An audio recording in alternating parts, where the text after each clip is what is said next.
they talking real loud, spreading on lies, trying to bring me down. Enemies lurking, but I won't back away. Got a vision in my mind, I'm here to stay. Put my crew beside me, we rise like a tide. When the storm gets rough, we ain't gonna hide. Propaganda's swilling, but it won't touch me. Only love around, that's how it's gonna be. We keep moving forward, never looking back.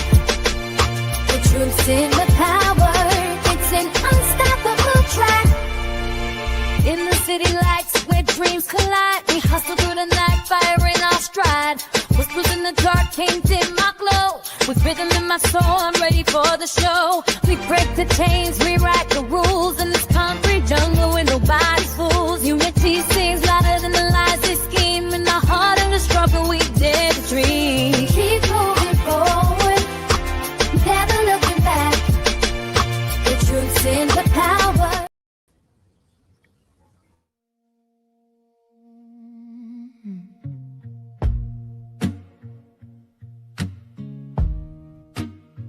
Karmelo, keep your head up high. Dark clouds rolling, but they pass on by.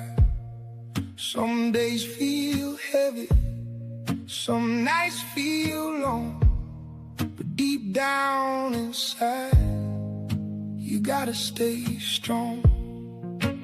People talk loud, people choose their side. Truth takes time, it don't have to hide. When the road gets rough and the world feels cold, hold on tight, don't let go.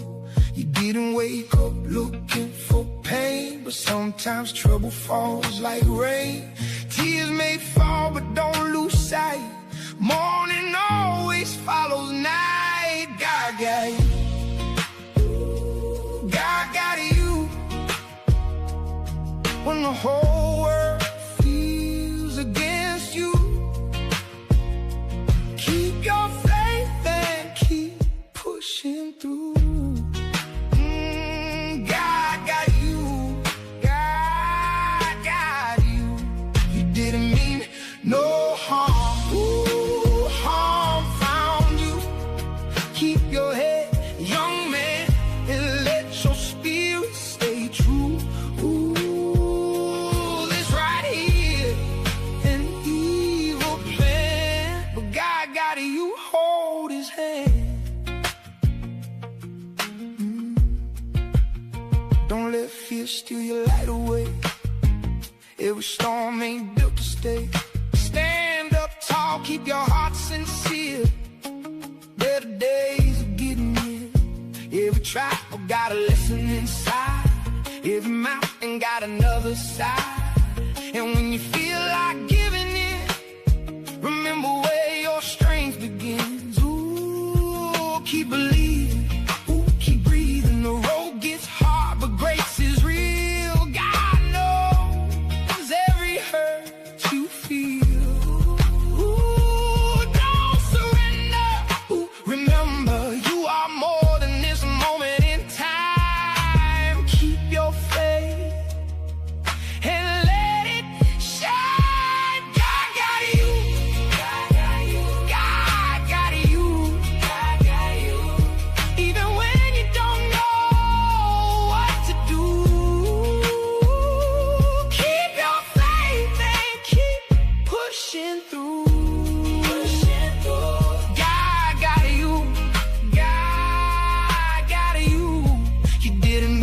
No harm, ooh, harm found you. Keep your head, young man, and let your spirit stay true. Ooh, this right here, an evil plan, but God got you, hold his hand. Stay strong, young man, don't let go, don't bend. The night won't last forever. God got you in the end.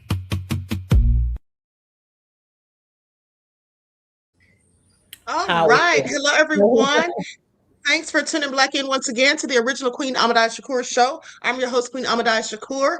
And as you can see, I have straight no chaser with the Queen, so please give her some love in the chat. Okay, Secret Service Sam may be joining us. He's gone to his daughter's graduation, so hopefully he'll get here. Okay, now with that all being said, let's get into it because there has been some developments. And first of all, it's not looking good because these people have been lying the entire time. Okay. First, before I get into that, let's go to what they report from the court. Because now they're talking about manslaughter or murder. Didn't I tell you all that? That they're going to have lesser charges to get them one way or another? So listen to this. This is from 3 hours ago. Okay, the scene outside of Collin County Courthouse this morning. They say closing arguments were about to begin in less than half an hour. Okay, I'm going to skip past that because they've already had the closing arguments. Now, this is from J.D. Miles, the CBS journalist who's down there reporting. It says, defense in Karmelo Anthony trial objecting to jury charge before closing arguments began. They're citing provoking the difficulty instruction under the penal code. This is related to the self-defense argument and provocation. So they're trying to say that there's no way this is self-defense, so it's going to have to either be murder in the first or manslaughter, completely taking away the self-defense claim. Please pay attention. Now, goes on to say jury will be allowed to consider manslaughter in Karmelo Anthony murder trial as well as murder. So they say closing arguments are 35 minutes each. Prosecutor Bill Werski waived right to open, so lead defense attorney Mike Howard is starting. That was a slick move by the prosecution to let the defense go first. Okay, now here's what the defense said. Austin Metcalf, excuse me, had no legal right to use force to eject Karmelo Anthony from that tent. He had no legal right to put his hands on Karmelo. Karmelo is in a public place. We ask you this incredibly tough task, which is to follow the law. The government wants to make this case about Melo could just have left. You heard that a track event is a social event. Okay, it was completely common for kids to be milling around and going by and saying hi, stopping into the tent. We know that it was raining. I don't know why we had to have this argument about whether it was raining. We know how Texas weather is. So it's easy to think, boy, I better get out of this rain. He says a witness testified we have no problem with him under the tent while it was raining. Or we had no problem with him under the tent while it was raining. You have to put yourself in Karmelo's shoes. So you start under that tent. You want to get out of the rain. Sure enough, one of the people at Memorial says, yeah, come on over. Then all of a sudden, Hunter Metcalf or Austin say, who are you? You need to leave. Now, these guys are much bigger than you. Do you turn your back and walk away and take a chance that these teenage boys with their raging hormones? Austin and Hunter had the right to tell Melo to leave, but they did not have the right to use deadly force to make him leave. Melo had an absolute right to defend himself against that. How do you know in a split second of chaos when it's too late? Because if you wait too late to defend yourself, self-defense is meaningless. Okay, that was a sorry-ass excuse for a closing argument. That was so sorry. Now, here's the thing. The fix is in. I'm sorry. It's true. I believe that I've told you all this before. I believe the defense is working with the prosecution. Okay? I believe they are. Because first of all, this is a sorry ass excuse. I did a better closing argument in a mock trial when I was in college.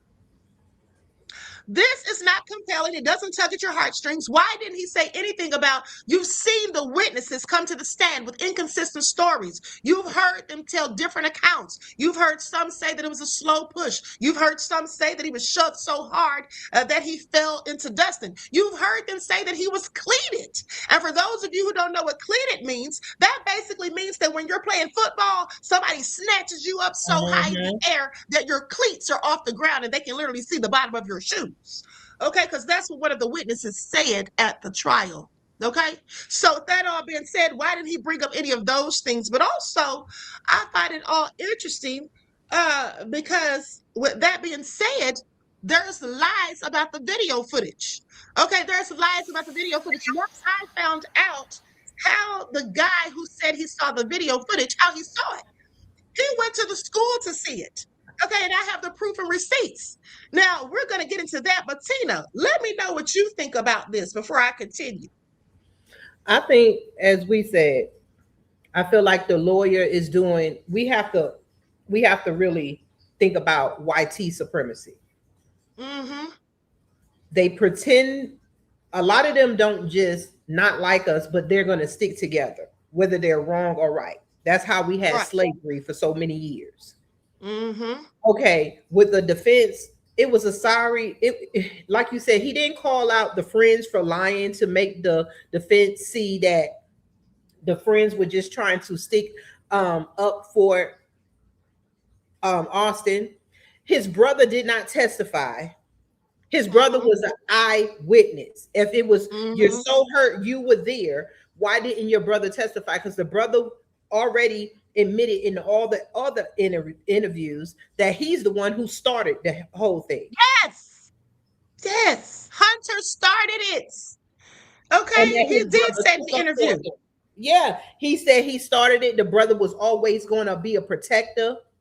So you got one big boy, and then here come the big brother. Then, from my understanding, they had to come up the bleachers to him, and they want to make it look like Austin. Karmelo just said, "Long as you don't touch me." You know that we say that is self-defense. But yeah, you say that when somebody's already threatened to put hands on you, and they already the witnesses, even the friend, Eddie, the friend that he had pictures with, downplayed it. The defense could have went in on everything. The defense could have said Hunter did not come to testify because he knows that he was an accomplice. He knows they came up there and jumped him. He didn't mention anything about the pictures being altered with his scars. Nothing. And I don't understand why we as Black people get these white lawyers, YT lawyers, excuse me, and why did you think that this lawyer was going to really represent your son? What is his background? Well, here's the thing. I don't think they did research on him. But what I also think is if they were going to get a white lawyer, I would not have gotten one that is affiliated any sort of way with Collin County in Frisco, Texas. This lawyer, I did the research on him. Now, he services Dallas, Frisco, and somewhere else, I believe. But the bottom line is if he serviced Frisco, I wouldn't want anything to do with him. Okay, because he likely has a friendly relationship with the prosecutor and the judges. Okay, please pay attention. Yes, we expect people to be fair because we think humanity, we think like humans, and we keep giving them the benefit of the doubt. Why do we keep giving them the benefit of doubt with everything? I know that we're not supposed to judge everybody, but you have to judge a snake, whether it's a garden snake or a darn viper. Exactly. Now, hold on, because Danielle says, Queen, I saw Willie D's channel that Jeff Metcalf is very close friends with the DA and the judge. I got that information last night, but that's not true. That information has been fact-checked. That's not true. I saw the picture. I looked up the real pictures, and then I talked to Secret Service Sam this morning, and we both said that's not who it is. So, but here's the thing, though. They did have some shady stuff going on, and we'll get to that in a second. But so they just posted the screenshots of the judge's charge to the jury in the Karmelo Anthony murder trial. It's the instructions they follow to determine whether the defendant's actions meet the requirements of murder or manslaughter. Okay, it says if they don't meet the requirements of either, he will be found not guilty. Let me just tell y'all something. First of all, it's a whole lot of lying going on. So let me just get to this part. So remember the guy who said he saw the video? Here's the proof that he actually saw it. Because I was wondering, how did he see it when they said it was so blurry and grainy? And he said it was clear. You could see the raindrops. Yeah. Now, they did say that the jury saw a clearer video, but the juror saw a short video, apparently, because one of the media people said that the video was only 5 seconds long. But the actual video, is about 11 minutes long from what I was told. Now, also, let's get into this real quick, too. I want to bring this up. The lady who had Neek at night, the devil that was harassing her. Y'all remember? And I got really ticked off when I saw this, and I went and researched her to find out exactly who the hell she was. Now, this is the video that I didn't see of Neek crying.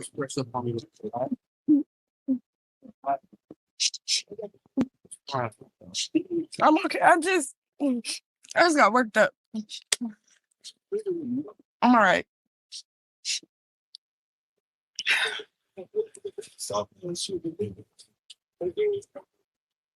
Anyways, I came here to cover a trial, and that's what I'm doing. So I'm gonna give y'all a quick update. We only have a little bit.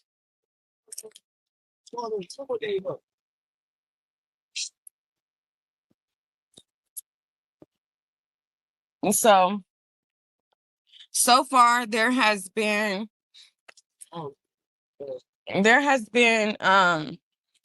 3 witnesses. The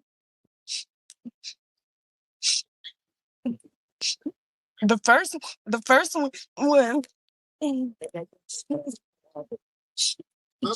I'm sorry, y'all. I'm surrounded by Black Panthers right now, so they protected me. So the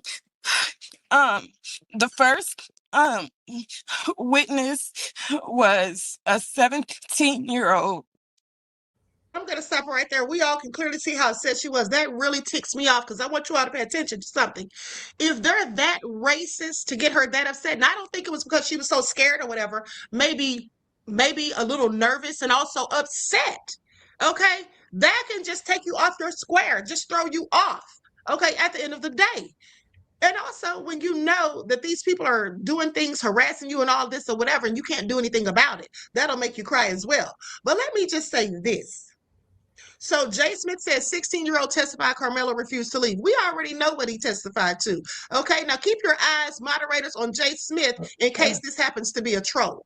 Okay, because I'm not playing it today. Now here's the thing. We already know what they testified to. The witnesses lied. Many of them told lies. There were inconsistent stories, and the stories that they told on the stand didn't match the police statements, which were the truth. The police statements were the truth, because what you say immediately following an incident is the facts. Later on, after you've had time to mill things over and get your stories together and everybody get on code, you could say whatever. Okay, so miss me with it. Whether he refused to leave or not, that's irrelevant because Austin still had no business putting hands on him. But hold on, it was more than Austin who put hands on him. Okay, let's get into it. Because first of all, I was wondering why I saw this picture of Mello and he looked different, like he had on makeup. And I'm like, why does that picture look like that? Oh, they doctored it. That's why. Let's get into it.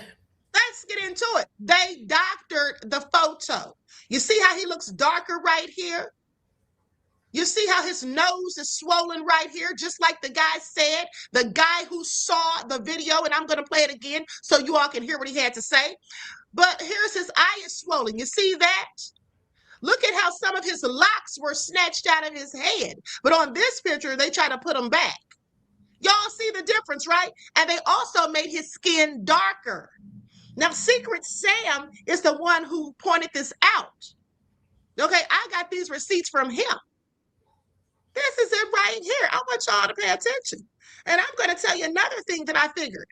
I believe that the reason that, in fact, I believe that the reason that Hunter never came into the courtroom, because he's never been in the courtroom, mind you, I believe that they did not want the jurors to see how much bigger he is than Mello. Because think about it. When they say that the Jeff Metcalf, the father, was nodding his head no, shaking his head no to the witness on the stand, what was the question the witness was being asked? What was the size of Hunter and Austin? Was Austin significantly bigger than Hunter? I think that's why they didn't want him in that courtroom. Because why else wouldn't he have been there? Exactly. Okay, I think that's why they didn't want him in there. They didn't want to make a size comparison. Okay, please pay attention. because they didn't want him to walk in that door or walk up to that jury stand, and everybody would have been like, "Oh well, he is big." The only thing we can hope right now, and it's only hope, that those jurors are actually white people who got a little bit of sense, or and can see through all the BS.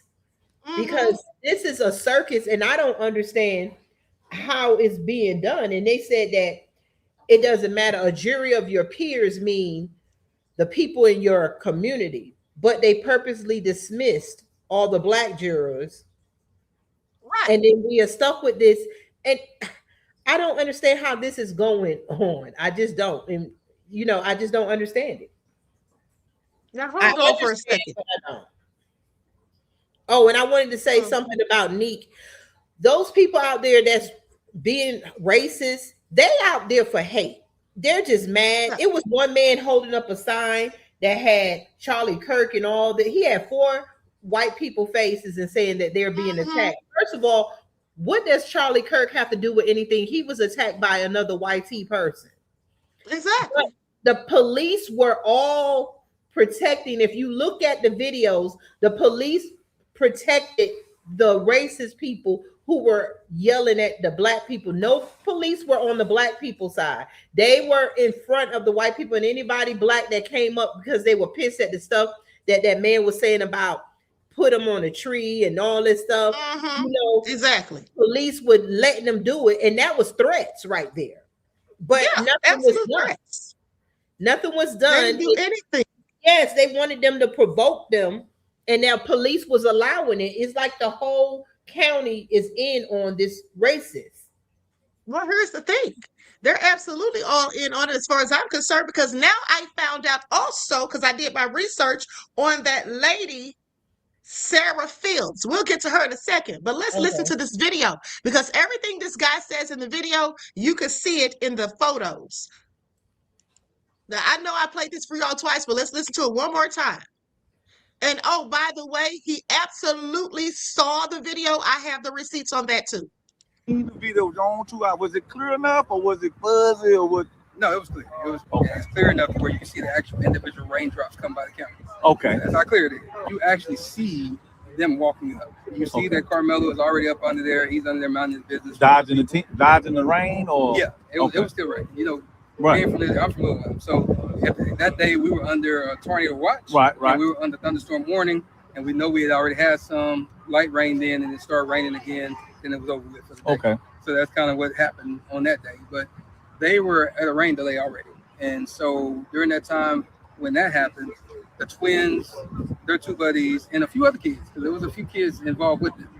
They were all coming from the direction of the middle school, coming walking back up. Right. On the video, you can see. Hold on, let me say something, because I see Jen was in here and I just banned her. She said, y'all believe a rapist, okay? Because they went and dug up dirt on this man and said he had some sort of allegations. But here's the thing. How about the DA? Okay, I'm sorry. The DA had sexual harassment, okay, about a year ago. I looked it up. So you believe the DA? Let's get into it. All right, because I did my research. Okay, the DA, I'll bring that up after this, but let's continue. Those 4 that actually was involved, and maybe about 3 or 4 others that was with them, skipping up, trying to catch up behind. One veered off probably toward his way to go to the coach and kind of distract him a little bit. And then the other 4 came walking together. One went in front of them, went past. Right. The other 4 went and they surrounded Karmelo. If you're Karmelo. And they showed that on that video. It's on the video. Okay, come on. You can see him walk. I'm going to say little stuff. I'll put it this way. Okay. They actually tell you when you're watching the video, pay attention to this corner right here, because if you look anywhere else, you might miss different things. Okay. So watch those 4. Here, there are 4 right there coming up. Right. That's exactly what they say. Okay. And so you have no way to be confused that it's those 4. Okay. So they come up, they surround them, and this immediate moment of not even a few seconds of pause, then that's when they jump. And so they actually did jump him. Yeah, it wasn't just no touch. It wasn't just all that moment. Yeah, it was a push. It was all kind of things. But Austin pushed, Hunter hit, and then everybody swung. But at the same time, so it's more than the twins that got some licks on. 4. So it showed that in the video. Yes, in the video. So again, you got Hunter and Austin standing in the middle. Okay. And you have the light bright boy here, and you have the darker boy here. Okay. I think that's what I remember. So I have to go back and think about it. But that's where they were. One was going up and down while they were talking and kind of pushing or whatever he was doing. Austin and Hunter was in front. So where they're talking about grabbing bags, Hunter actually said that I grabbed his bag. Right. And then later on, he said that Austin threw the bag. Okay. Jeff also said the same thing. And so that's them both antagonizing. And he's absolutely not lying. Remember, I showed you all the interview footage from Hunter. He said we got into an altercation. He also said Austin threw his backpack. So how did he have his hand in the backpack the entire time? Okay, please make it all make sense. And hey, the lounge, beloved. And Hold Queen, on one think about second. it. Think about what he said too. He said, and the witnesses testified and said that Austin said, or one of them said, you ain't got nothing in your bag. So if you put all these pieces together, and they're saying, all of them are saying, Karmelo said, as long as you don't put your hands on me. So I mean, you can tell these people grabbed him, pushed him, snatched his bag, and when they snatched the bag, he probably pulled out the weapon.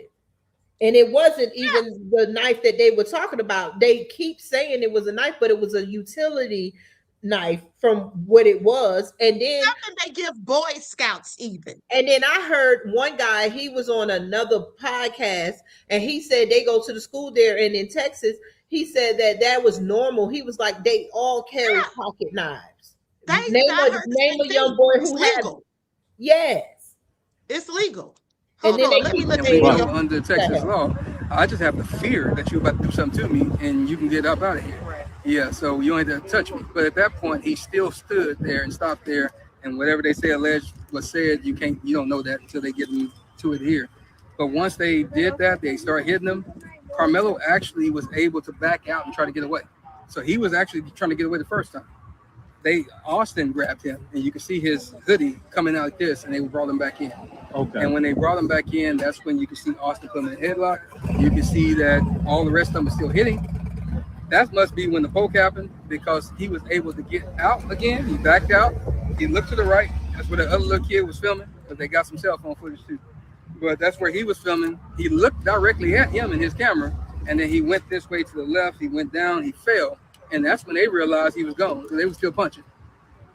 They were still punching. I want you all to pay attention. So what I told you all was absolutely right. I told you all that the reason Austin and no one else noticed that Austin was stabbed is because their adrenaline was rushing, because they were all fighting. They all jumped on him. That's what they did. Now, here's the thing. They could tell all the lies they want.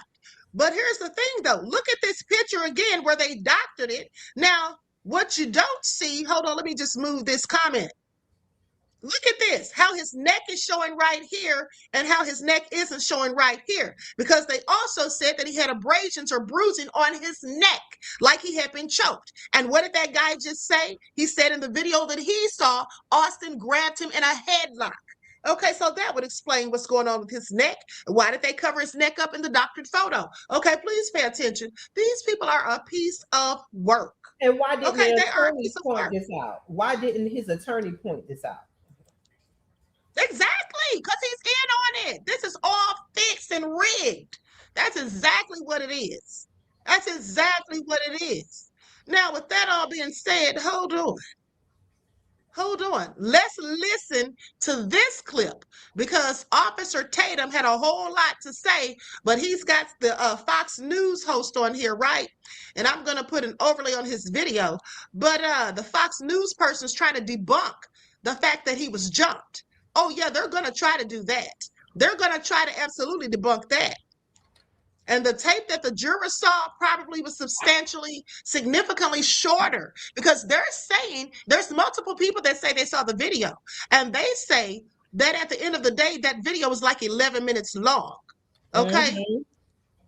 Clip from the news, and this guy's telling a different story. Bro, the clip. There are online rumors that started at least by some in the Anthony camp that he was jumped by 4 guys, and then his act was therefore in self-defense. And the video you're telling me does not support that allegation. Not even in the least bit, Will, not even close. It was one-on-one. You can absolutely make out that there's two people that get into a scuffle. It's very, very short in duration. The contact between the two of them probably lasted less than 5 seconds.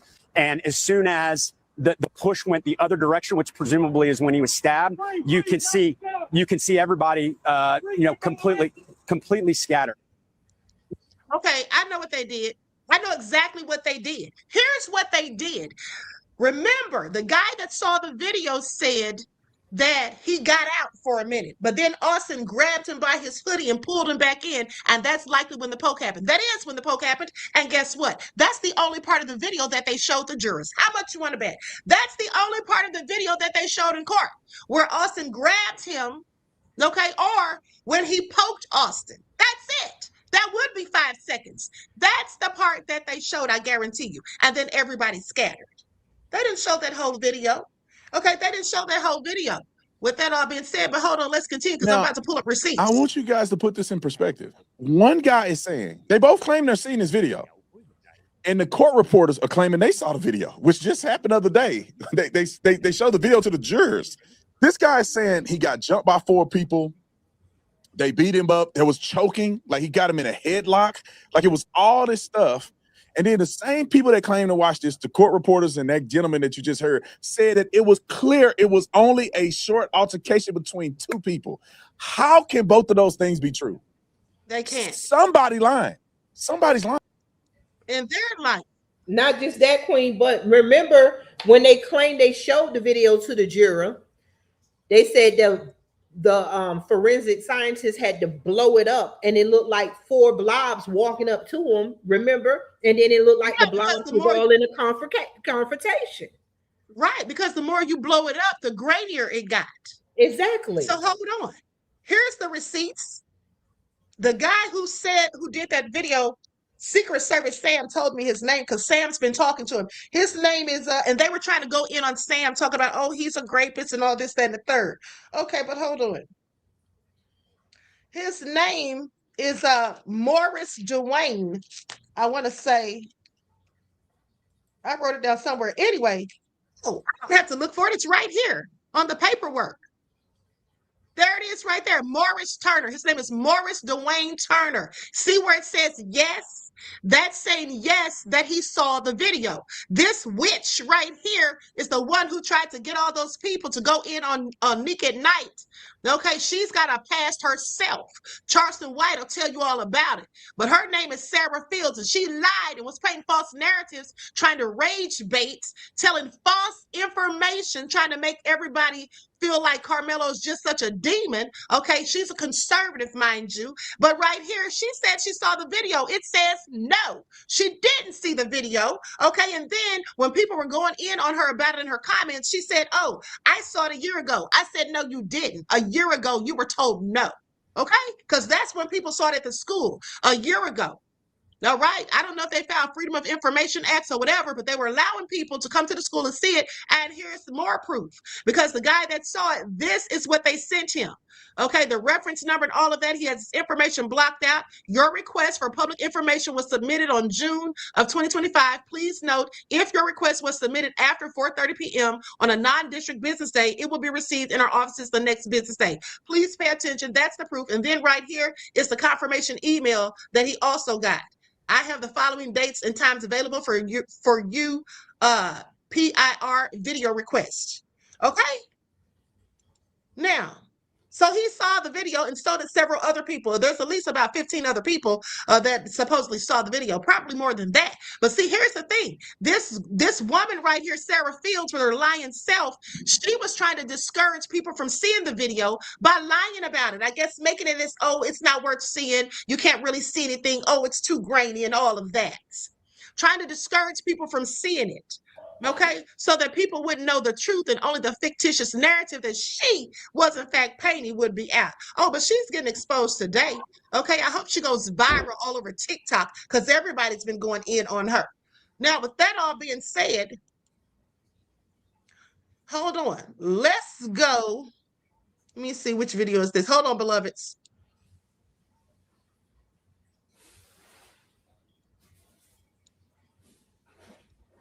Okay, here we go. I'm going to go to Secret Service Sam's. I'm gonna go to Secret Service Sam's video. Likes up, everyone, please like and share. Thank you in advance. And I have to shout out for Secret Service Sam for doing this, because the racist devils have been going in on him, calling him a race traitor and all this and that, because he's just telling the truth. Anthony Karmelo, Austin Metcalf trial update. Now, a witness on the stand today, a 17-year-old male student from Frisco Memorial. Defense said it was raining hard enough for people to be under tents. Yes. I want to talk about Melo coming to the tent. It was clear Eddie knew Melo. Yes. From Melo entering the tent and interacting with Eddie, it was clear they knew each other. Yes. Eddie called Karmelo over to the tent. Yes, sir. The interaction between Eddie and Melo was friendly. Yes, sir. After Eddie called him, Melo sat down. Yes. For about 5 minutes, friendly talk. No one expressed a problem with Melo being there. No.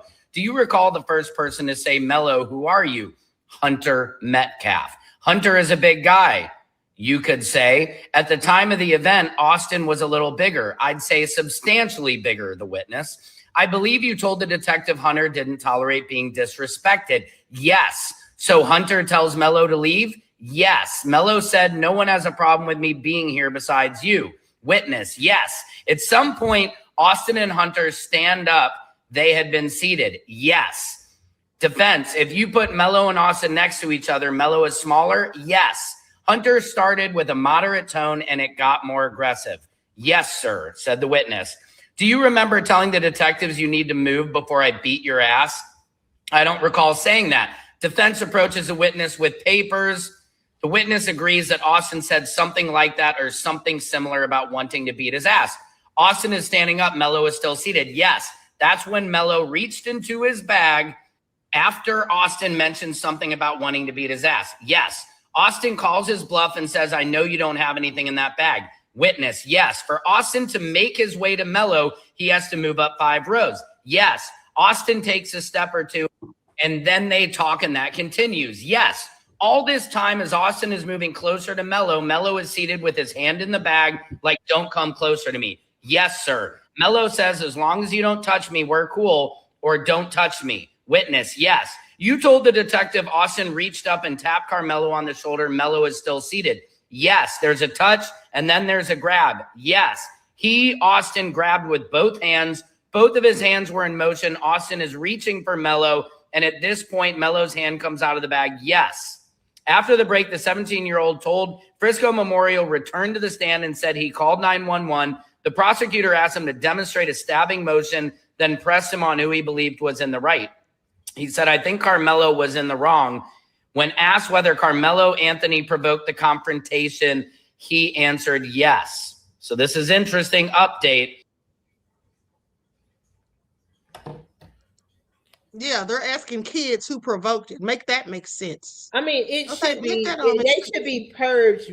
It should be perjury charges, because these kids. How can you come up here and then you can hear it? Everybody remembers a fight. We remember when we see something. You remember. They can remember everything. They remember these boys touching him, coming up, them shoving. Everybody is saying it, but they're trying to say it in a way to provoke, to make it look like Karmelo provoked him. But it's no way. If you keep provoking somebody, how can it be Karmelo's fault when they didn't say Karmelo said anything? The only thing every witness says is that Karmelo said, long as you don't touch me. That means he was responding to something that they were saying to him. Like I said, Service Sam here with more receipts on the Karmelo Anthony Austin Metcalf trial. Sorry, I had a little skin cancer thing removed. Don't mind the Band-Aid. Anyway, I'm digressulating. I've brought more receipts. Now, as I said earlier, they doctored pictures of Karmelo. So I have proof. Look at this picture, which is the original mugshot taken. You can tell under his right eye, it is swollen. Now look at the doctored picture under his right eye, airbrushed out. Now, this is messed up. Look how dark they made his skin in the doctored picture, because we know darker is scarier. Notice in the picture, they also hide his neck, where in the original, you can barely see some abrasions from being strangled, allegedly. Now, look at the bridge of his nose in this original picture. It's swollen. but in the doctored picture, it is not. Also notice on the right side of his head, if you're looking at the picture on his left, there are locks of hair missing. But on the doctored picture, there are no hair locks missing, and his hairline is perfect. All I gotta say is stay woke, because these pictures are doctored. Allegedly. Okay. The devil is busy. Now, with that all being said, let's go to the last one. Because Sam says they were trying their darndest to get Hunter to testify. Sam here with some insider info from the ground at the Karmelo Anthony Austin Metcalf trial. Now, the Metcalf family was apparently seen outside the court building because they're trying to get Hunter on the stand. They're trying to get him to come. Jeff Roach is hot, allegedly. Now, I guarantee you that's what the 2-hour delay was all about yesterday. Remember the 2-hour delay? I bet you that's what it was all about, trying to get Hunter to testify likely, because they knew that they had not proven their case. They knew they didn't prove their case, and that's why they come back today with manslaughter. This is all allegedly. He's not happy because they need Hunter to take that stand, because right now, this case could get dismissed. This is speculating. Hunter has not been available. They took an extended 2-hour break. And basically, what I think and others think is that they're giving the family 2 hours to get Hunter there and get him on that stand. Because if they cannot get him to take the stand, there is a chance they could dismiss this case, because I think they're finding they don't have a case. What do you guys think? Let me know in the comments. Secret Service Sam out, Samson for president.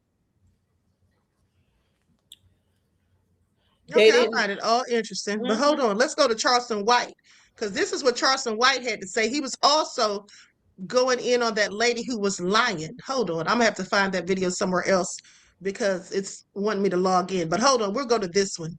I had to bleep out a lot of it because y'all know Charleston White can curse a lot. Okay.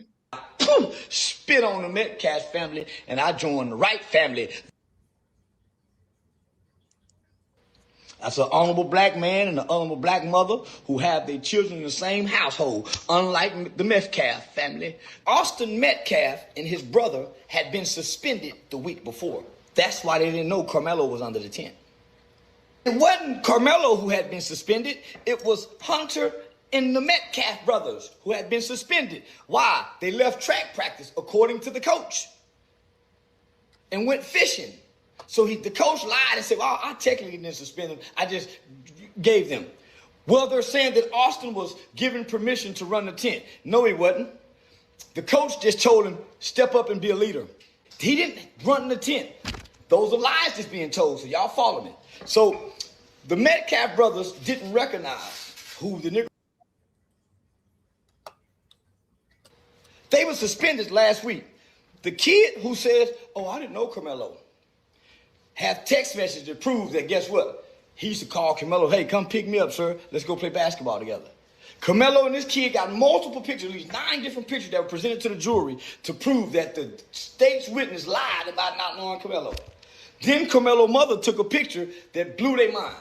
So how can a kid with epilepsy, and by the way, he never brought a knife to school. It was a tool. What kind of tool? A Boy Scouts tool.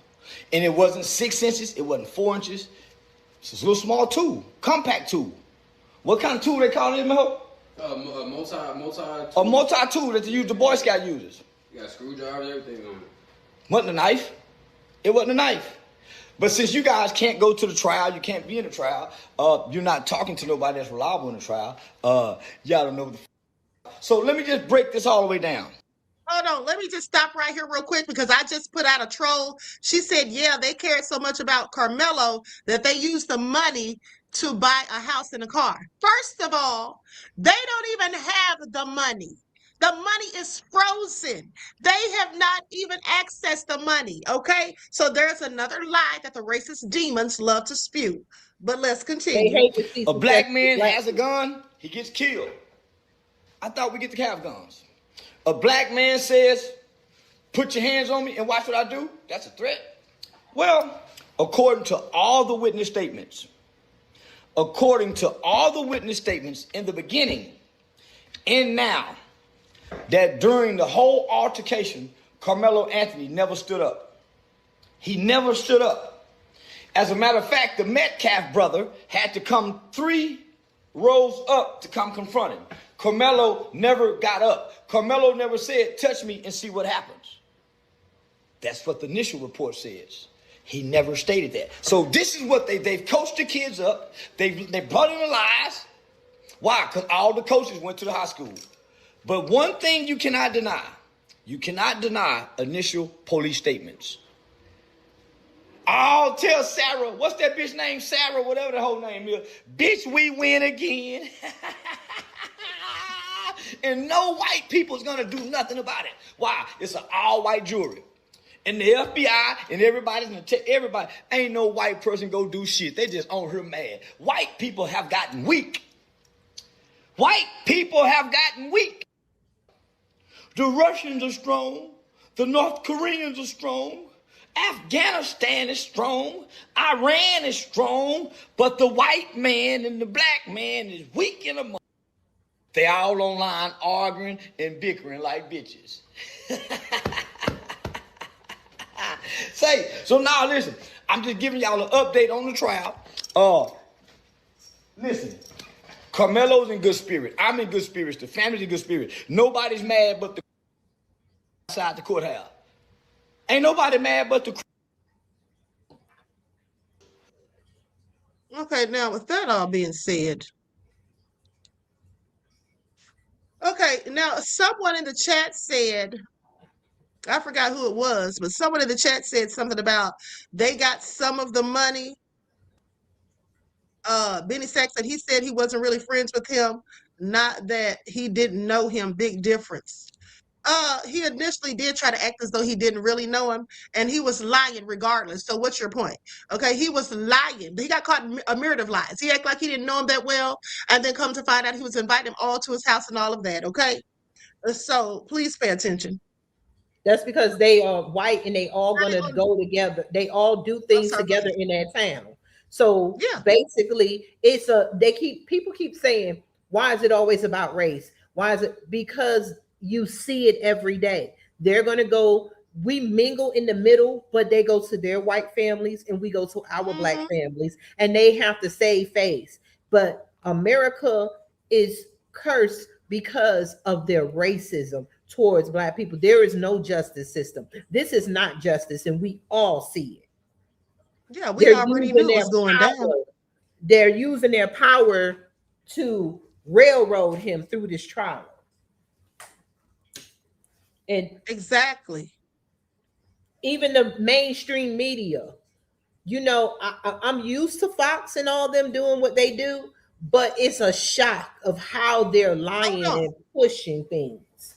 Right. It's no shock for me. But hold on. Okay, now here's a lady who talks about how their father is a bully as well. I've seen that. I didn't know if it was true or not. For this lady and what she said about Austin Metcalf's dad. Obviously, the defense rested today. Tomorrow's closing arguments and then deliberation. But this lady here is claiming the apple doesn't fall far from the tree. I'm not gonna deal with Jeff Metcalf and his racist ass shit. What? Bullying people out of their damn seats. What do you mean? Bullying him and his family bullied us out of our seats. That's the whole reason we're here in this trial. That's how this trial came to be, is because his kids bullied people out of their seats. And what did he do? He turned around and sat and did it to all of us inside the courtroom and laughed about it. They got the first. So where do you think his kids learn to be bullies at? According to their environment. That's all I'm gonna say. Okay, and another thing too, speaking of the father and speaking of people spending money on bullshit, well, they say, and I don't know if this is true or not, but I believe it, they're saying that Jeff Metcalf and the mom, that they were given donations, people collected and donated money to them, and that the mother bought an 8-bedroom house and the father bought a truck and is bragging about he's about to go tour in Europe. Okay, so please pay attention. I'm sorry they try to paint that was at the beginning, At the beginning, Queen, they did receive donations, and they reported it back then how they were buying stuff and they received donations and stuff. And then after he received those donations, he came out. I think the father was kind of saying, I don't want it to be about race or whatever. He said something, but they've been receiving money. You know, white people get rich off of GoFundMe and money, no matter if they're on the other, whatever side they on, the accuser and the criminal, they're the victim and the criminal. They all receive money through GoFundMe. GoFundMe have made so many white people rich. Well, that lady, the lion arse lady named Sarah Fields, has collected money grifting, okay, telling her people all these lies and trying to rage bait, and then telling them that people were harassing her, that Karmelo's people or the people that are pro Melo were basically harassing her at the trial, and she collected over $23,000 for lying because nobody was harassing her. Nobody was thinking about her. Okay, that's just the lie that she told. And then you see them at the trial, like I said, with the police. And what you see with all these mainstream media, they're playing the reaction. See, we react to what they do to us in racism. Like the white man that's out there holding up the signs saying that Karmelo needs a long tree with a short rope. Did you see all that? He was saying, yeah, that was Jake Lane. Yeah, that was Jake Lane. Hold on, let me share this on the screen real quick. Yeah, I saw him out there. They're investigating that now, according to the family spokesperson. Now, because something should have been done at the beginning. Look at this. Collin County settles sexual harassment suit against DA's office. Women drop claims against Collin County officials after insurance company offers $1.75 million settlement. Okay, now the lawsuit filed last October accused Collin County District Attorney Greg Willis, okay, isn't that him? Okay, and First Assistant DA Bill Werski, that's both of them, but they want to talk about the guy who said he saw the video. Even if he did do something nefarious, what the hell does that have to do with him seeing the video, or what does that have to do with Melo besides nothing? Okay, and the DA settled a lawsuit, so let's talk about it. Okay, now, like I said, did you see your private chat? No, what's going on in there? Secret Service Sam was saying, I'm here. Oh, is he? Okay. Let me let him up real quick. Thank you. Hold on. I don't see him on here. Hold on. Let me call him. Yeah, it was about 15 minutes ago. I just happened to look up and see it.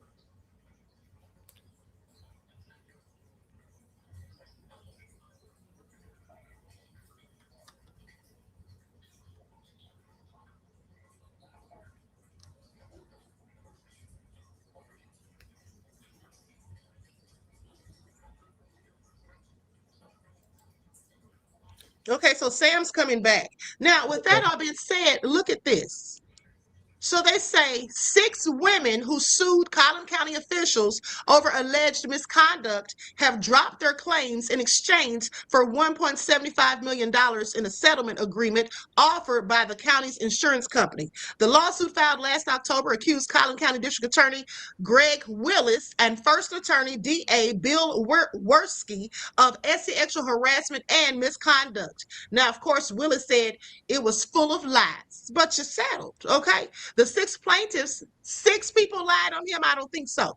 They said the 6 plaintiffs, 3 current and 3 former employees of the county's criminal district attorney's office, also claimed that Collin County commissioners, court members, were aware of the misconduct and refused to take remedial action.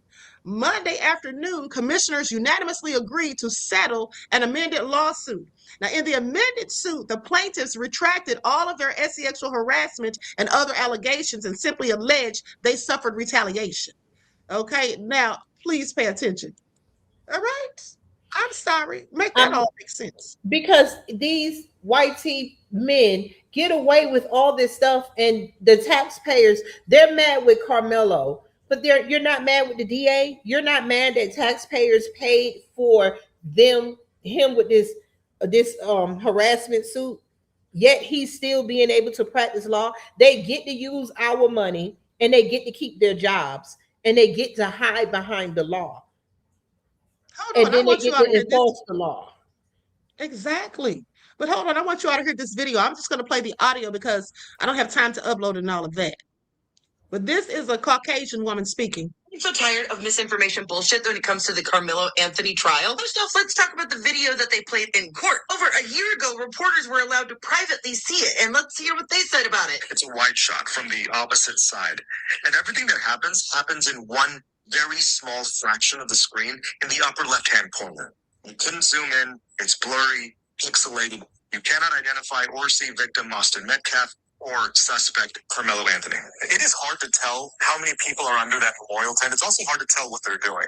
Blurry, pixelated, can't really see much. Which is why I don't understand why it's being reported in the court that the defense witness who got on the stand and said that the kids were ganging up on Anthony was misremembering it. Why are they trying to make it seem like the prosecutors had this big gotcha moment in the courtroom? The kid literally said he couldn't tell from the grainy footage whether he was being surrounded or not. When right after it happened, the kid literally told the police that Karmelo Anthony was surrounded by these kids. Something really weird is going on in the courtroom. They had a very, very, very lengthy lunch break that has not ended. Like, the lunch break has been going on for 2 hours now, and there was huddling with the defense and the judge. I can't help but wonder if it had something to do with this. That Jeff Metcalf allegedly was helping one of the witnesses answer the questions in your comments section of that video. Everyone was saying, like, who's this woman? She's just saying anything. And then for TV or long time, YouTube gave a million something followers. The reporter said the exact same thing, that the witness was looking over at Jeff Metcalf and he was visibly shaking his head in the courtroom. Like, everyone else was able to see that, and Judge Roach was kicking people out for whispering. How is he not seeing a witness over at someone in the gallery and giving answers? Yeah, that's right. The victim's father was apparently coaching someone on the stand as they were answering questions. Blatantly looked at him, he shook his head no, and then the kid said no. And I want to know why not a single one of the witnesses for the prosecution had mentioned anything about the backpack that apparently Austin stole. So they said he's a move. He's like, make me move. Austin, grab this back. It's over there. Austin moves. Douglas grab the bag. And considering Karmelo's bag was found 9 rows up on the bleacher, it does make more sense that he had grabbed his bag and maybe threw it or something. Yet nobody is talking about the bag, because if Austin grabbed the bag, he had to have tossed it or something in order to then go in and try to shove Karmelo. Which is why the backpack testimonies are so inconsistent across the board, as well as nobody being able to agree on what kind of shove happened. People are not comprehending that this was the tent situation. It wasn't an enclosed area. Their bleacher. This woman was in the courtroom on Saturday, and Karmelo apparently asked permission to sit there, made small talk with the teammate. His friend switched seats to sit next to him. He had every right to be there. At the end of the day, Austin Metcalf had 50, 60 pounds on Karmelo. They're not accurately showing you how small this boy is, which is one of the reasons that I believe his twin brother has not been called to the stand, because they don't want the jury to see just how large he is in comparison. That's right. Captain of the track team, captain of the football team. They don't just hand those titles out to problem children. And if you're still having doubts that he didn't fear for his life, just imagine, look at the size of these people. Now I want you to do a little experiment to yourself. Go sit your butt down in a chair, grab a friend, and try and role play for a minute. Try to act it out. See if it's possible for you to be the aggressor from a seated position while somebody this large is standing over you. Exactly. I'm having a lot of trouble finding somebody who's actually tweeting things as they go in the courtroom today. So I'm doing the best I can. I'm probably going to do a whole nother video later just summarizing everything. But personally, I think they need to call Hunter to the stand. I think he needs to testify in his own defense, because all of the witness statements are so shaky and so inconsistent. I think we need to hear straight from him. And y'all know how I also know that the video that they're showing in the courtroom is absolutely not, without a doubt, showing what happened? Because they would have leaked that shit to the public already. I'm so tired of misinformation bullshit when it comes to the Yep, she has a very good point. Okay, she has a very good point. They're not showing the real video, and they didn't show that real video in the courtroom because the guy said, several people said, in fact, that the video is at least 10 or 11 minutes long. Now, Chad Power says FBI needs to be called in because the lawyers are homeboys, so the jury, lawyers, and judge could be corrupt. I absolutely believe they're corrupt, beloved, but it's too late now because the jury's already in deliberation. But the good news is, even if he gets convicted, which likely he will, for the manslaughter, that's why they threw that in, pay attention. But with that all being said, he still has a good chance on appeal. because of all the shady things that have gone on. Thank you for your insight into the topic, beloved, and your contribution to the channel. I appreciate you. Peace, love, and blessings. Okay, now Ann McIntyre has become a member. Thank you, beloved. I appreciate you. Thank you for joining the Royals. Okay, so this is all so egregious. These people are lying and hiding evidence. That's Queen, what they're doing. I want to say this. Think about it. Go ahead, beloved. If the knife is only about this big, right? Mm-hmm. Think physical. And if this is a big boy, he had to already be up on Karmelo for a small knife to pierce through, to get through through the rib, through the heart. It might have went, but you had to, because Karmelo couldn't have stretched out his arm and did it. Nobody said it. He had to already be up on him, and Karmelo probably pushed it because he was chest to chest with him. But you're right, though. But here's the thing. He likely poked him when he had him in the headlock. Exactly. Remember the guy said he grabbed him back in, and that's when he put him in a headlock? Exactly. That's when he did it. Because it was body to body. It had to been body to body for that knife to get, well, the multi-tool to get through there to touch the heart. And let me tell you something. When somebody has you in a headlock, it can be difficult to breathe. It can be difficult to breathe when someone has you in a headlock, depending on how tight it is. But also, let's not forget that these two basically knew jujitsu. Did you know that? Yes. They knew jujitsu, according to Charleston White. And you know, Charleston White has been talking to, he was all down for their family at first until he found out the truth and went and saw that darn video. And then he was Team Mello. But yeah, he said that they're trained in jujitsu. Yep. So I find it all interesting.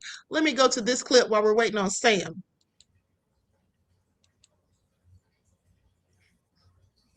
Oh, and another thing too is some people said that they had a knife as well, that they carried knives too. Okay, the Metcalf boys said they carried knives too. Now, maybe they were carrying the same kind of knife, who knows, but that definitely was said. Okay, please pay attention. Now I'm going to play this video. This guy says that this is not really about self-defense. Listen to what he says. Defense. I know that's an unpopular opinion, but hear me out.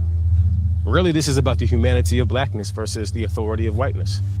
Black humanity and white authority. Can white people do whatever they want and say whatever they want to black people and get away with it, essentially? Austin Metcalf wouldn't have ran up on Karmelo if he wouldn't have thought he had the authority to do so. But in the black community, who gives the authority to tell somebody to leave? And if it isn't an actual authority, we're gonna call it out. That's a bully. It's a bully. There are truly people out there of all races, including black, who cannot fathom the idea of a black person not leaving when a white person tells them to, or a black person daring to claim self-defense, right? Because white authority. Seriously, go to any comment section you want to and find the racist community within it. Black, white, Asian, Hispanic, and all abroad. Doesn't matter color. Just find the racist community. And the thing that they will be most upset at is the audacity of Karmelo Anthony, the audacity of him to think that he did not have to leave when Austin told him to. That is the crux of the issue. The audacity of a black kid or a black man, and especially a black woman, right? The audacity to think you have the right to say no. So that's what this is about, in my opinion. Yes, we're trying to see Karmelo Anthony win through self-defense. If Kyle Rittenhouse, who's 17 years old, can drive across state lines with an AR-style 15 rifle, get himself in some nonsense, and then plead self-defense, and then win, and then become a celebrity, this is definitely self-defense. But the reality of it is will the courts view Karmelo in such a way where they consider him worthy of being able to use the self-defense against a white kid whom white America has, well, white racist America has claimed as their own? That's really the question here. This is really the underlying thing. Where are we as a society? Is America in a place where a black kid can find himself in this predicament and be able to use the law for his own protection and come out the victor? Nope. That's what this is about. I ain't gonna lie, the government, they got themselves one with this one. Because regardless of what happens, it's gonna be some nonsense in the streets. It's gonna be some nonsense. Now, I don't want to make this seem like all black people are waiting around on this case, treating like the end all be all, because we're not. But we do have a vested interest. So the world is watching. Everybody wants to see, because this one's close to people's heart, because everybody knows this will impact them in some way, shape, or form, right? This is the one that says, do we see black people or non-white people as human, but specifically black Americans, Americans, are we human? And do white people still have the authority to tell them, no matter of the authority or station in life, they still have the right to tell them to do whatever they want them to do? In my opinion, this is Babylon. And she gonna do what she do. Facts. Okay, absolutely facts. I have to agree. Now, with that all being said, hold on, let me take that back down. I don't know why I keep putting that up. Okay, now with that all being said, Gavin is in the chat. Hey, Gavin, beloved. Okay, Gavin, I sent you the link in case you want to join. I did send you the link to your email or your iCloud email. Okay, so if you want to come up here, just click on that link. Okay, you all know Gavin is a legal expert who's been on my show several times.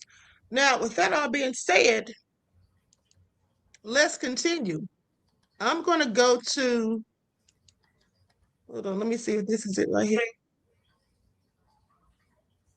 Oh, darn it. I had that lady's video all along. I thought I didn't have it. I just sat up there and let y'all hear it, but I actually had it. Okay. Now, that being said, hold on. Because here's another video where they were talking about, I'm going to go to the 7-minute mark. These are some people that were talking about the case previously. Likes up, everyone, please like and share. Thank you in advance. Hold on. There goes Secret Service Sam. Hey, Sam. Hey, how are you doing? I'm doing great. How are you doing? Oh, good. Sorry, I'm just walking my dog, so. Oh, that's okay. Multitasking. Yeah, tell Cookie I said hello. Yep. Hi, Cookie. Cookie was at the Diddy trial with us. I know, Okay, right? so, She's the Diddy dog. yeah. So, man, these people, these racists are hitting me hard in the comments and my DMs. I mean, calling me a vile human being, saying that I'm causing racial divide. That's what I love, is when racist people tell you you're causing racial divide. And I'm like, there's been racial divide for over a century in our country. I love that they think like, you know, like, no, the KKK is stoking racial divide. This administration is stoking racial divide, you know, like, I'm so tired of these racists, man. It's so crazy. Like, instead of taking blame and studying history and understanding why, you know, why black people don't trust our court systems, you know, and like I was making the point, like with, you know, Trayvon Martin and George Zimmerman. Hold on. You know, yeah, George Zimmerman got off for stand your ground laws, and they all support that. You know, they celebrated him. Kyle Rittenhouse, they celebrated that man, invited him to the White House. Do you think if Karmelo gets off, they're going to invite him to the White House? Absolutely not. They also invited Daniel Penny to the White House as well. Yeah, yeah, the guy who, yeah, exactly. Yeah, I mean, so it's just the double standard. I just get so tired of it. And it's like, look, if just the door just always swings one way in their favor. Exactly. So have you heard about the manslaughter this morning? Yeah, I just heard about that. And, you know, that's what's crazy, too, is because I think they realize they're not going to get him for murder. So by entering in the manslaughter, that gives the jury to say he didn't have intent, but he still did kill him. So they can still put him away for most of his life, you know? And I mean, I don't know. It's like such a 2 to 20 years. Yeah. Yeah. I mean, and I think, honestly, I mean, if we're just going based on history, I think that's probably what they're going to do. I would be very surprised if that jury finds him not guilty. Yeah, in Texas. I mean, I would be shocked. I would be too. And it's sad, you know, I mean, it's like, yeah. Well, I think he has a good case for an appeal. What would you think? Yeah, I mean, it's possible, but again, I mean, in Texas, I don't trust any of it. And so people were saying too that Jeff Metcalf is like friends with the judge and the DA, and I'm getting eaten up online too because I posted the picture from his Facebook account, and then this morning I kind of woke up. I was like, let's Google that actually, Sam, and look at if these are, it's a lesson learned. I should have Googled the pictures of the judge and the DA to be like, oh yeah, that is them in the picture before posting it, because then I just become part of the rumor mill. And so I quickly updated the report and said, okay, it's not them, but I have been told by Morris Dwayne Turner, I talked to him for an hour, and, they were all trying to discredit him, because at first I was like, the racists are all like, oh, look, Sam, he's a pedophile and da-da-da-da. And you're supporting him and he's a liar. And then, Dwayne reached out to me and he's like, look, my past is my past.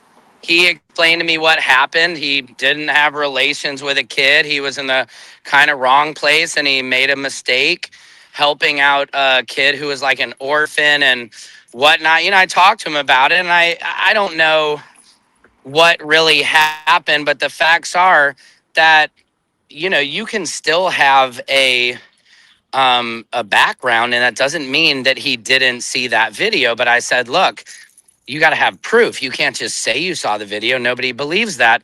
So when he provided me with the email receipts, that was huge because everybody wanted to say he was lying, and he had proof that he wasn't lying. So he says he's going to try and find the picture of the judge and the DA together, which would be huge if I can come up with that. Because, that's the hard part about this. You're only as credible as your last post. You know what I mean? And so I hate that these racists, they want any little excuse to demonize, this kid. Well, here's the thing, though. You went back and corrected yourself. But here's the thing, though. There's I other know people people saying don't the care same about thing that, about the though. judge. Right. There's I other wasn't the people saying the first same one thing. to report that. Exactly. Somebody sent it to me and I made the mistake of getting excited and like, oh, this is new, but I should have, it kind, how things that kind of hits you later. It's like, oh man, Sam, why don't you Google this shit and look up a picture of these two guys? And as soon as I did, I was like, uh-oh. I was like, that is not them. And, corrected the report because I don't want the misinformation out there. But I think people don't understand that, with journalism is sometimes you will make a mistake and it's about correcting the report, but the racists, they don't care about that. That's it. Well, here's the thing, Sam. They're talking about that, but they're not talking about the DA. Did you know about him? What with Greg Willis? What about? Well, he had sexual harassment.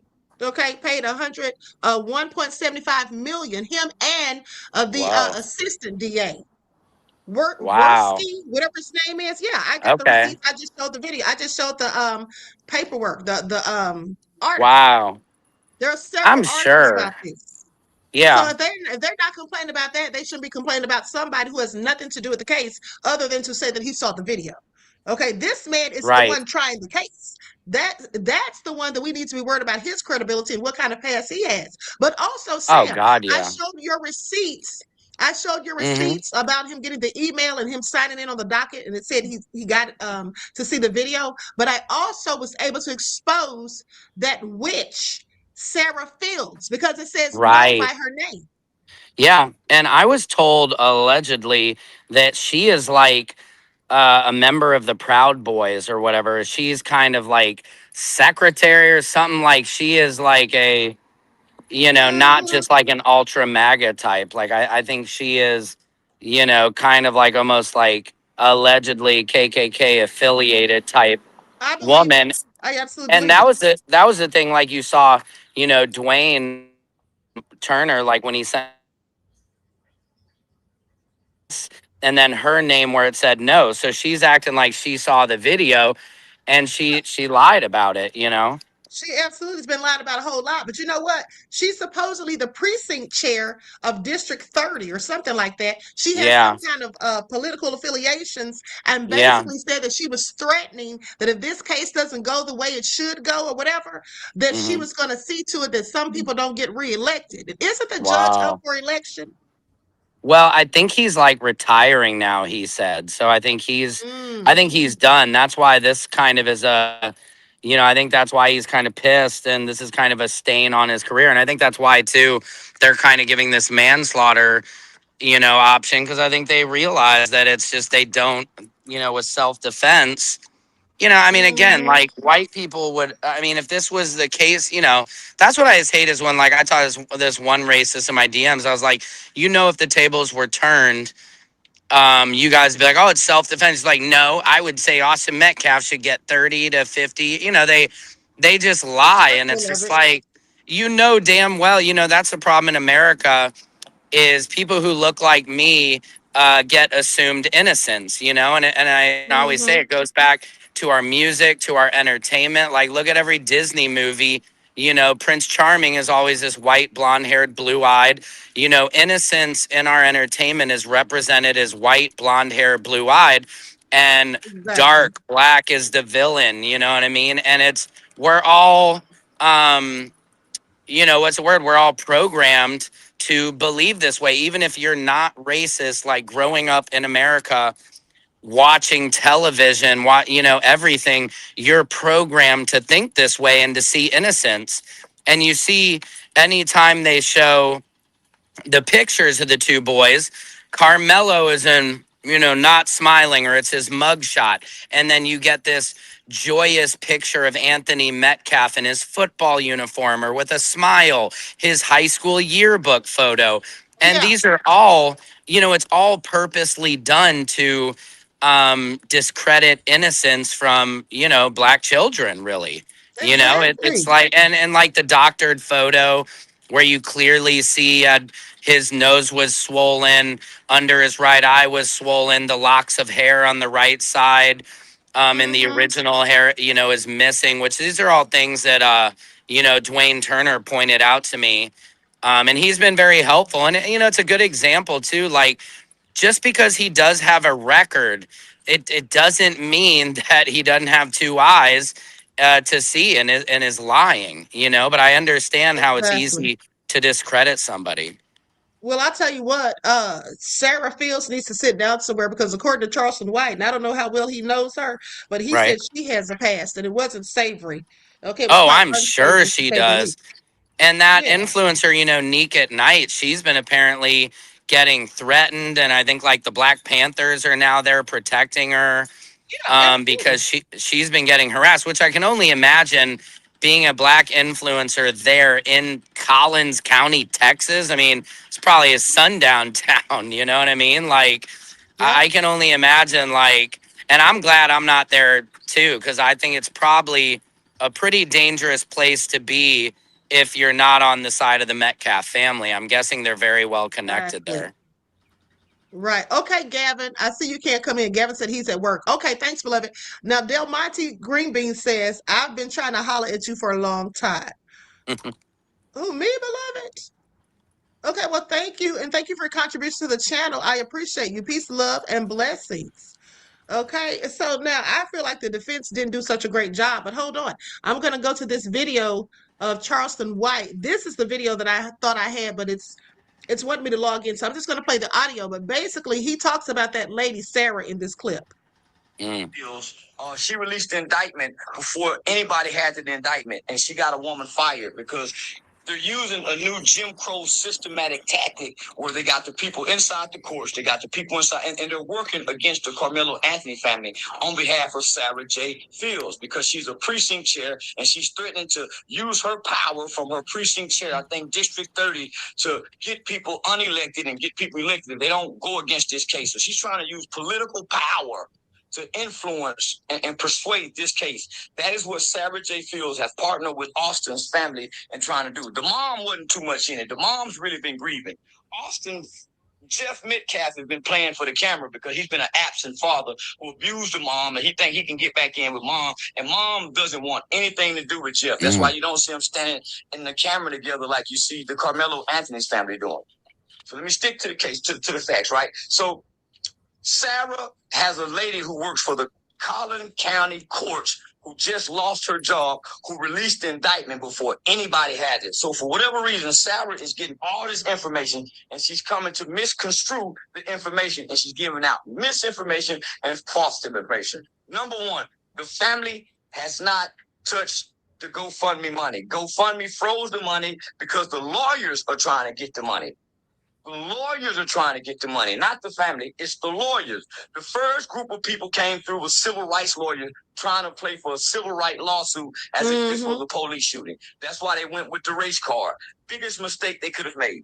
First mistake I told them they made, playing a race card. Now white people was waiting for black people to play the race card. Now they're playing the race card in ways that we can't see. It's called racism. It's hidden in the fabrics. It's embedded in the fabrics of the design of America. So it's not blatant. You can't see it. It's hidden. Like somebody in Collin County courts who has a job to feed their family are releasing private information to a known, not a law enforcement, which is Sarah J. Fields. That's the first mistake that's happened in this case. These are adults that's doing it. This was a children's problem. A children's issue. The adults have gotten in and made it hateful, ugly, and racist. And this is about right or wrong. This is clearly about right or wrong. This isn't about race. The adults have came in and made it about race. You don't hear no children online talking and fighting and going back and forth about this case. It's all hateful-hearted adults. It's not children. It's all hateful-hearted adults online bickering, going back and forth, spewing hate over an issue over children. And none of them was there. All the adults with opinion, none of them was there. So Sarah, let's tell the truth. Jeff, let's tell the truth. You even said in an interview, but you're talking too fucking much online, Jeff. You're talking too much online, Jeffrey Metcalf, and you're partnering with someone who wasn't there, and it's clearly she's a hateful-hearted. And by the way, Sarah, we have your background as well. You said Dominique Alexander's a horrible person, and he is. And you once were too, Sarah. You used to smoke meth. You was a meth addict whore. So don't try to get cleaned up in a Republican Party and hide behind this conservative shield as if you once was a liberal whore. Okay, so that's what he had to say about her. Now, mind you, she said some time ago that she was going to sue him. She hasn't sued him as of yet, and I don't think that she will, because if he's telling the truth, she's definitely not going to sue, because all that's going to come out in the wash. And in Discovery, yeah. Mm-hmm. That's the thing. I mean, it's like, it's like Donald Trump. I mean, don't you think if he wasn't on Epstein Island or had done anything with kids, he would sue all these people for defamation of character? But he knows that everything will come out in Discovery. So, I mean, Donald Trump sues us. He sued the IRS for $10 billion. Why is he not suing everybody who claims he was on Epstein Island? Because he knows. Yeah. Exactly. Now, I'm going to go over these instructions that the judge has issued. Okay, it says reasonable belief. Okay, that means belief that would be held by an ordinary prudent person in the same circumstances as the defendant.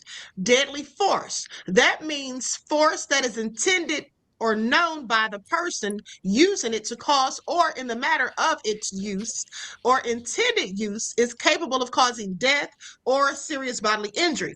Now, you are further instructed that it is your duty to consider all relevant facts and circumstances surrounding the alleged killing and the previous relationship existing between the accused and the deceased, if any, together with all relevant facts and circumstances going to show the condition of the mind of the accused at the time of the alleged offense. Now, therefore, bearing in mind that the foregoing definition and instructions, if you believe from the evidence beyond a reasonable doubt that the defendant in Collin County, Texas, on or about April 2nd of 2025, did commit murder or manslaughter, but you further find from the evidence or have a reasonable doubt thereof that the defendant reasonably believed that deadly force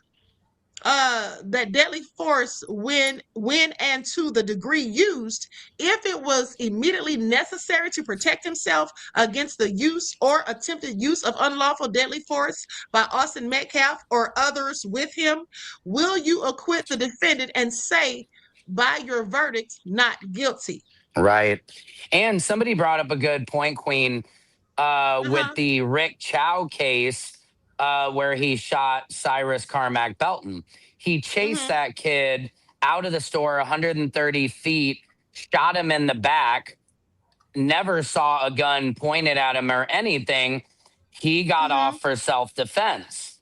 So it's just, this is a two-tier system, like I was saying earlier, on it's just unfortunately when it's somebody black, we don't see any innocence. We only see as the aggressor, and it's blatant racism, because it's like, if Rick Chow got off, then Karmelo should have no problem at all. Exactly. Because nobody was putting hands on Rick Chow. He was in pursuit of someone. Right. Yeah. Now, it goes on to say, you are further instructed, however, that if you believe from the evidence beyond a reasonable doubt that at the time and place in question, Austin Metcalf or defendant, Austin Metcalf or others with him were not using or attempting to use unlawful deadly force on the defendant, or that the defendant did not reasonably believe that his use of deadly force was immediately necessary, then you will find against the defendant on his plea of self-defense. Now, in deciding whether the state has proved that the defendant did not reasonably believe his use of deadly force was necessary, you must not consider any failure of the defendant to retreat that might be shown by the evidence. If you find both the defendant did not provoke Austin Metcalf, the person against whom the defendant used deadly force, and 2, the defendant was not engaged in criminal activity at the time that he used the deadly force, and if you do not find both 1 and 2, you may consider failure of the defendant to retreat that might be shown by the evidence in deciding whether the defendant reasonably believed that the use of deadly force was necessary. Now, they have evidentiary instructions. At times throughout the trial, the court has been called upon to pass on the question of whether or not certain offered evidence might properly be admitted. You are not to be concerned with the reasons for such rulings and are not to draw any inferences from them. Now, when offered evidence is admissible is purely a question of law. In admitting evidence to which an objection is made, the court neither determines what weight should be given such evidence nor passes on the credibility of the witness. Now, as to any offer of evidence that has been rejected by the court, you, of course, must not consider the same. As to any question to which an objection was sustained, you must not conjecture as to what the answer might have been or as to the reason for the objection. The fact that the defendant has been arrested, confined, or indicted for or otherwise charged with the offense gives rise to no inference of guilt at his trial. You are instructed that you may consider all the relevant facts and circumstances surrounding the killing and the previous relationship existing between the accused and the deceased. If any, together with all relevant facts and circumstances, are going to show the condition of the mind of the accused at the time of the offense alleged in the incident or in the indictment. You are instructed that the defendant may testify in and on his own behalf. Okay, well, he didn't choose to do that. So those are the first sets of instructions, which I find interesting. Okay, Dredd says, keep your hands to yourself. Absolutely. Okay, absolutely. Greta says, Black people rarely get justice in America. I agree. Okay, I agree. Okay, my brother's brother says CW Charleston White was talking ish about Karmelo first, but then switched up. Yeah, he said that. He absolutely said that. in the first video that I played of him. He absolutely admitted that. Okay, now with that all being said, J Money says also they have a whole page demonizing us. Sure they do. Okay, I'd be surprised if they didn't, beloved. I am so sure they do. Terrence says, after this, we need to push hard for change against all white juries and these white racist judges and DAs. Well, we absolutely need to start signing up for jury duty ourselves, beloved. That's what we need to do. Now, the jury wasn't actually all white. It was just non-black. Okay, Right. they It had was like black 3 people Asian women. They said one and Middle person of Easterns. color. I don't know what that. Yeah, Middle Eastern. Yeah. Middle Easterns, that's what it was then, and Southeast Asians. Yeah. Yep. Yeah. So No, it's true. I mean, and can you imagine in Collins County, Texas? I mean, the hard part is this stuff's been going on for decades and decades when, a black man whistles at a white woman and then an all white jury convicts him and then he's lynched outside the courthouse before, you know what I mean? Like there's like 4 minutes. Jury's like, yep, he's guilty. And then they release him to the Klan. I mean, this shit, it's just, and this obviously, but historically, this has just been happening. And I think that's also why this case is so polarizing, is because I understand why the black community wants to, wants this to be right, because historically, and then white people see it as like, oh, black people just want to convict somebody just on race. They don't care the facts. They just want to. And it's like, but if white people could understand the history of how many people have been wrongly convicted, then you understand, They do. These racist people, these MAGA types, they absolutely do understand. They just don't Yeah. care. Okay, because here's Right. the Yeah, thing. maybe. We could see how they had no problem donating money to Derek Chauvin. Right. Okay, we saw what he did to George Floyd, and George Floyd was innocent. He didn't even have a fake Right. $20 bill. And I then we know. saw how they did George Zimmerman, all these other cases, Kyle Rittenhouse. And I said Right. right Yeah. now, with that all being said, they absolutely know the history, but they don't care Yeah. about the facts. Right. They They don't make care them. about the They facts. make These these people guys are heroes. Yeah. Yeah, and these people are so hateful, and how you know that is they're all down there at the courthouse with Confederate flags. Okay, trying Right. to intimidate the black people. They even had Nick and Knight crying. Okay, it Yeah. was just so hard to watch. So this Yeah. is the hate that is within them at the end of the day. Yeah. Yeah. Hey, And I mean, Truth I don't Brown. know how you ever get rid of that. You know what I mean? I don't Right. I don't think you can get rid of it. No, That's it's the hard ingrained in part the about it. fiber. It's a mindset, and it's ingrained into the fiber of some people's DNA. Yeah. Okay, Truth Brown says if they find him guilty, people take a deep breath because the next few weeks are going to be wild. They still making fun of George Floyd. I have hope for Karmelo, but this is America. Absolutely, beloved. I agree. Well, here's the thing. I'm glad you brought that up. So let's just know this, beloveds. At the end of the day, no matter what happens with this trial, guilty or innocent, at the end of the day, we're not going to be out here fighting these idiots. Okay, we're not going to be out here resorting to violence. We're not going to be out here rioting and looting in the streets. Any of that foolishness is what we're not going to do. Because, like I already told you all, we have a course of action. Okay, if it's not what we want to hear, we're just going to boycott one of these big corporations, and we'll decide amongst ourselves which one it'll be. That's what we'll do. We're not going to be out here fighting and acting crazy. Okay, that's what the devils do. Let them have at it. Okay, that's what we're going to do. We're going to boycott. Okay, now we might pick Walmart. Who knows? Okay, I don't suggest picking Amazon, because when I thought about it, there's a lot of people who have their own personal items on there. You know what I'm saying? People who sell their own items and stuff on Amazon. So I would suggest somebody like maybe Walmart or something else, whatever y'all can think of. Okay? Whatever y'all can think of. Now, with that all being said, let me see here. Hold on.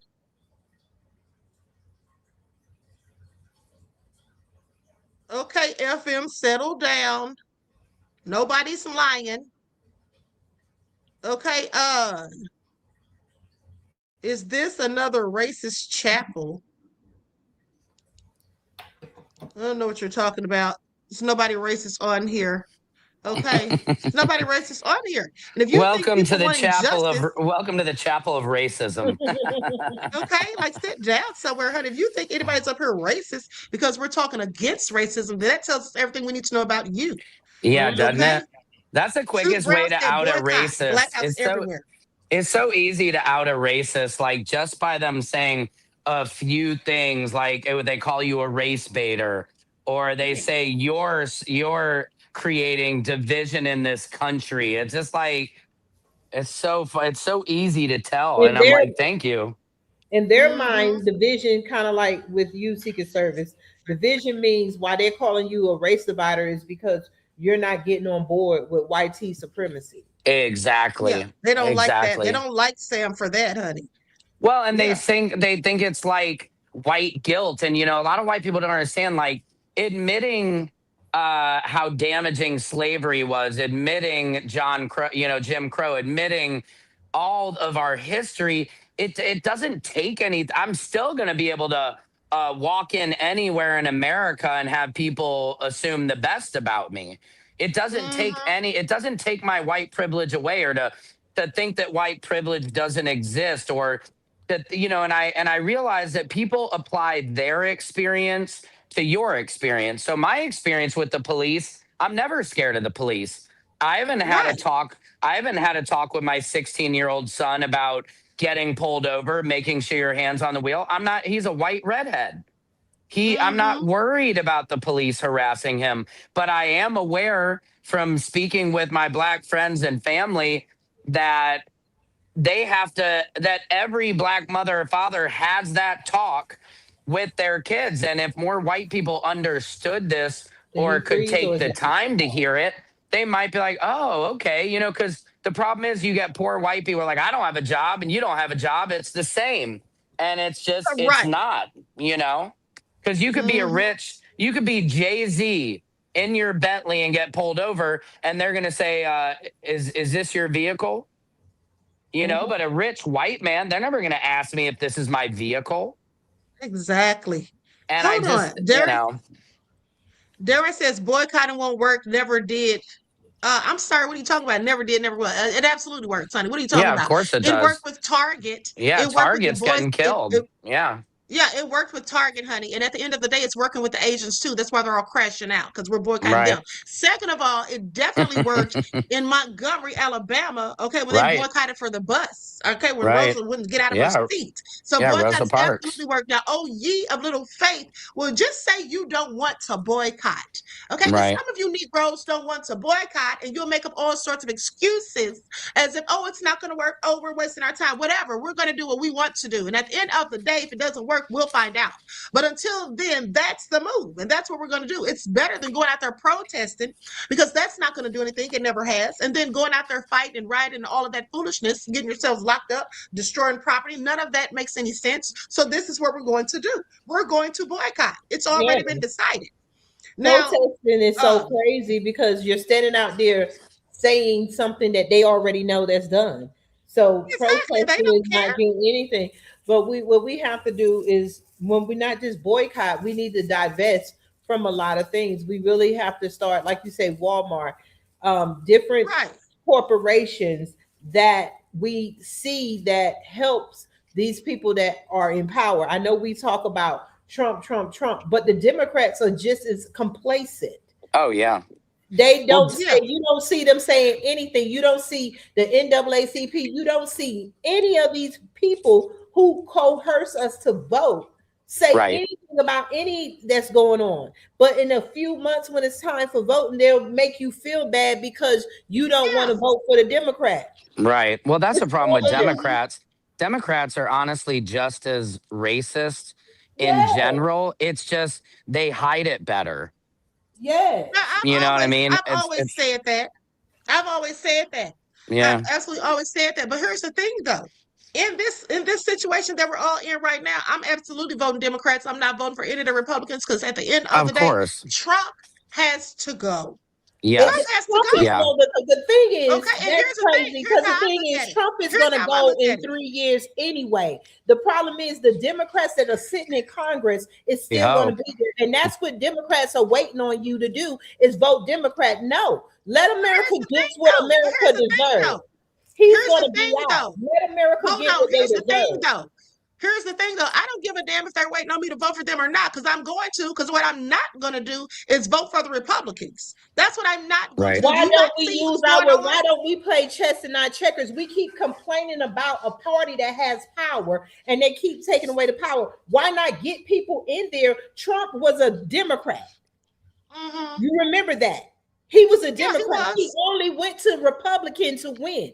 So why don't we get out our feelings and go over there and infiltrate the Republican? Absolutely not. Absolutely not. Because first of all, hold on. Have you read Project 2025, Tina Barry? And you sitting here talking about the Democrats? Hold on. I'm asking you a question. What have the Republicans done for us? I want to hear this. I'm not saying that. I'm saying why not go? So hold on. So if the Republicans haven't done any, hold on. If the Republicans haven't done anything for us, who do we get the most for? Are the Democrats trying to get rid of Medicaid and Medicare? No, they're not.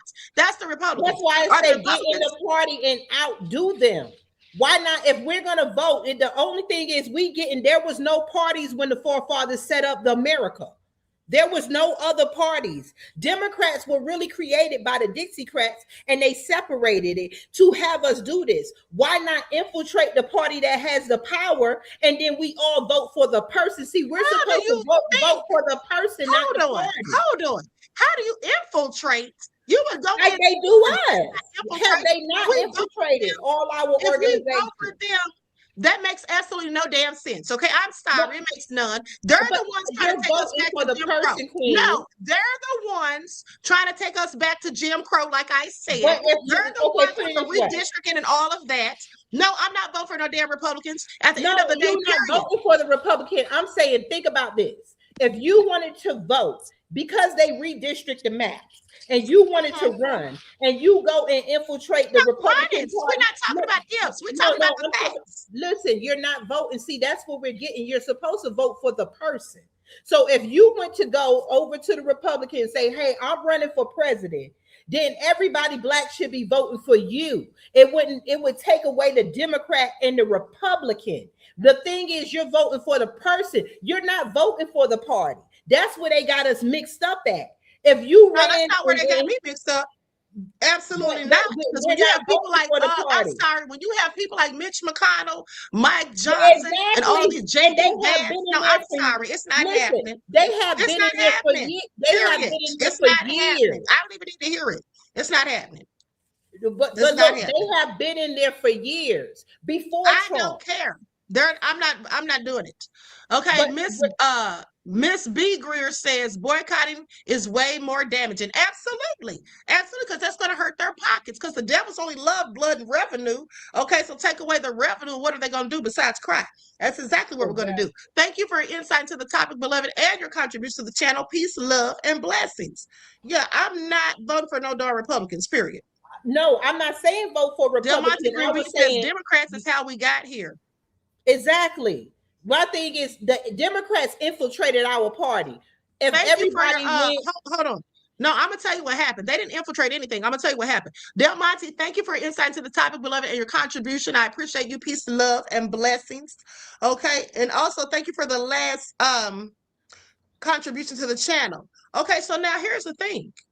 First of all, the Democrats were the party of the Klan at first. We all know that. But then when black people started becoming Democrats, then they switched over and became Republicans. Okay, so the Republicans are the ones that was always the most racist and still are. Okay, far as I'm concerned. And at the end of the day, yeah, the Democrats may be how we got here, but guess what? There's new Democrats coming in, and I already told you all, if y'all were listening, that we're not voting for the ones that take money from AIPAC. That's been the problem. Okay, the ones that take the money from AIPAC, I showed you the list of whom they are. We're not voting for them. Okay, we're going to vote for the new ones that are coming in. We're voting for the ones that are not taking the money from AIPAC, like Cori Bush, rather than, remember, Jasmine Crockett wanted people to vote for that guy, Wells. He's taking money from AIPAC. We're not voting for him. Okay, that's what we're not going to do. So whoever you are, we're not voting for anybody that's taking money from AIPAC. Okay, that's just what we're not going to do. And at the end of the day, I have seen and read thoroughly Project 2025. Okay, and I have seen all the other stuff that they have up their sleeve. Now, unless you have read that and researched it, please don't tell me what they have planned, because these Republicans are the devil. I don't care what anyone says. And I understand what you're saying, Queen. I'm saying, like, we're still voting Democrat in 2026. Amen to that. Thank you for your insight to the topic and your contribution to the channel. Now, okay, Tina, let me ask this question. But then if they redistricted the system, okay, they redistrict the maps. That means that a lot of black seats got knocked out, right? So the only seat that's going to be in that place is Democrat, right? I mean, going to be Republican. My thing is this: why not infiltrate it? If we're voting for the person, I'm not saying the party. See, we get caught up in the party. I'm saying vote for the person. If we was Democrat, if we were Republican before, and then we went Democrat, and they have all the seats, why not go in there and get the right person, and we put up our person that we're going to vote for and separate the Republican vote? That's all I'm saying. How do you know who the person is? How do you know who this person is? No, I'm saying if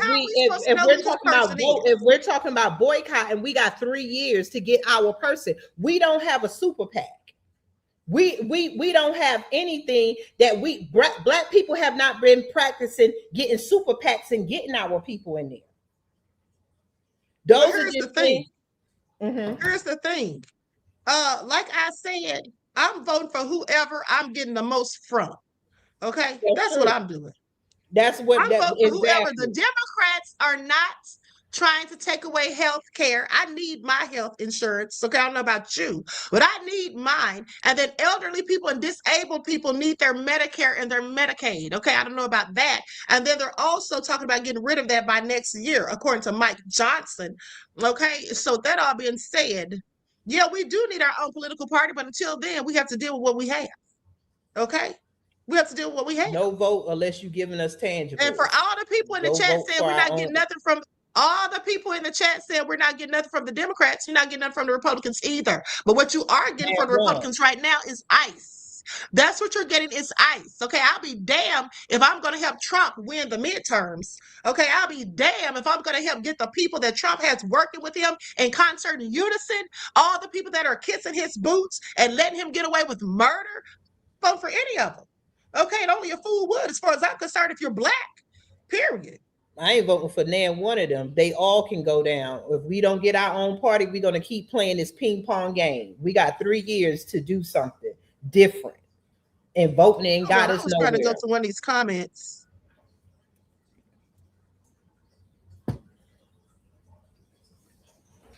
Hold on. I was trying to see Truth Brown's comments. Somebody said ICE didn't bother you. Well, it bothers me because at the end of the day, ICE is going to be coming for black people. Y'all do remember. Hold on, let me just show y'all something because y'all sitting up here tripping. Where ICE is going to take us, Queen? ICE didn't bother you. Hold on. ICE didn't bother you. Okay, get a load of this. Hold on. Where is it? Hold on. Because I keep the receipts. Here it is right here. Okay, please miss me with it. Y'all sound crazy as hell. As far as I'm concerned, I don't give a damn what y'all say. Okay, I've done the research. Period. Hold on, listen to this. This is a Republican. Okay, please pay attention. Now, this is what they want to do. Y'all can sit there and say whatever you want, but I'm sorry. This is why we have the Asians in our community. So we're pretty from courts, and so we'll see how that goes, and certainly hope that the Supreme Court will overturn Amendment 14 and gives us a shot to revisit those. Did Did y'all hear that? This is Alabama GOP House Leader Nathaniel Ledbetter said that he would love to see the Supreme Court overturn the 14th Amendment. But you talking about ICE doesn't bother you? Well, if they turn over that 14th Amendment, if they overturn that 14th Amendment, and I'm gonna ICE be will right bother here you. in America where I came from, where my family land is. I'm not talking to you. I'm not talking to you. I'm talking to the person in the chat. At the end of the day, and you really don't know where you'll be if they overturn Amendment 14. None of us do. Period. Yes, we do. Okay, If you know so your like I said, lineage. they're trying to take us back to Jim Crow. Okay, they're trying to get it overturned right now as I speak. Amendment 14 takes away birthright citizenship, but it also takes away the ability of those of us that came from the descendants of slaves. Okay, it takes away the ability for us to even say that we're citizens and that we don't have a right to be removed from this land. Okay? They have nowhere to take us when we the original anxious people. to get it passed. That's why he's so anxious to get it passed. But hold on, let's let him finish. Say from your perspective, I mean, other than Mr. Pro Tem, everyone was relatively silent on the goings-ons. What would you say from your perspective is the biggest misconception about what the bills do, and a message that you'd like to see out there?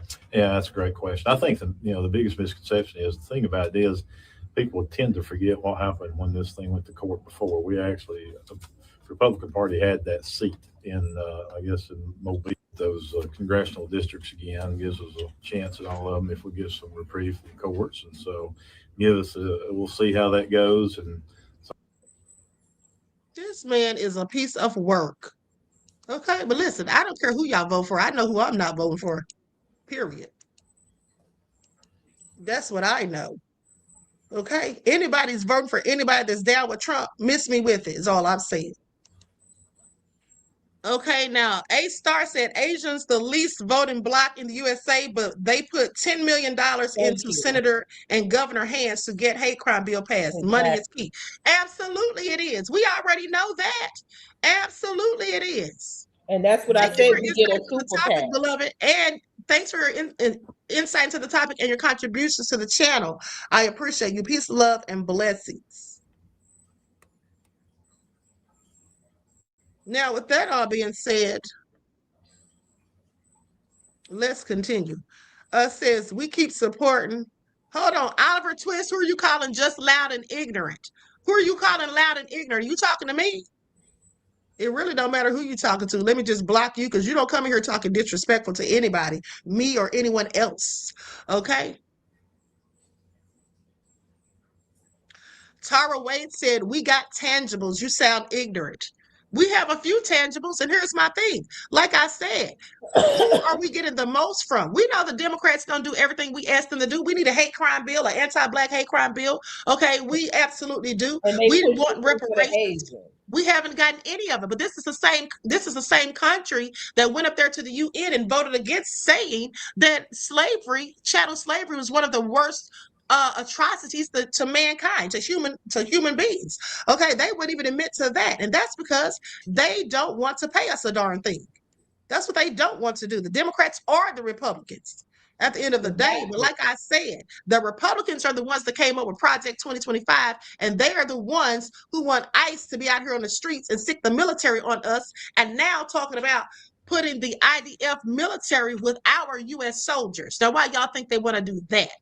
Okay, why do y'all think they want to do that? So when they turn them loose on the streets, if they declare martial law or whatever, oh, I'm sorry, you don't think they'll take us out? I absolutely believe that they will, without a shadow of a doubt. Now, with that all being said, I'm going to go to this video about the Karmelo trial, what these people are talking about on here, the evidence that could change everything. Okay, let's get into it. I'm going to start at about the 7-minute mark. Likes up, everyone, please like and share. Thank you in advance. Hold on. Says Republicans, their rights in Tennessee. Miss Shanice. What do you mean, beloved? You said they have their rights in Tennessee? I'm not sure what you're talking about. But thank you for insight into the topic. Can you clarify that for me, beloved? And your contribution to the channel. I appreciate you. Peace, love, and blessings. Okay, so let me put this video up here. Let me start this video. I'm going to start on the 7-minute mark. Here we go.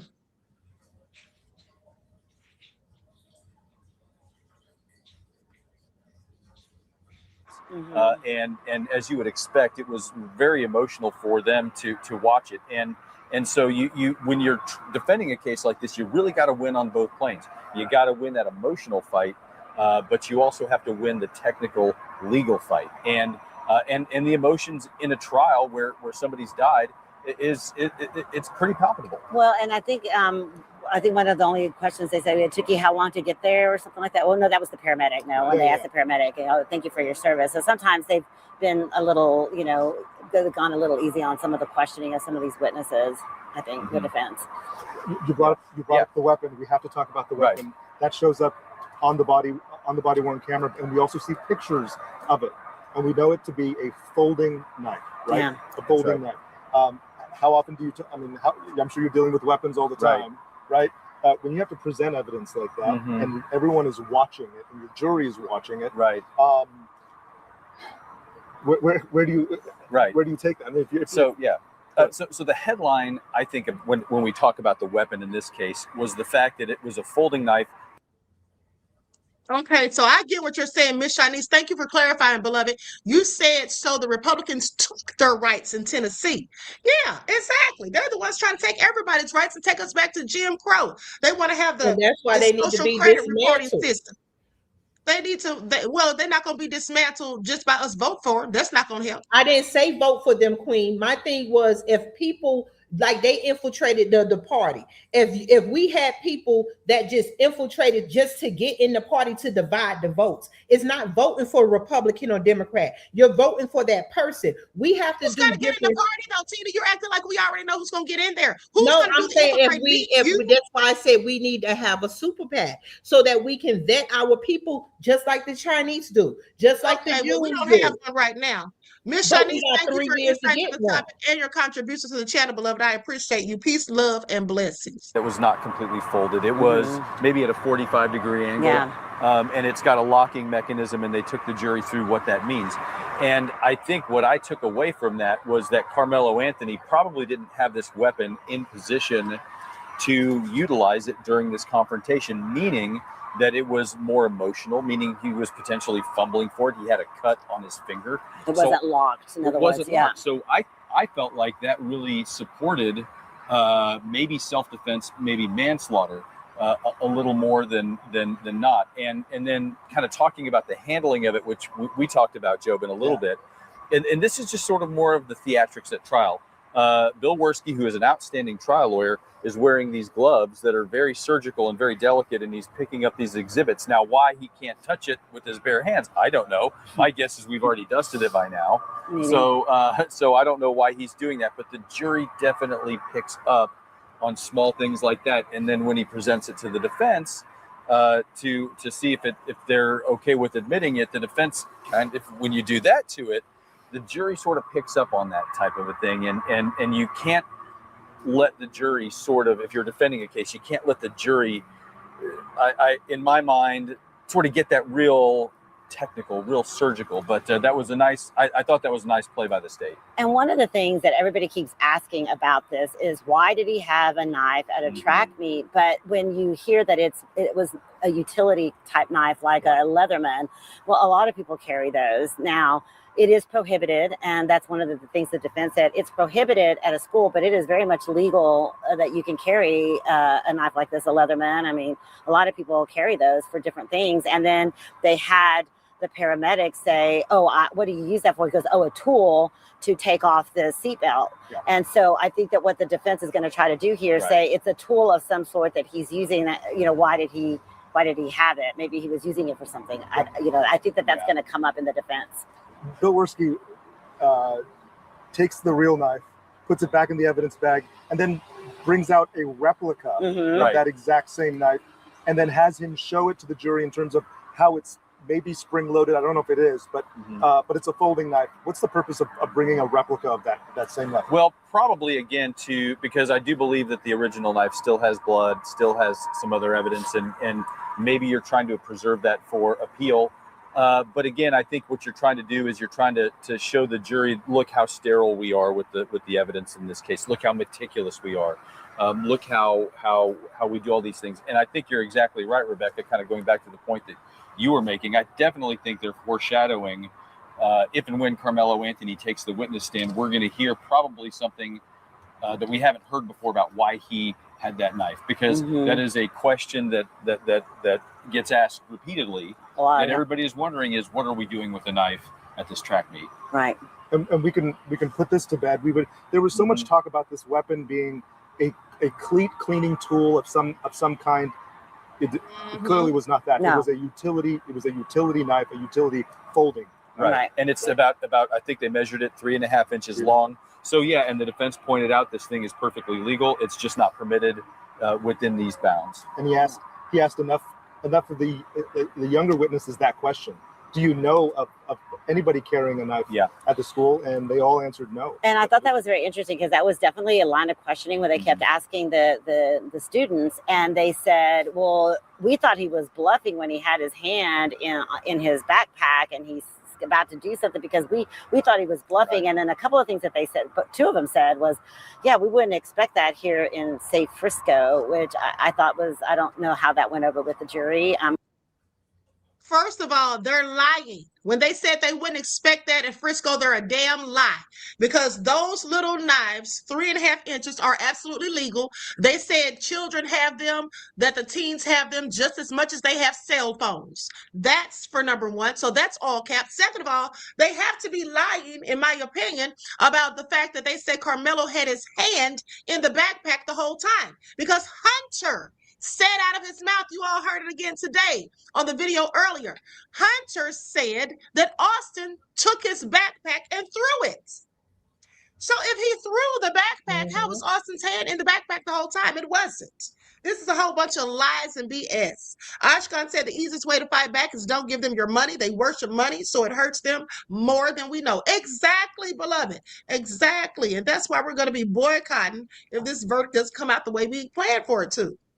Okay, A-Star says it's basically a can opener like the blade on it.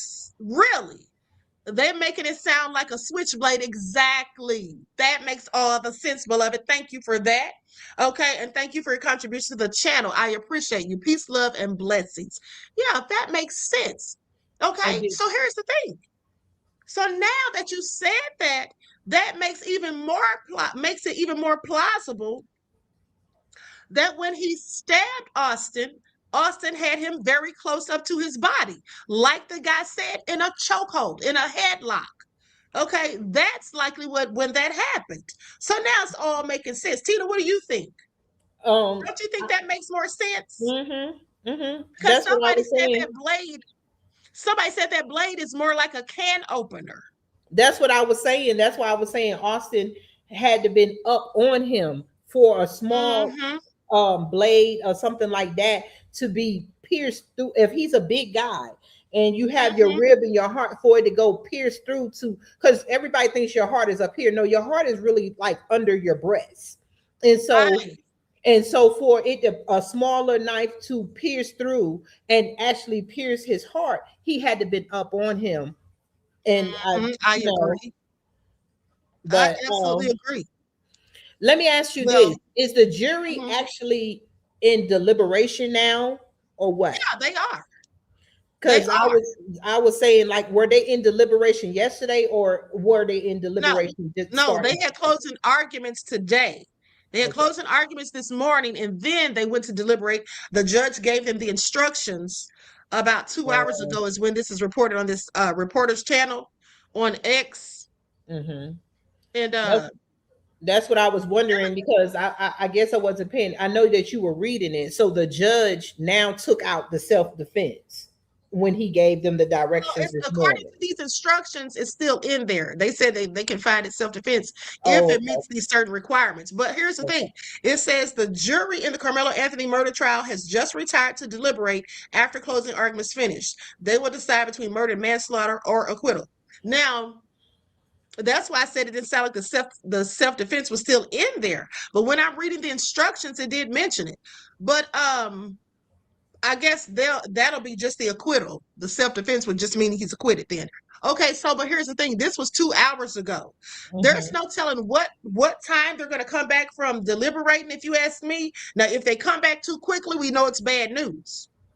We know it's bad news. If they come back really quickly, it's always bad news. That means they already made up their minds quickly or whatever. You want them to ponder, to think about it.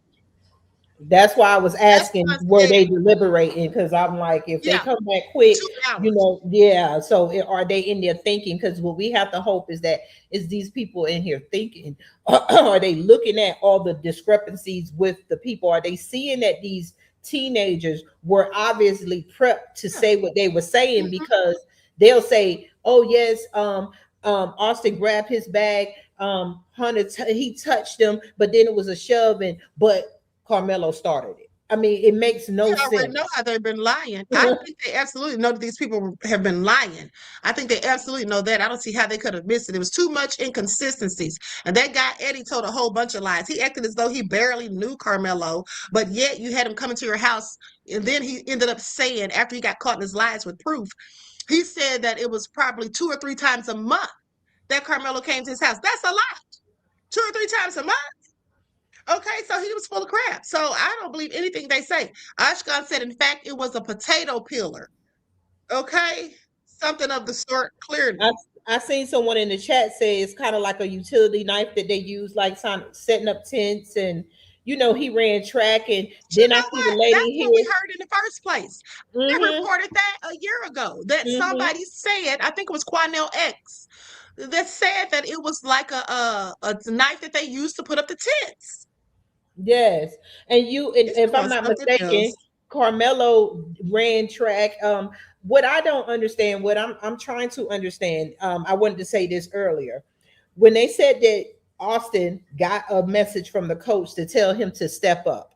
Now, I think people are assuming that he's saying step up to help him at the track meet. First of all, I thought that Austin and his brother was so big that they played football, not track. That was always. They did play football too.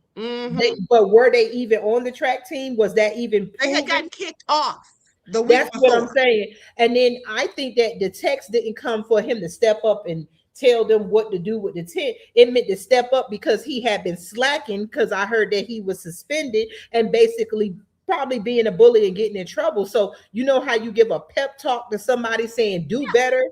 I think that step up text meant for him to do better for himself, not to exactly, not for him definitely to it wasn't patrol the tent. Exactly. That's the same thing Charleston White said, though. But I absolutely don't think that he's supposed to be patrolling that tent. And I'm not even sure if the coach even told him to step up. Maybe they could have conveniently come out and said that just to excuse the fact that he was even there when he was no longer on the team, him and his brother. Because they didn't say that in the initial reports. Like a year ago, I never heard that until recently. And I've never Truth Brown says, hold on for a second. Queen Truth Brown says, Queen, I heard the judge sealed a lot of the evidence, and that's why we have not heard anything that was already said by Hunter. Really? So that's the gag order that he had. But also, beloved, and my moderator reminded me of this yesterday. When the incident first happened, they said there was cell phone footage, and they said, the police said that if anybody posts that footage online, they're going to be arrested.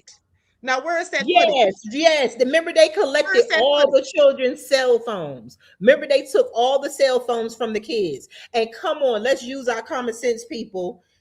Children record fights. Everybody recorded children's. And they said Eddie was recording it. Yes. They said Eddie recorded it, but when he got on the stand and testified, he said that he didn't do it for real. He was pretending that he was recording it. But it wasn't just him. Remember, when we first read it, I have to pull up those files. They took several of the students' cell phones. Now that you say that, I do remember. And they took Eddie's twice, though. He said in court that they took his twice. So he definitely, in my opinion, had some footage. But even that guy that said he saw the video also said the same thing, that they had cell phone footage. So where is all of that? They wouldn't have been threatening to arrest people if they didn't really have the footage. So there, like I said, I don't think they showed the real video in the court because that reporter said 5 seconds. How do you even have such an altercation in 5 whole seconds? Like an altercation that serious and severe. Now, with that all being said, I absolutely think that they doctored the evidence, that video. They didn't show the whole thing because that video was about 10 or 11 minutes long. Okay, from what they say. And I think Hunter should have initially been arrested too, because he's the one that started it, according to his own words. Yep. He said, if you remember, for those of you who were here on the other broadcast, Hunter said in that interview, he said, oh, he was like my big brother, even though they were twins. And he said he was always defending me, whether I was right or wrong. That's what he said. He said he was always defending me and taking up for me. He did. It didn't matter if I was right or wrong. And then he said we got into a little altercation. He said Austin grabbed the backpack and threw it. Or he said something about he grabbed the backpack. Yeah, he grabbed his backpack. He grabbed him.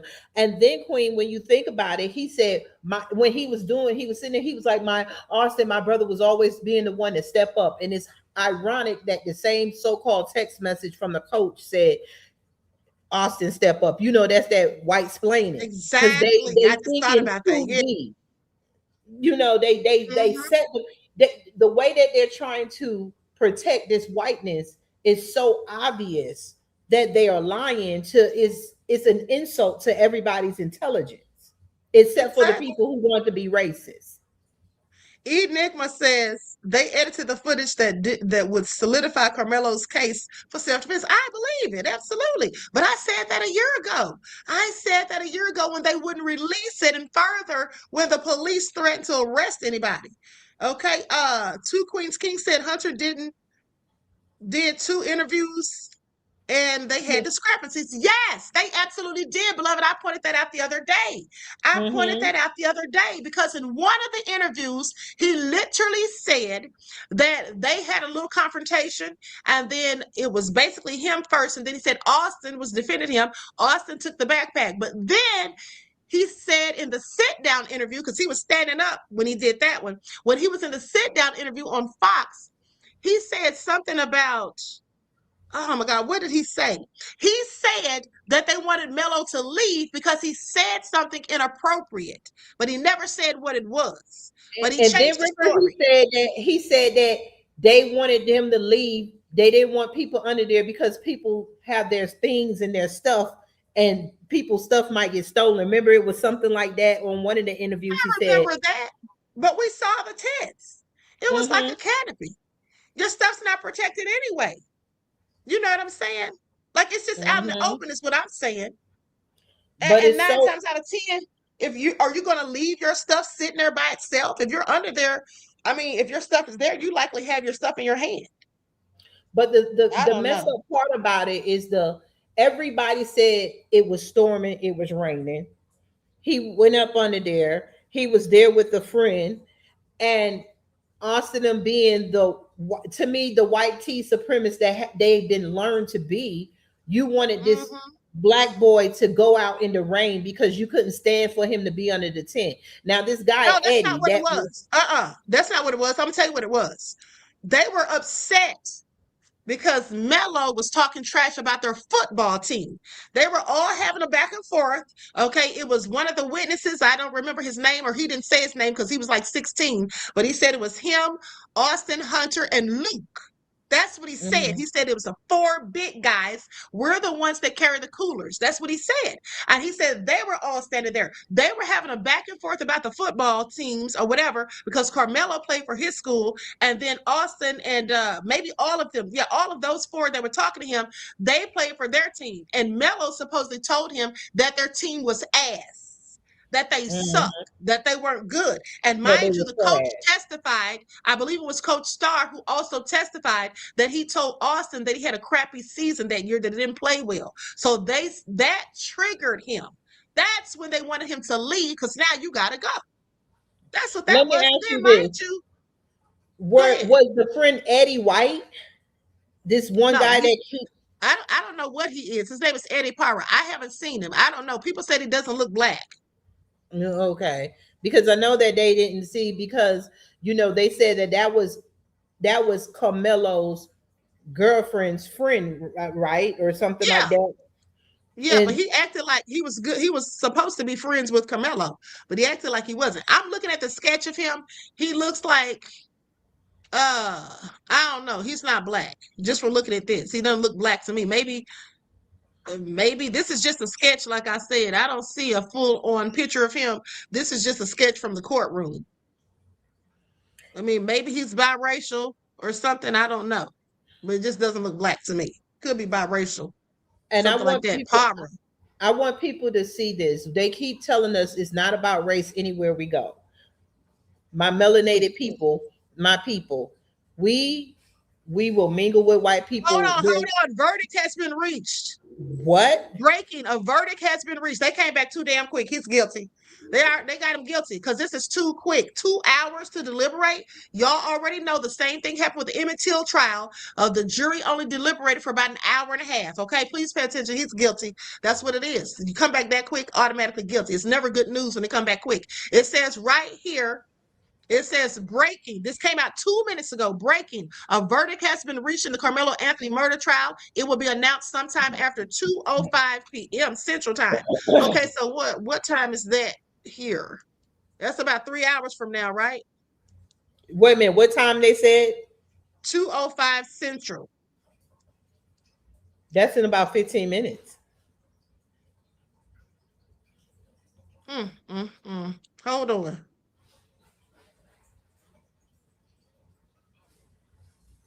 Yeah, 3:05 Eastern Time, right? Yeah, if it's 2:05 Central. Okay, yeah, because we're at 2:49. Uh-oh, you all. Uh-oh. It's already here. That was quick. Okay, so now the only question is, was it murder or manslaughter? Please don't say murder. Okay, but like I said, the good news is that he's likely going to win on appeal, hopefully. Hopefully he'll get to appeal the sentence. Houston Foodie said 15 minutes. This is all crazy.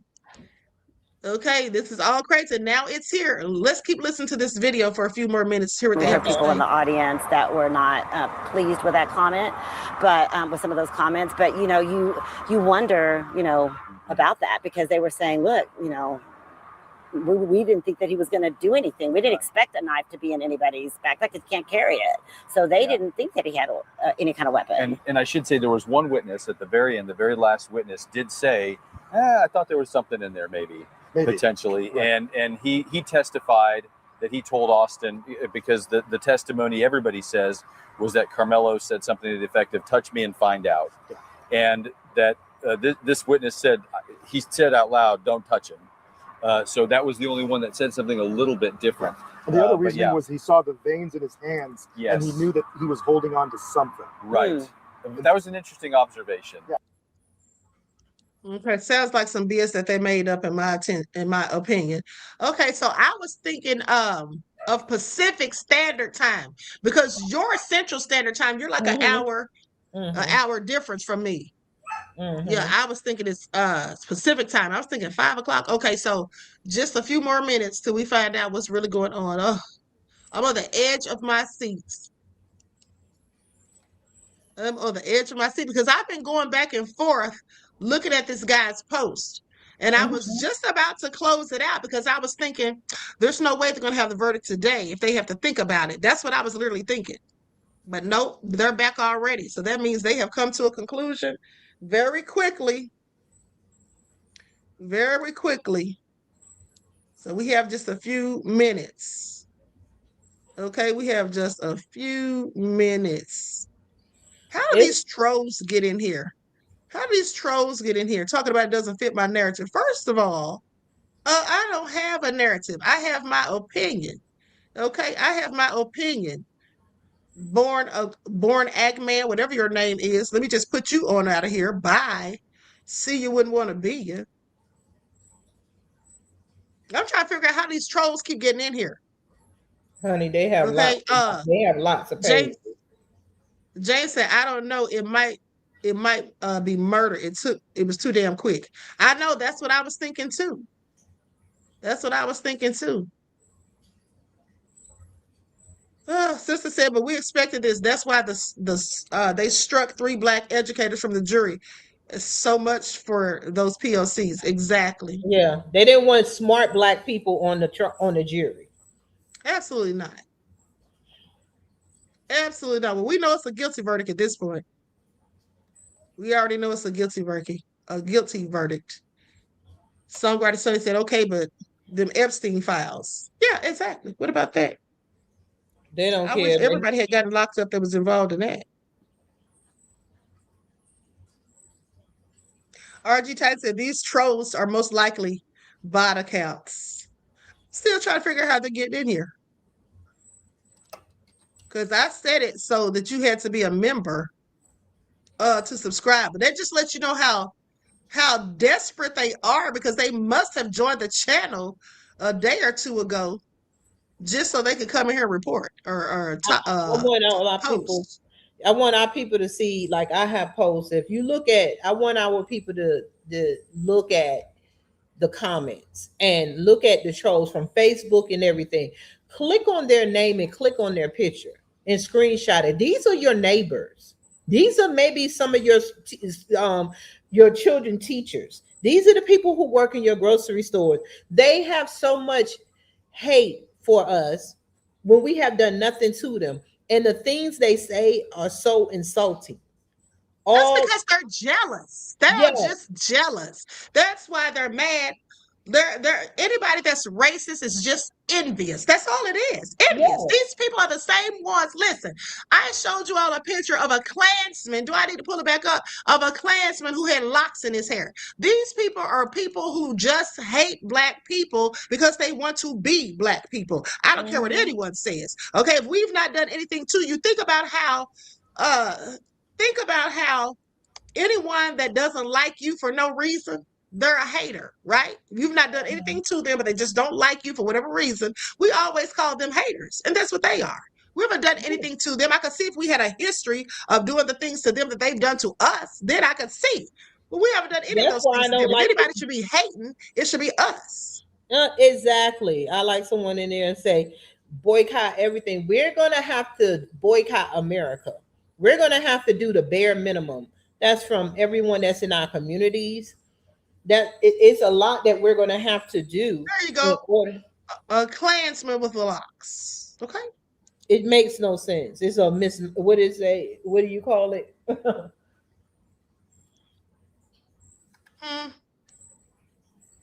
were you saying? A misnomer? Yeah. How can you be a Klansman and you have locks? You studied and you looked at a black person, you like what you saw, you know your hair is not like that, but yet that's what you want to be. You want to be a black man. You want where did you get this from? Like, really, make it all make sense. It's how you know they just be hating. That's all that is, honey. They hate us so bad. Here's the thing, how you further know it is because, like I was telling my audience the other day, there was a Karen who was trying to report people to ICE. So this guy who's Caucasian, he actually had put up a 1-800 number, and he said something along the lines of, if you know anybody that you need to report to ICE or whatever, call the number, right? He just did it just to see how many people that the racists would call and try to report. And he literally recorded them and played the audio. There's a whole Karen on there talking about, oh yeah, this Mexican, I think he's here illegally. He lives up the street from me, and he's driving a Mercedes Benz. It's a brand new Mercedes Benz. How's he affording that? My car is a little old 2016 or some old car she mentioned, but bottom line is she was clearly hating. So you're calling ICE on this man because he has a nice car and yours is old? But that's what they do to us. The whole point of them harassing us and calling the police on us. Yeah. That's my whole point, that they're jealous. Mm-hmm. That's exactly what it is. Oh, this is all crazy. I mean, just like we're talking about the Democrats and the Republicans, just like we're talking about redistricting, it's like we're in a bowl surrounded by racism, and we're coming up with so many ideas to get out of it, and we don't have a system in place. They are not feeling that. They can go to either party and benefit. Nothing is hurting him. Hold on. Let me see this here. So, Ask 109 says, you people never tasted real racism in your life. When you have a cross burning on your yard, on your front lawn, then you will know what real racism is. Honey, let me tell you something. You act like that was so long ago. Okay, you act like that was so long ago. At the end of the day, honey, I will tell you that I've seen a cross burning in a yard in Valley Station in Louisville, Kentucky. When I lived there, it was a black couple moved into that neighborhood, okay, a lawyer and a doctor, and they burned across in their yard. Okay, I was in high school. So please don't tell me it wasn't that long ago. Okay, so yeah, we do know what real racism is. When I've seen the Klan marching down the street in a Pegasus Day parade in Louisville, Kentucky, didn't I tell you all that when I was a little girl? So, honey, I know all about racism. I'm sure we all do. We don't have to have a cross. Hold on. We don't have to have a cross burning in our yard to know about racism. We see it all the time in this country when we see people who look like me swinging from trees. Okay, we see people who look like me swinging from damn trees. And then we know that's what y'all still do because Jake Lane just said it at the courthouse the other day that Mello needs to be hung from a tree. That's how we know that y'all still do it. And then they lie and say it was self-deletion. Okay, that's what they say. Self-deletion. As if we are going to hang ourselves from a darn tree, even if we did want to take ourselves out of here. Please dismiss me with it. Okay? How are you going to tell us what we know? Wait till you see a cross burning in your yard. A cross burning in a damn yard, it's nothing in comparison to seeing a person hanging from a tree. Okay, lynched. And that happened just recently.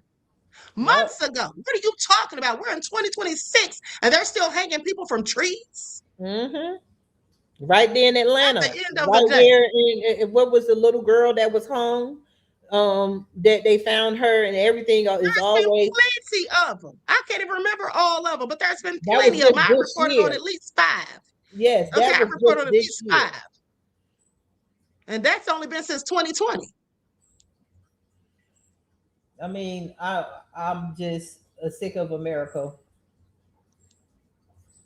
Look at this devil talking about nowhere does it say that you can have a black congressional district. Well, where does it say that you can have a white one? Okay, get your arse out of here. That's why I just blocked him. I'm like trying to figure out how the hell these trolls keep getting in here. They are so desperate.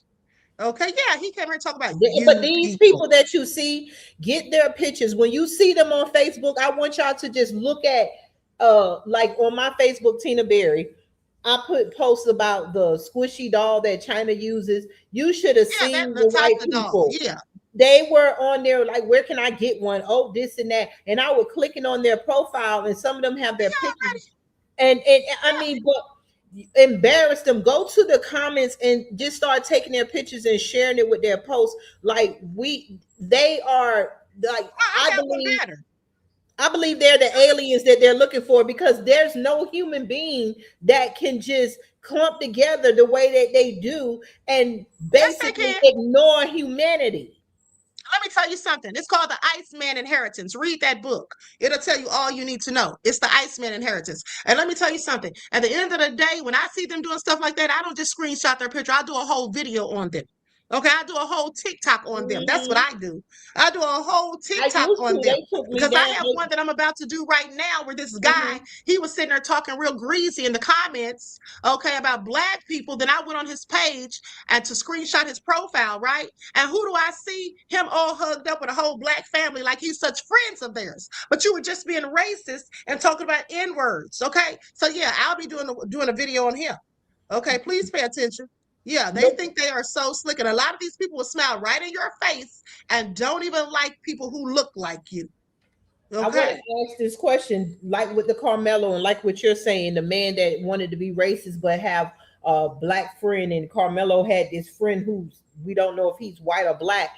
What do we teach our children? Because we're being taught that everybody loves everybody, but black people, we are the only people playing by that rule. And First we're of all, ending on. I never told my kids no everybody love no damn everybody. I told my kids about racism and who to trust and who not to. That's what I told my kids. I ain't never told them no everybody love everybody, because that's a damn lie from the pits of hell.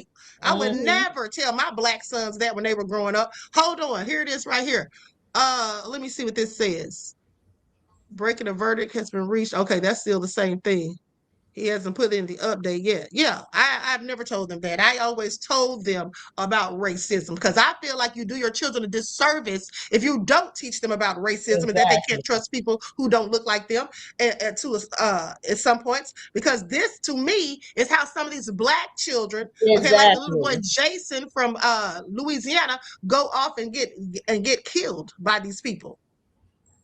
And this is why our people run when they see the police. This is why our people run, but then they pass laws now saying, I think in Alabama, they're passing a law. If you run now, that police can unalive you.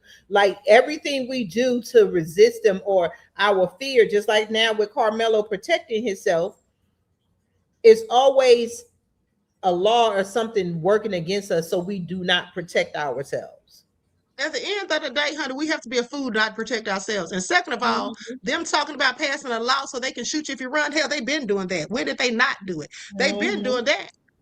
They didn't have need permission because they've been doing it. They've literally been doing it. I'm going to go off this video right here because they said the verdict's about to come out on Fox.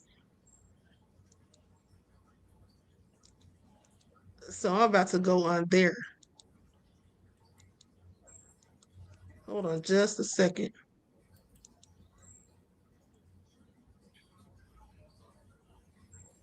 Okay, here it is right here. Oh, no, that's somebody else. Hold on.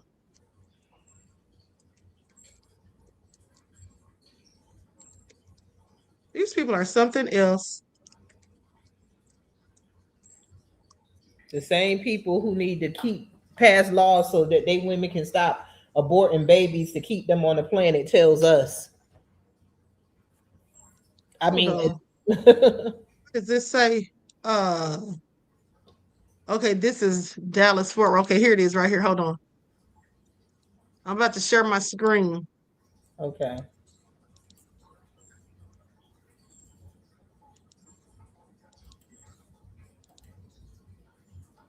And then Vince I Am said, Queen, some have admitted they're being paid to troll on certain topics online. I absolutely believe it. I absolutely believe it, because that's how they're getting in this chat, because I fixed the channel so they shouldn't be able to even get in here. Okay, I hope they're getting paid good at the end of the day, honey, because I'm going to block them every time I see them. They can miss me with it.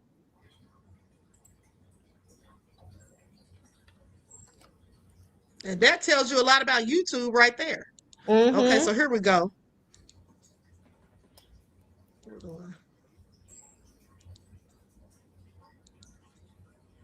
Is what happened under that tent, and whatever happened, if young Austin Metcalf put his hands on young Karmelo Anthony, did the defense, did the violence that responded to that, was it above what it should have been? Was it?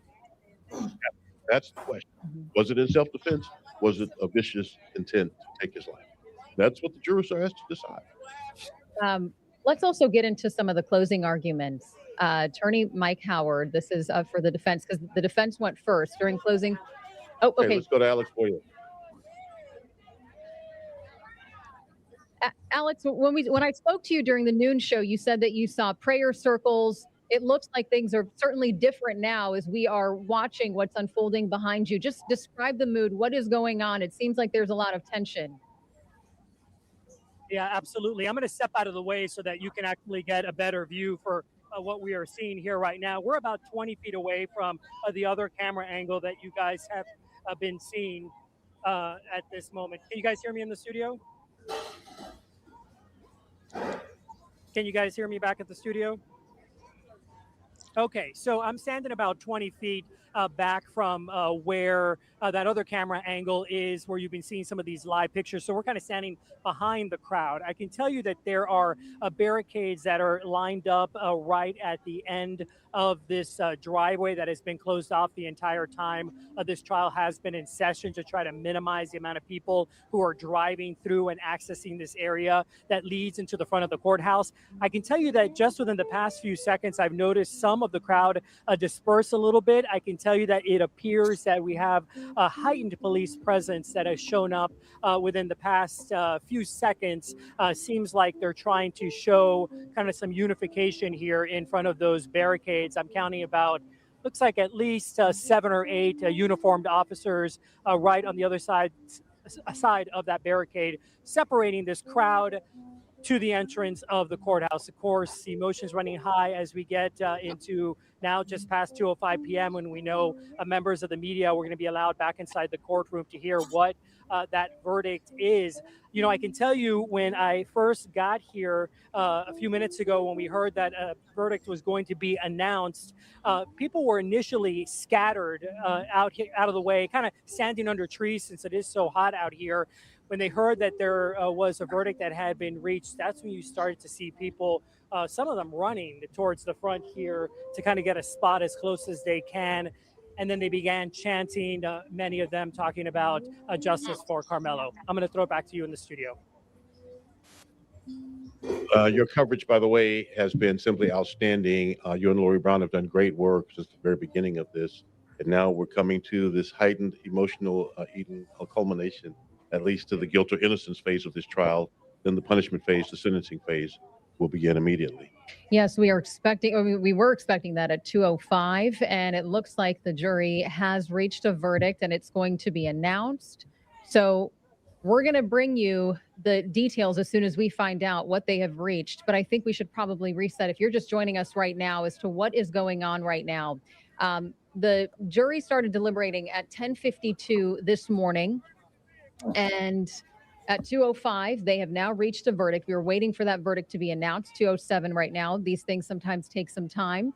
And things have certainly escalated outside of the Collin County Courthouse. You can see law enforcement out there trying to, keep everything calm, trying to get people away, it looks like, from the steps of the courthouse. But tensions are rising. At one point, we saw 2 people very close to each other exchanging some words, and we could hear yelling.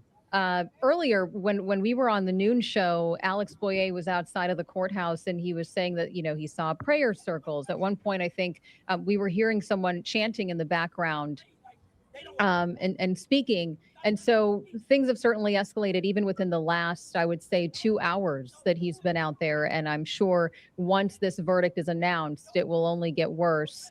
But this, as you mentioned, Sean, this doesn't really help the situation here, right? The verdict is the verdict. Right. It doesn't. And it could lead to even people having conflict with police out there and getting arrested out there because of their emotions. These moments are very tense. Black and very people stay intense, calm. I hope but they don't start you acting have to crazy control out your there. emotions in this Get moment. arrested. And so we have to watch that as well as watch what's happening in the courtroom. It's going to be coming down. If the jurors are back in, it could very well be that they're being polled individually, asking if the verdict is theirs and theirs alone.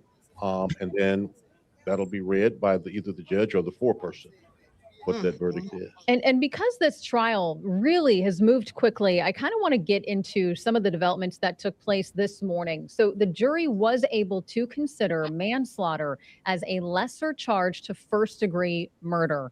Manslaughter is, just reckless killing, right? He did not, arguing that Karmelo Anthony did not intend to kill someone. He just happened to kill someone. Meanwhile, murder includes the intent, that this was deliberate. So the jury is having to decide between manslaughter as that lesser charge or first-degree murder. Now, as we talked about this earlier, the difference really is the maximum sentence, right? So for manslaughter, the maximum sentence is 20 years. For for murder, first-degree murder, the maximum sentence is really life in prison. So Karmelo Anthony was facing between 5 years to 99 years in prison. During closing arguments, the state actually waived the right to open. So the defense went first. And so on Karmelo Anthony's side, his attorney, Mike Howard, argued that Anthony was invited into the tent by somebody he knew and that nobody had the right to use force to eject him in terms of, I mean, some of the witnesses have said he was pushed, he was shoved. They use different words to describe that physical altercation there. Attorney Howard also claimed that Anthony did not have the right to, did have rather the right to defend himself against somebody much bigger than him. That was something else that was brought up, was the difference in size between both of these 17-year-old boys. But prosecutor Bill Worski, he argued that Anthony showed up with a mindset that, which is why he had a knife with him. Prosecutors argued that self-defense is not a defense in this case because Anthony provoked Austin Metcalf into pushing him when he said, "Touch me and see what happens." So the question here is, was this self-defense or was this deliberate? Did he intend?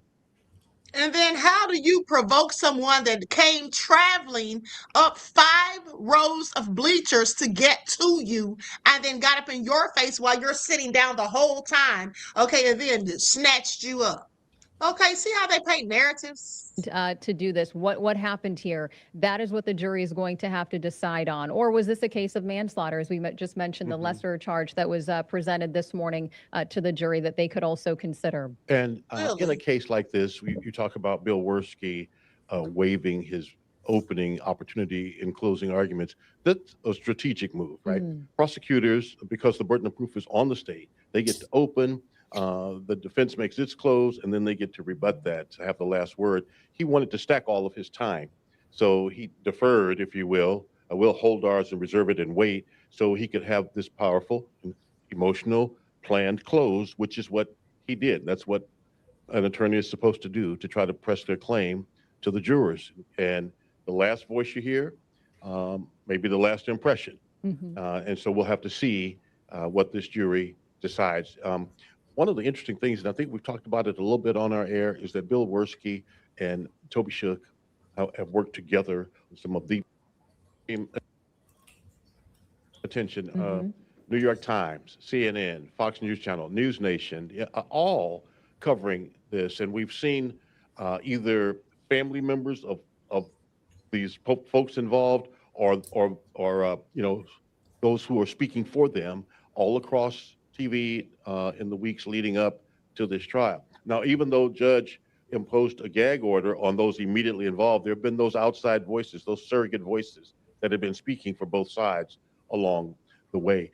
So with the sheriff's deputies there now, the Collin County Sheriff's deputies, things have quieted down somewhat. They were there and kind of allowing people to have their voice, but they've kind of stepped up their presence as we're now getting closer to learning what that verdict is today. Something that was interesting to me during this trial is, and this seemed to have shocked some people too, is we did not hear from Austin Metcalf's twin brother. He did not testify during this trial. We also didn't hear from Karmelo Anthony either about this. And I think that was probably strategic too, in terms of not having them testify. Well, first, since you mentioned Karmelo Anthony first, let's talk about that first. You cannot hold it against me if I don't testify in my own defense, even if my defense is self-defense. If my attorneys feel like we have proven our point, we have proven our position without your testimony, because remember, anytime you take the stand, you open yourself up to cross-examination. And a skilled attorney, no matter how innocent you may be, a skilled attorney can press his claim through you. As for Austin Metcalf's twin, I don't know that they felt like they needed to bring that emotional wound to the surface to press their claim and prove their point to jurors. Through video, through tearful testimony of many of their 21 witnesses, I think folks relived that moment. We heard about how they were trying to do the chest compressions, and we heard all of that. I think they felt we don't need to bring him back through that and let him live through that moment. Remember, the family members, as the medical examiner talked, as some of that testimony went forth, the family members of Metcalf left the courtroom. So no need to put him through that trauma in front of the jury. I think they felt they were okay without that. And I think the defense felt the same thing, that they were okay without Karmelo Anthony taking the stand. And for people who are watching and maybe wondering too, the prosecution called 21 witnesses. initially, I believe 35 witnesses were expected, and the defense called a handful of witnesses. I think I've heard from different legal experts that the defense really doesn't even have to call witnesses in this case.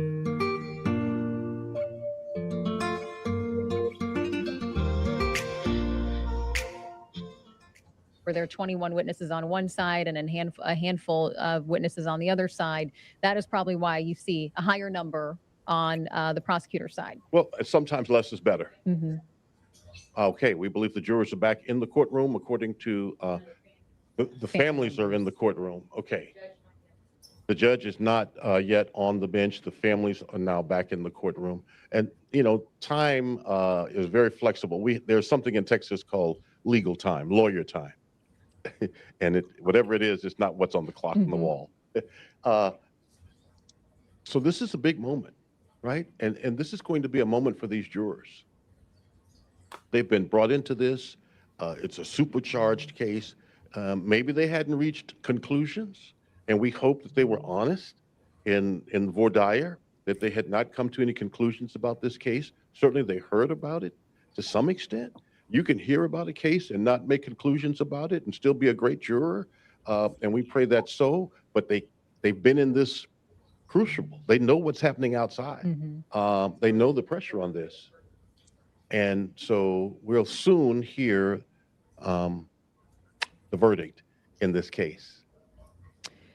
We'll soon hear the verdict. Yes, we should. As we've talked about this, I mean, this has gotten national attention, which is why so many people have come out to protest, you know, on whichever side that they're on, to whether it's to defend Austin Metcalf or Karmelo Anthony. And so it looks like things have certainly calmed down. That was not the case when we got on about 20 minutes ago or so. So I guess that's good news there that things are starting to calm down. But we're going to see, you know, how all of this plays out. And we'll go from there. I mean, this was a 12-person jury. 600 people were part of that initial jury selection. They narrowed it down to 12 people. And over the course of 2.5 days, the prosecution called 21 witnesses. The defense called a handful of witnesses. And so now it is this case is really in the hands of this jury. It is up to them. They have made their decision. And so we are patiently awaiting to find out what that decision is. Yeah, what have they fact, decided? It's done now. They've made their decision. They've come to a verdict. And we'll soon hear that. And then the punishment phase, sentencing phase will begin. And Austin Metcalf's brother is in the courtroom next to his mom right now. And so this has been an emotional burden for all involved. All these kids are good kids. They all had good grades. They all had bright futures. And in a moment, whatever happened under that tent has derailed a number of lives here.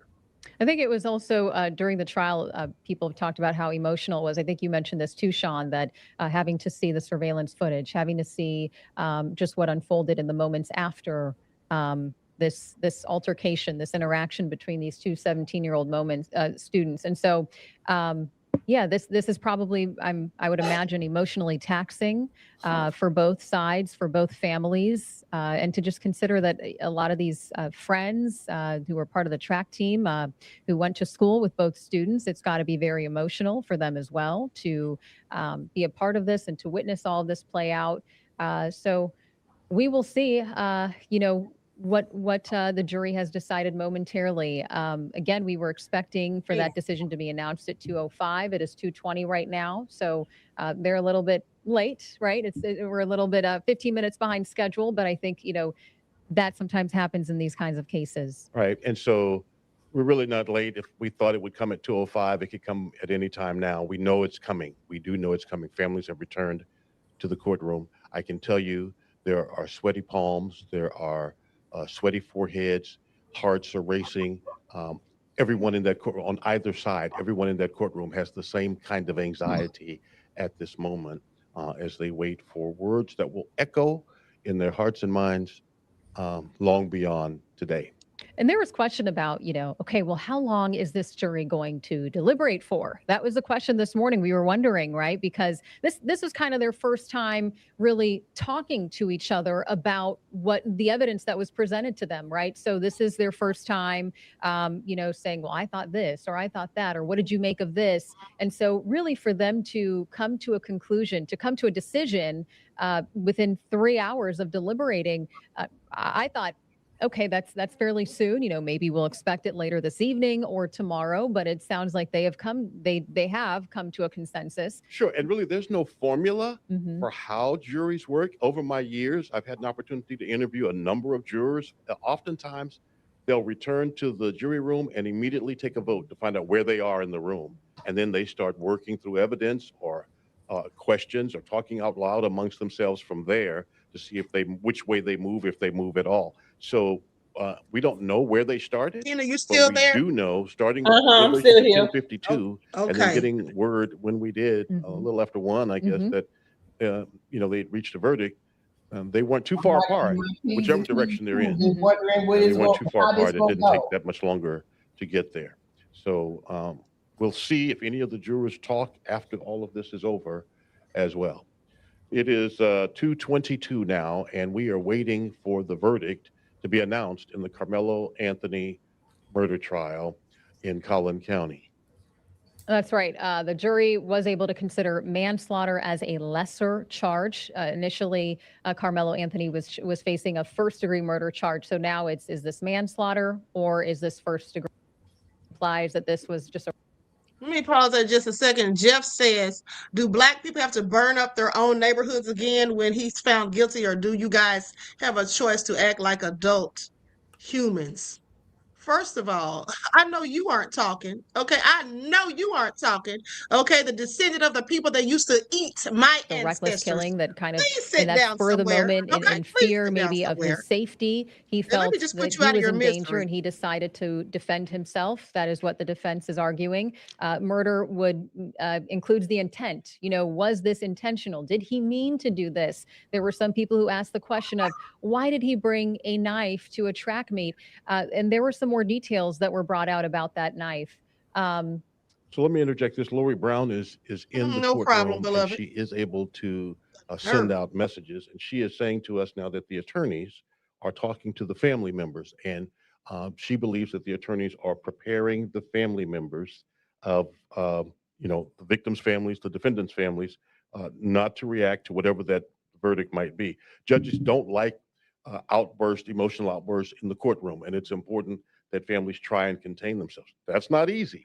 It's not easy, but that's probably what's happening now. And she says Karmelo Anthony, she believes, has his head down. She can't see his face. He's looking down. You might imagine, again, as I mentioned, sweaty palms, heart is racing, breath is short, because lives are in the Yeah, balance. it's a heart-pounding moment and kind of in limbo, waiting to find out what the verdict is. It looks like we have someone joining us on Zoom, Russell Wilson. Russell, thank you for joining us here. We are waiting for that verdict to be announced. What do you make of the fact that the jury has been deliberated for 3 hours? So they reached a decision just before 2:00. Just in your experience, what do you make of them coming to this decision fairly soon? I think, it would be consistent with there not being much disagreement among the 12 jurors. It wouldn't necessarily take very long to resolve those disagreements. And so I think it was really kind of a narrow. You're seeing so many people out there. It has raised a lot of emotions too. And mainstream attention. New York Times, Hey, CNN, hold on. Fox News So Channel, they're News saying my Nation, news feed is all behind. Have they said covering the verdict? this. Hold on, And let me we've look it up seen, real quick. either family members of these folks involved, or those who are speaking for them all across TV in the weeks leading up to this trial. Now, even though Judge imposed a gag order on those immediately involved, there have been those outside voices, those surrogate voices that have been speaking for both sides along the way. So with the sheriff's deputies there now, the Collin County Sheriff's deputies, things have quieted down somewhat. They were there and kind of Intense. allowing people to have their voice, but they've kind of stepped up their presence as we're now getting closer to learning what that verdict is today. Something that was interesting to me during this trial is, and this seemed to have shocked some people too, is we did not hear from Austin Metcalf's twin brother. He did not testify during this trial. We also didn't hear from Karmelo Anthony either about this. And I think that was probably strategic too, in terms of not having them testify. Well, first, since you mentioned Karmelo Anthony first, let's talk about that first.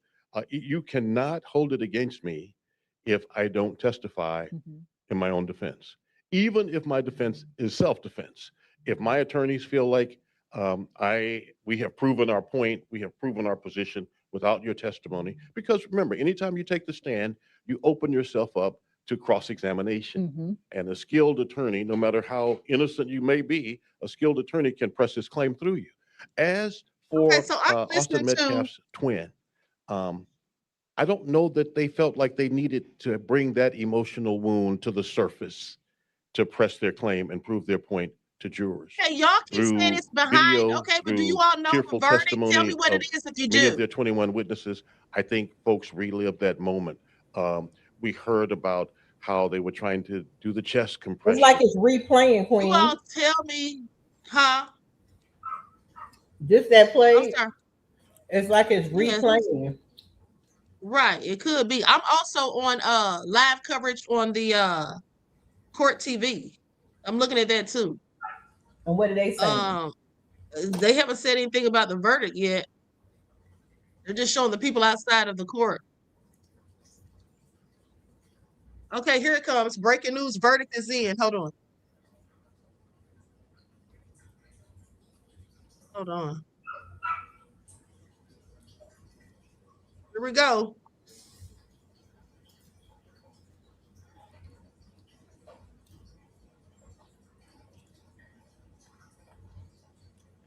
We're just awaiting the judge to take the bench. He says that Karmelo Anthony is there.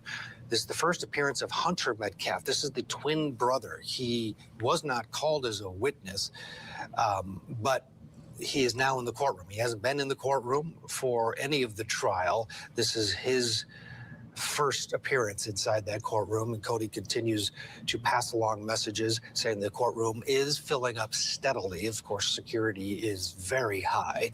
Both sets of parents are in the courtroom, Karmelo Anthony's parents, and of course the Metcalfs as well in the courtroom, along with their son, the surviving twin, Hunter Metcalf. Outside the courthouse, of course, it's been chaotic over the course of the trial on some level, but we're seeing it bubble up now as news spreads that there is a verdict in this case. Karmelo Anthony admits that he stabbed Austin Metcalf at a track meet last year after the two got into a verbal confrontation underneath a high school tent during a rain event. Both sides have different opinions on what transpired next. The defense here is that Karmelo warned the Metcalf brothers, specifically Austin, that he had something in his bag and he better not touch him or else. When Austin Metcalf then pushed Karmelo Anthony, he did reach in, grabbed a 4-inch pocket knife, and stabbed the young 17-year-old to death. Along with us, Michael Jafer and Sonny Slaughter. We've all watched this trial play out through the eyes of Cody Thomas. And again, if I cut you off, it's because we're getting some transmissions from Cody. But Sonny, to you first here as we await this verdict. There are 3 basic scenarios. You've got guilty of murder, the top charge, which carries with it a potential life sentence. Next is manslaughter. Put on the table today through the defense. The judge granted that. And then, of course, the third option, not guilty. How important is it for that jury and for the defense to have manslaughter on the verdict form? I think it's really important because I do not feel like Karmelo Anthony had the initial intent or the intent to murder. I think it was reactionary. I think all of them should have calmed down. They didn't. And I just think, I don't think it was an intentional homicide, but I don't see this as a not guilty verdict at all because someone is dead. Austin is deceased. And that is a criminal act. So manslaughter is the best that they can hope for, and with a lower sentencing. But I do not see Karmelo walking out of court today as a free young man. Michael, do you agree that's a long shot? I disagree with Sonny on this one. I think that there's a good chance he's going to be acquitted, because here's why. There was only one testimony that I've seen is that he stabbed him one time. He didn't stab him multiple times. I do agree that he shouldn't have done it, and I do agree that it was maybe disproportionate. But there's a good chance that this jury is going to come back not guilty, because they came back so. If this deliberation was 3 days, 4 days, I think I would tend to agree that probably they'll come back with manslaughter. But coming back in 3 hours, man, I can't imagine them coming back in 3 hours and finding him guilty. I feel like they're going to come back and find him not guilty. It's just I question the 3 hours. I just question that. So I think there's a good chance of that. But look, could it be that they came back in 3 hours with manslaughter, and manslaughter was got to cut you off? They are back on the record, according to our Cody Thomas inside the courtroom. The jury is heading into the courtroom. Karmelo is looking very serious, but expressionless. Defense attorney has his arm around him. The tension is clearly high in here, not verbal, but you can feel it. That is our Cody Thomas sending notes to us, because, again, if you're just joining us, there are no cameras allowed in this case, but it has been watched by people across the country, and specifically for those living in the Collin County, Texas area. So we'll wait with bated breath. Okay, so listen, here's the thing. The only case that I know of where the jury came back really quickly and the person was acquitted was OJ. Okay, was OJ. They came back in less than 4 hours and OJ was found not guilty. Okay, but other than that, usually coming back quick is the best for the prosecution. It's usually in favor of the prosecution. But let's just hope. Let's just hope.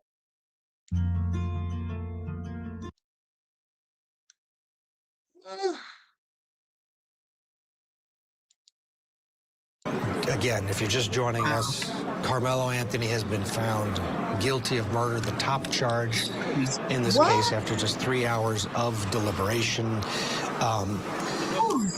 Sonny, but besides which a lot of us are feeling, thoughts? You hear that, Tina?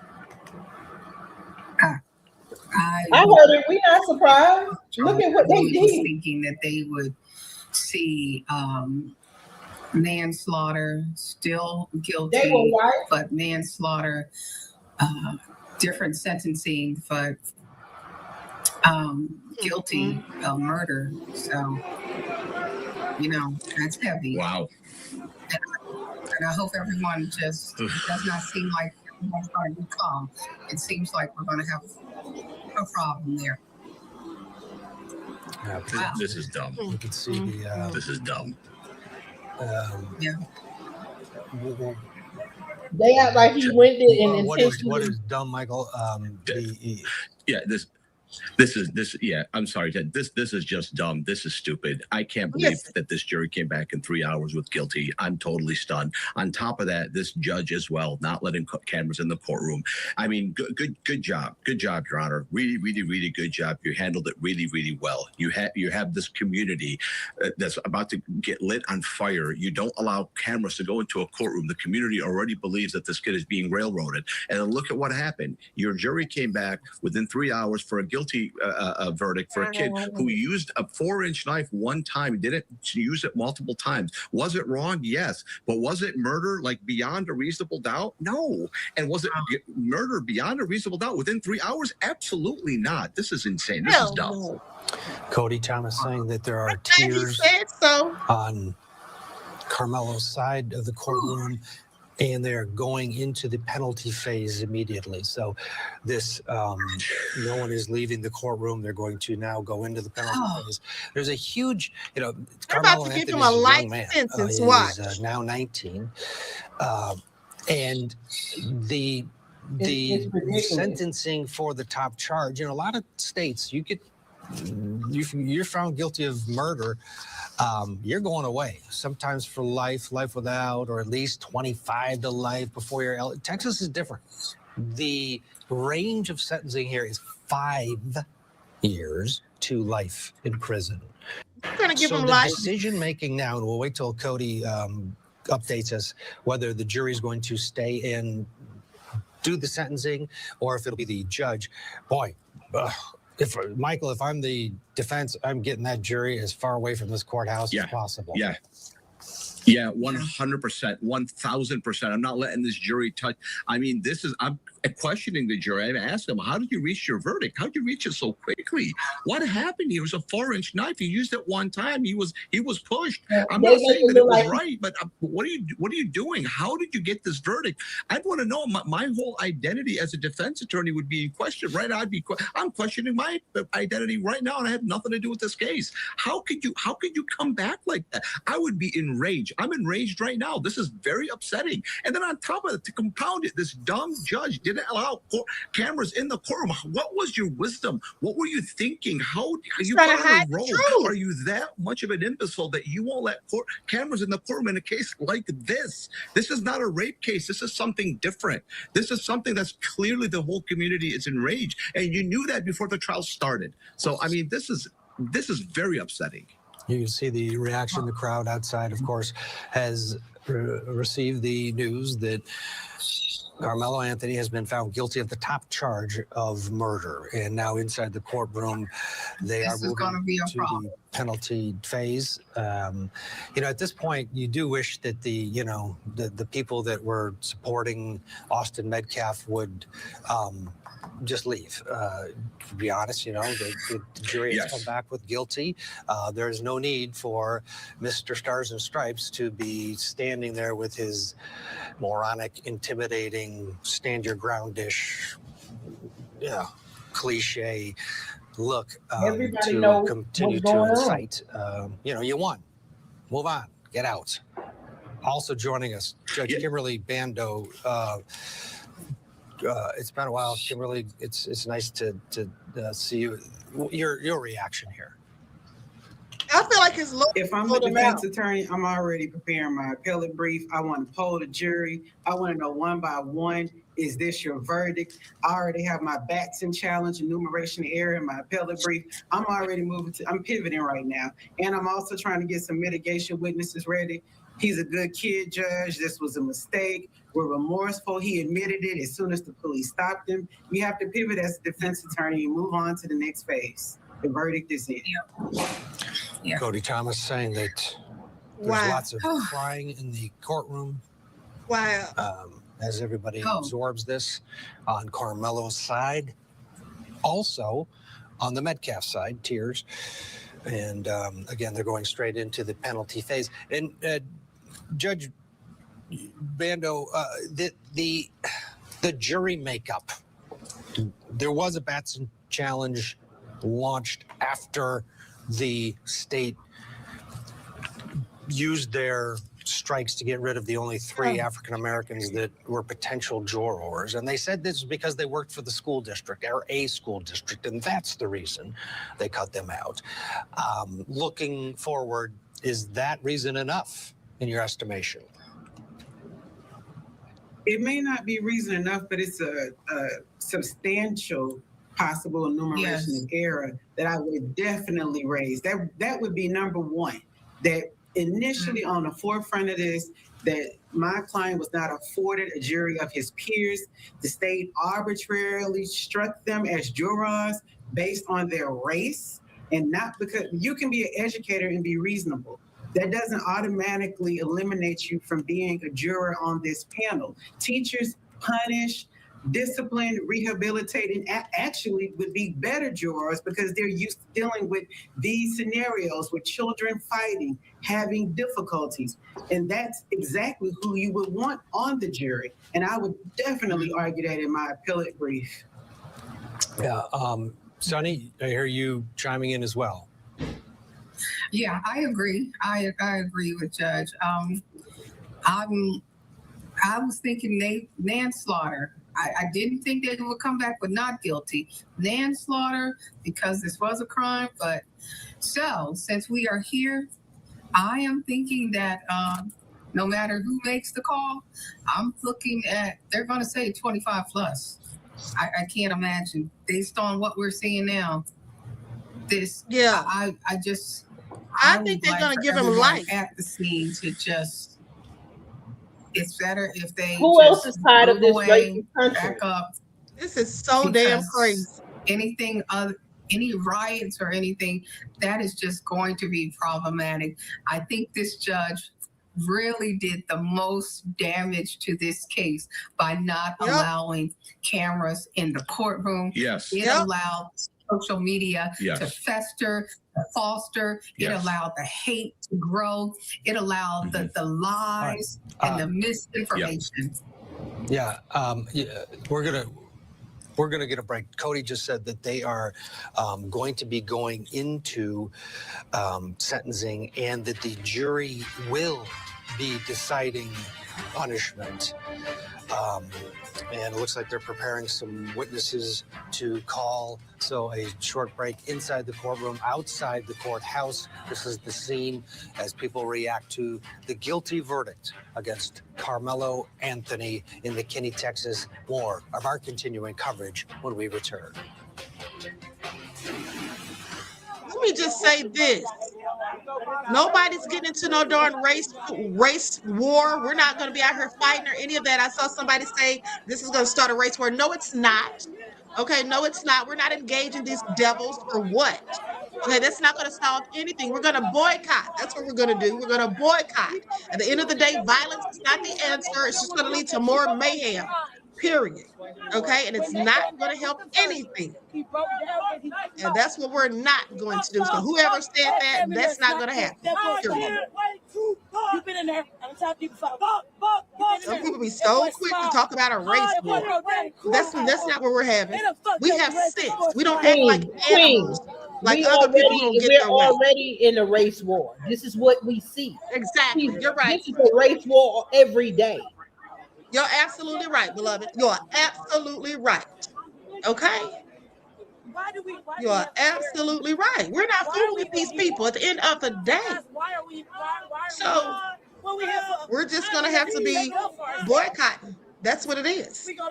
Okay? That's what it is. I'm going to everybody, make sure you're not out here trying to riot. Don't get yourself in any trouble. None of it's going to help. It's not going to change the outcome. The outcome is what it is. Okay? They feel like they got their win, but I promise you, Karmelo is going to get out on appeal. Okay, because first of all, it's very good grounds for appeal because they had no jury members that were black. They struck them for a BS reason, saying they were educators. But mind you, they had a white educator that was allowed to stay on the jury. How was that? How was that? But they got rid of the black ones. Not to mention the fact that those students all lied. This lawyer, in my opinion, was in on the whole thing. They need to fire his attorney and get another attorney to file the appeal. Do not let him file the appeal. I wish I could talk to his parents. They don't need to let this attorney, Mike Howard, whatever his name is, they do not need to let him file the appeal. He is bogus. He was in on it from day one. Somebody said in the chat that he was friends with the prosecutor, and I told you all that. I said if he's affiliated with Collin County, Frisco, Texas, there's no way I would have ever hired him because I know that he's probably got a good relationship with the judge and the prosecutor. That's just how it goes. That's just how the good old boys. Okay? That's what that is.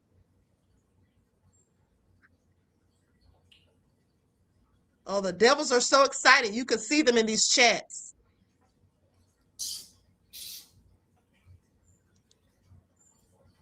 It's kind of like when they used to go to Memphis and go to picnic. Exactly. I accept. He challenges me to mutual combat. How can we hear the darn audio? I'm trying to hear what they're saying. This is just showing. Hold on. I'm trying to go see what's going on outside the courthouse. Hold on, beloved.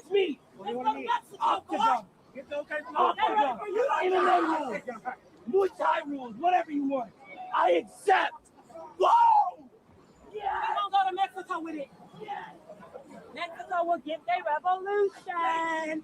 I thank you. From the power.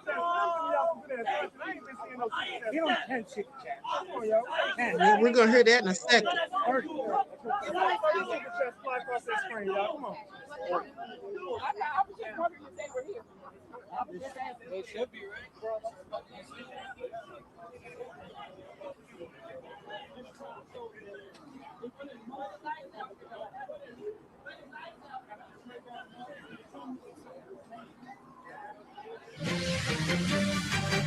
Welcome back to Court TV Live. And the breaking news at this hour, which we continue to follow out of McKinney, Texas, is that a jury of 12 in under 3 hours.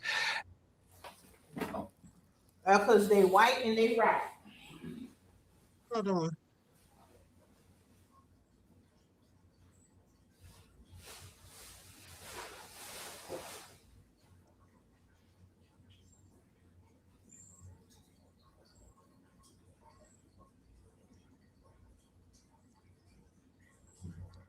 Hold on. I'm gonna pull up this other clip. It would have We all calmed do. the atmosphere a lot. It really would have. You know, there's so much speculation, so much rumors going on, misinformation flying everywhere. It really gets people upset. Really just raises the temperature, whether it's online or it's out here in the public.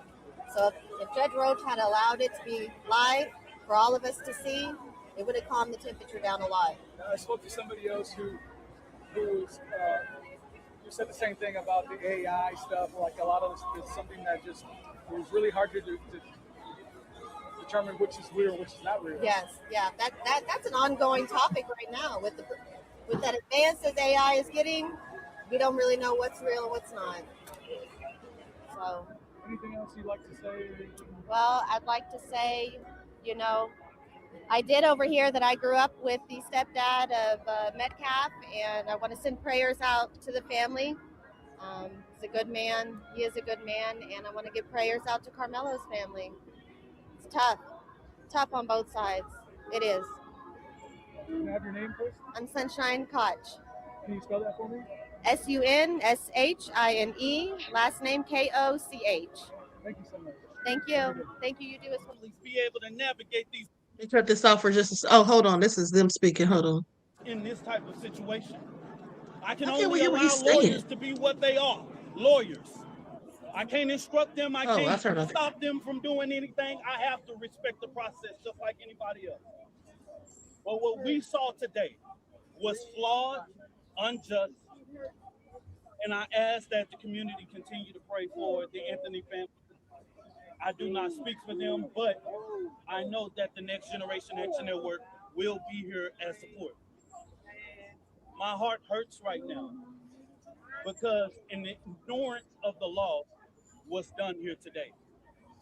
Clear. We posted the jury instructions, and right now what we are seeing is a travesty. It lets us know that Black lives do not matter in the criminal justice system. It lets us know that we are not going to be afforded the same laws as anybody else. And I give a damn about nobody that feels like I'm playing the race card here. For 400 years, our people have been at the liberty and have had to suffer at the liberty of these laws. I'm speaking facts because that blood of slavery is in my blood, not your blood. And it's not for you to look at me and say.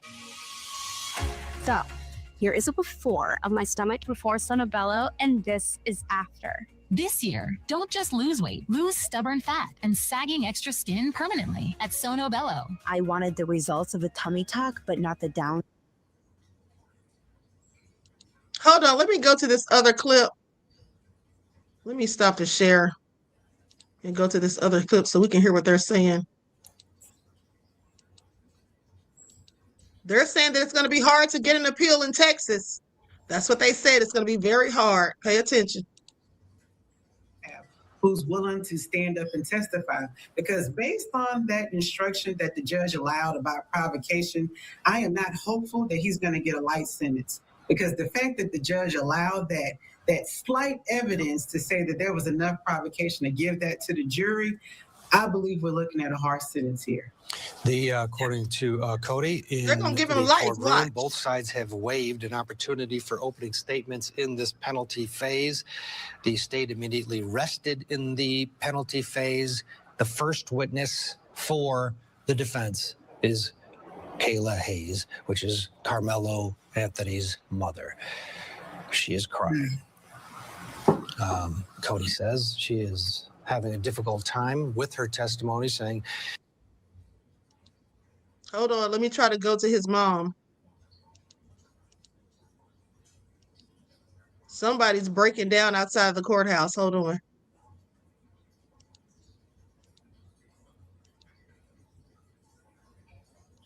Our screen here, some people sitting on the ground kind of reacting to it that way. Folks were kind of following that person's lead and kind of saying, I heard somebody say, stick together, let's all stay together. And that seems to be the sentiment out here. But all in all, relatively calm. Still a very large police force, as you might expect out here, keeping an eye on things. I have noticed a couple of additional law enforcement trucks. A-Star says first degree is for someone that planned murder. Okay, now that's a crime. Exactly. This was not premeditated, but I guess they don't care, honey. Thank you for your insight to the topic, beloved, and your contribution. I appreciate you. Peace, love, and blessings. Scene, Oh, this though, is as I mentioned earlier, I would say between kind of the scattered people across the parking lot and the group that has remained up front, easily a couple hundred people are here. They were waiting to learn the fate of Karmelo Anthony, and now they know. And we watched in real time as a woman was on the ground being consoled, visibly shaken by that verdict there. Yeah, there is in the same space today, Alex Boyer, joy and pain, you would agree, with those folk outside the Collin County Courthouse. Oh, absolutely. You know, from day one, when I was here last Monday at the beginning of the jury selection process, keep in mind that there were some 600 potential jurors that were brought here. That was a massive number, larger than most high-profile case, because the judge said from the beginning that he was going to get this right, and both sides ending up with the panel that they chose. Again, as we knew early timeline. He said from day one that he was going to go from 9 a.m. to 6 p.m. every day. He stuck to that. And in fact, he held testimony all day on Saturday. I was here for that as well. Let me tell you something. The fact that they came back so quickly with the verdict lets me know, should let us all know that they had already made up their minds. They had already made up their minds that he was guilty of murder before they went back there. Specifically, those white men on the jury. I bet you every last one of those devils on the jury was a racist. How much you want to bet?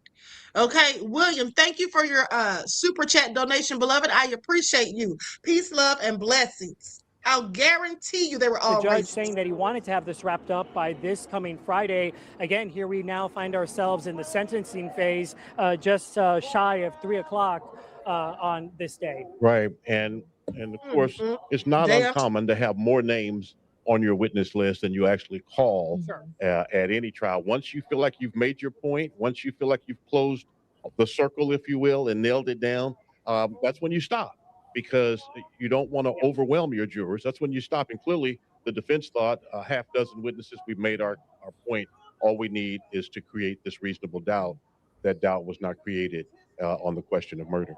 And it looks like we are hearing from Karmelo Anthony's mother. I believe she has taken the stand. So she is saying that she was asked, do you believe he regrets it? She says, yes, I know my son. He is very sorry for what he did. Please have mercy on my son. And then she was asked, like any mothers, you love your son. She says, yes, regardless of what happens, you realize he will still get to be part of your life. Yes. So again, she is asking, for this punishment phase for the jury, for everybody to consider that he is remorseful, which also was expressed during testimony early on, that he did not deny that he did this. And another witness said he was Anthony was distraught over what happened, that he was emotionally visible moments after all of this took place. And so we are hearing from his mother right now. It looks like Lori Brown is reporting that Karmelo Anthony's mother is the only witness the defense plans to call in the punishment phase. And no one can ask you to have mercy for the life of another person like a mother. Yeah. She's pouring everything she has into this plea. She's literally begging people at this moment to give her son a chance at life at some point in the future. And again, he's looking at 5 years to 99 years in prison. So we will see what is decided. Lori is saying that the jury is out. They can't deliberate until they get the charge. So we'll see. So this is another little surprise. I think we all thought there would be more testimony in the punishment phase. I anticipated that we might now hear from Hunter Metcalf about the loss of his twin brother. Not only Yeah, now Hunter wants to come out and say something after he's the one that caused all of this BS. Okay, this is all some real BS. That's exactly what it is, some real BS. Okay, please pay attention. mother now in the punishment phase. And so the jury could come back today once they get the charge. They have to get the charge, which will tell them, here's the range of punishment. Here's what you can do now. And I think because, Metcalf's brother, Hunter, did not testify before the jury reached its verdict, and because we did not hear from Karmelo Anthony's mother before all this, we thought perhaps, both sides were saving these family members for this stage of this case. And it looks like, they decided we're just going to hear from one person and we're going to move along, which is really how it feels like the whole trial has been. I mean, they've been on a tight schedule. Yes, it has moved along. And, there were some folks out loud questioning, should a trial of this gravity go so fast? Who were supporters of both sides. It wasn't just one side saying that. People were concerned about the pacing and whether there was pressure on the jurors from the very beginning, knowing that we're going to be done by the 12th, you're going to be sequestered. Was that unfair? Yeah, because the judge said that if they didn't deliberate and come to a conclusion today, they would be sequestered and be in a hotel with no TVs, no phones, or any of that. And court is in recess right now. So we'll see. Again, Karmelo Anthony is looking at 5 years to 99 years in prison. He was 17 years old when all of this took place. Important to also note that, both Austin Metcalf and Karmelo Anthony were teenagers at the time of all this. They were 17. But because the state of Texas treats 17-year-olds as adults in the criminal justice system, that is why Karmelo Anthony is being tried as an adult. And so we found out not long ago that he was found guilty of murder, which was also interesting because, again, earlier this morning, the manslaughter charge was on the table as well for the jury to consider, and they decided to still go with that first-degree murder. Now, it's not uncommon for a lesser included, as it's called, charge to be added at the time that juries began deliberation. The defense wanted criminal negligent homicide included in place of manslaughter, to which the judge said no. That would carry even a lesser sentence. So none of that is a surprise, really. His bond will be held insufficient. It is very, very rare that you are found guilty of murder and you're able to go home from the courtroom. So I would anticipate him going into custody today. But at the rate they're going, with the jury on recess now, with the charge being prepared, before 6 o'clock tonight, we could very well have punishment handed down and for Karmelo Anthony. And he would be in the control of the Collin County Sheriff's Department until which time the Texas Department of the prison system, they come and get him and take him to a prison farm where he would begin. And he's looking at quite a range, like we said, 5 years to 99 years in prison. Maybe the jury will consider the fact that he does not have a criminal history outside of this. That, both of these students did well academically, that he did well academically. He did not have any other history of committing any other crimes. So I think the question here, too, is, which side of the spectrum are we looking at? Amelia Jones has also been covering this as part of our night side shift. She's been covering this trial. Amelia, can you just set the scene? Just tell us, where exactly are you? What are you seeing? What are you hearing from your sources? Just kind of fill us in on what's going on. Absolutely, Eden and Sean. I'm just here on the sidewalk, just right outside the Collin County Courthouse. You can see the line of law enforcement behind me. They have not approached the crowd at all. They are staying right beyond the perimeter here, but obviously making their presence known. Now, I haven't personally seen any clashes between groups of supporters here. We've mainly seen people kind of gather in collective groups and then kind of share their thoughts or, you know, any chants with each other. We know that this case is just taken on a life of its own, for a lack of a better phrase, on social media. So there are a lot of people that are live streaming right now on the various social media platforms. We also hear people on a loudspeaker. There's a speaker that was playing gospel music. As you heard Alex share earlier, there were some prayer circles and gospel words and songs that were shared before the verdict was reached.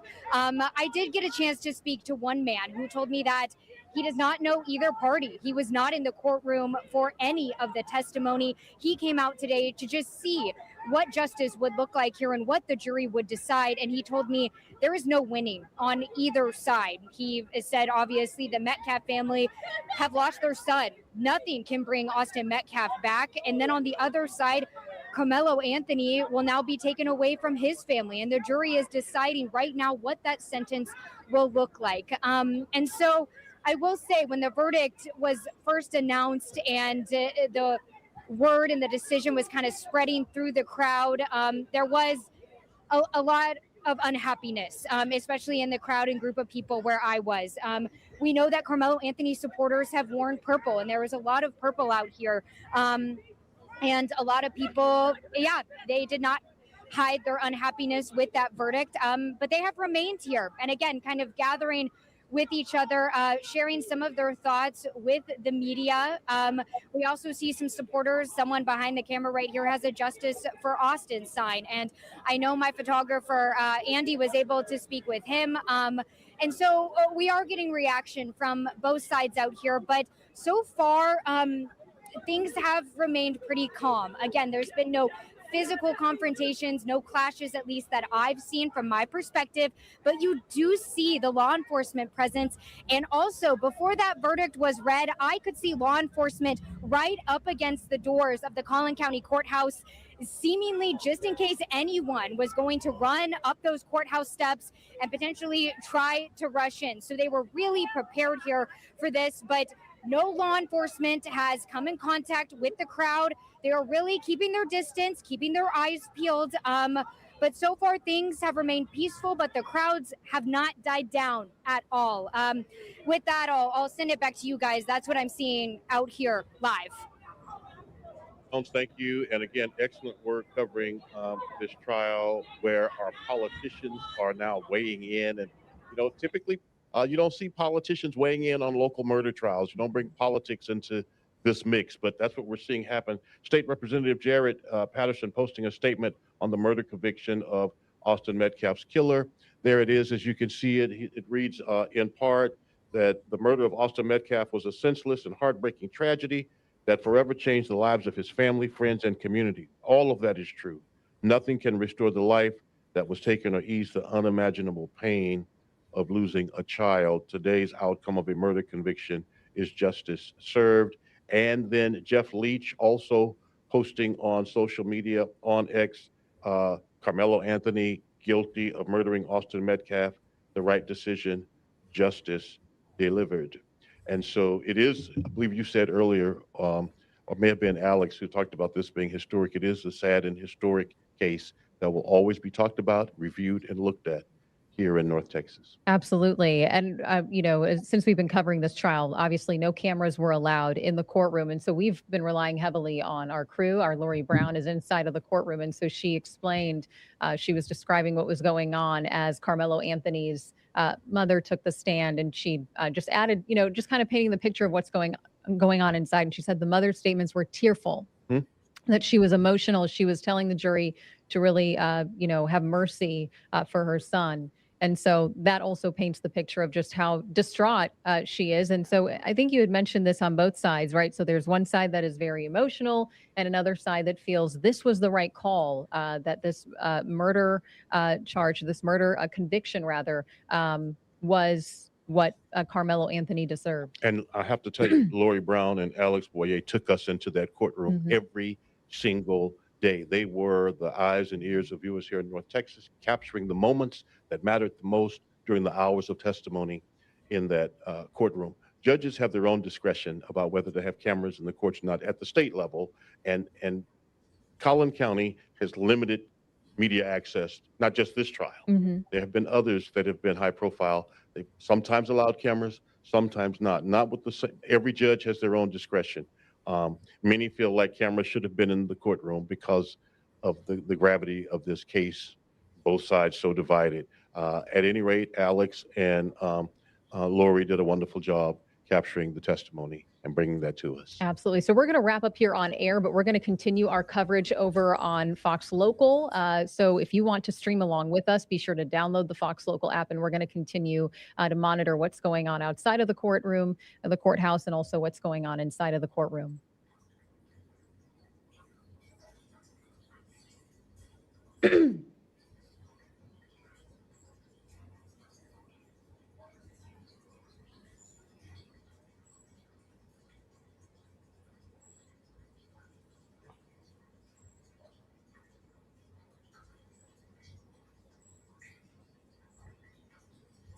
Let me go to another channel so I can see what they're talking about. Let's see what else is going on.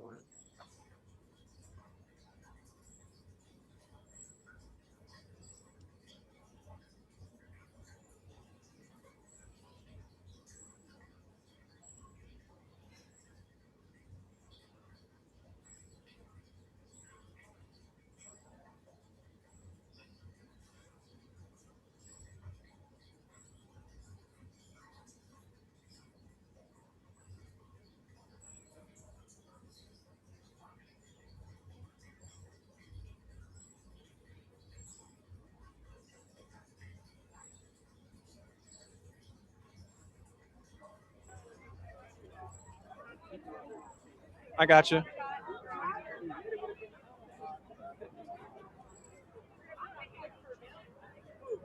They're going to be using your camera. Okay. All right, we'll do. He's going to put it on the tripod.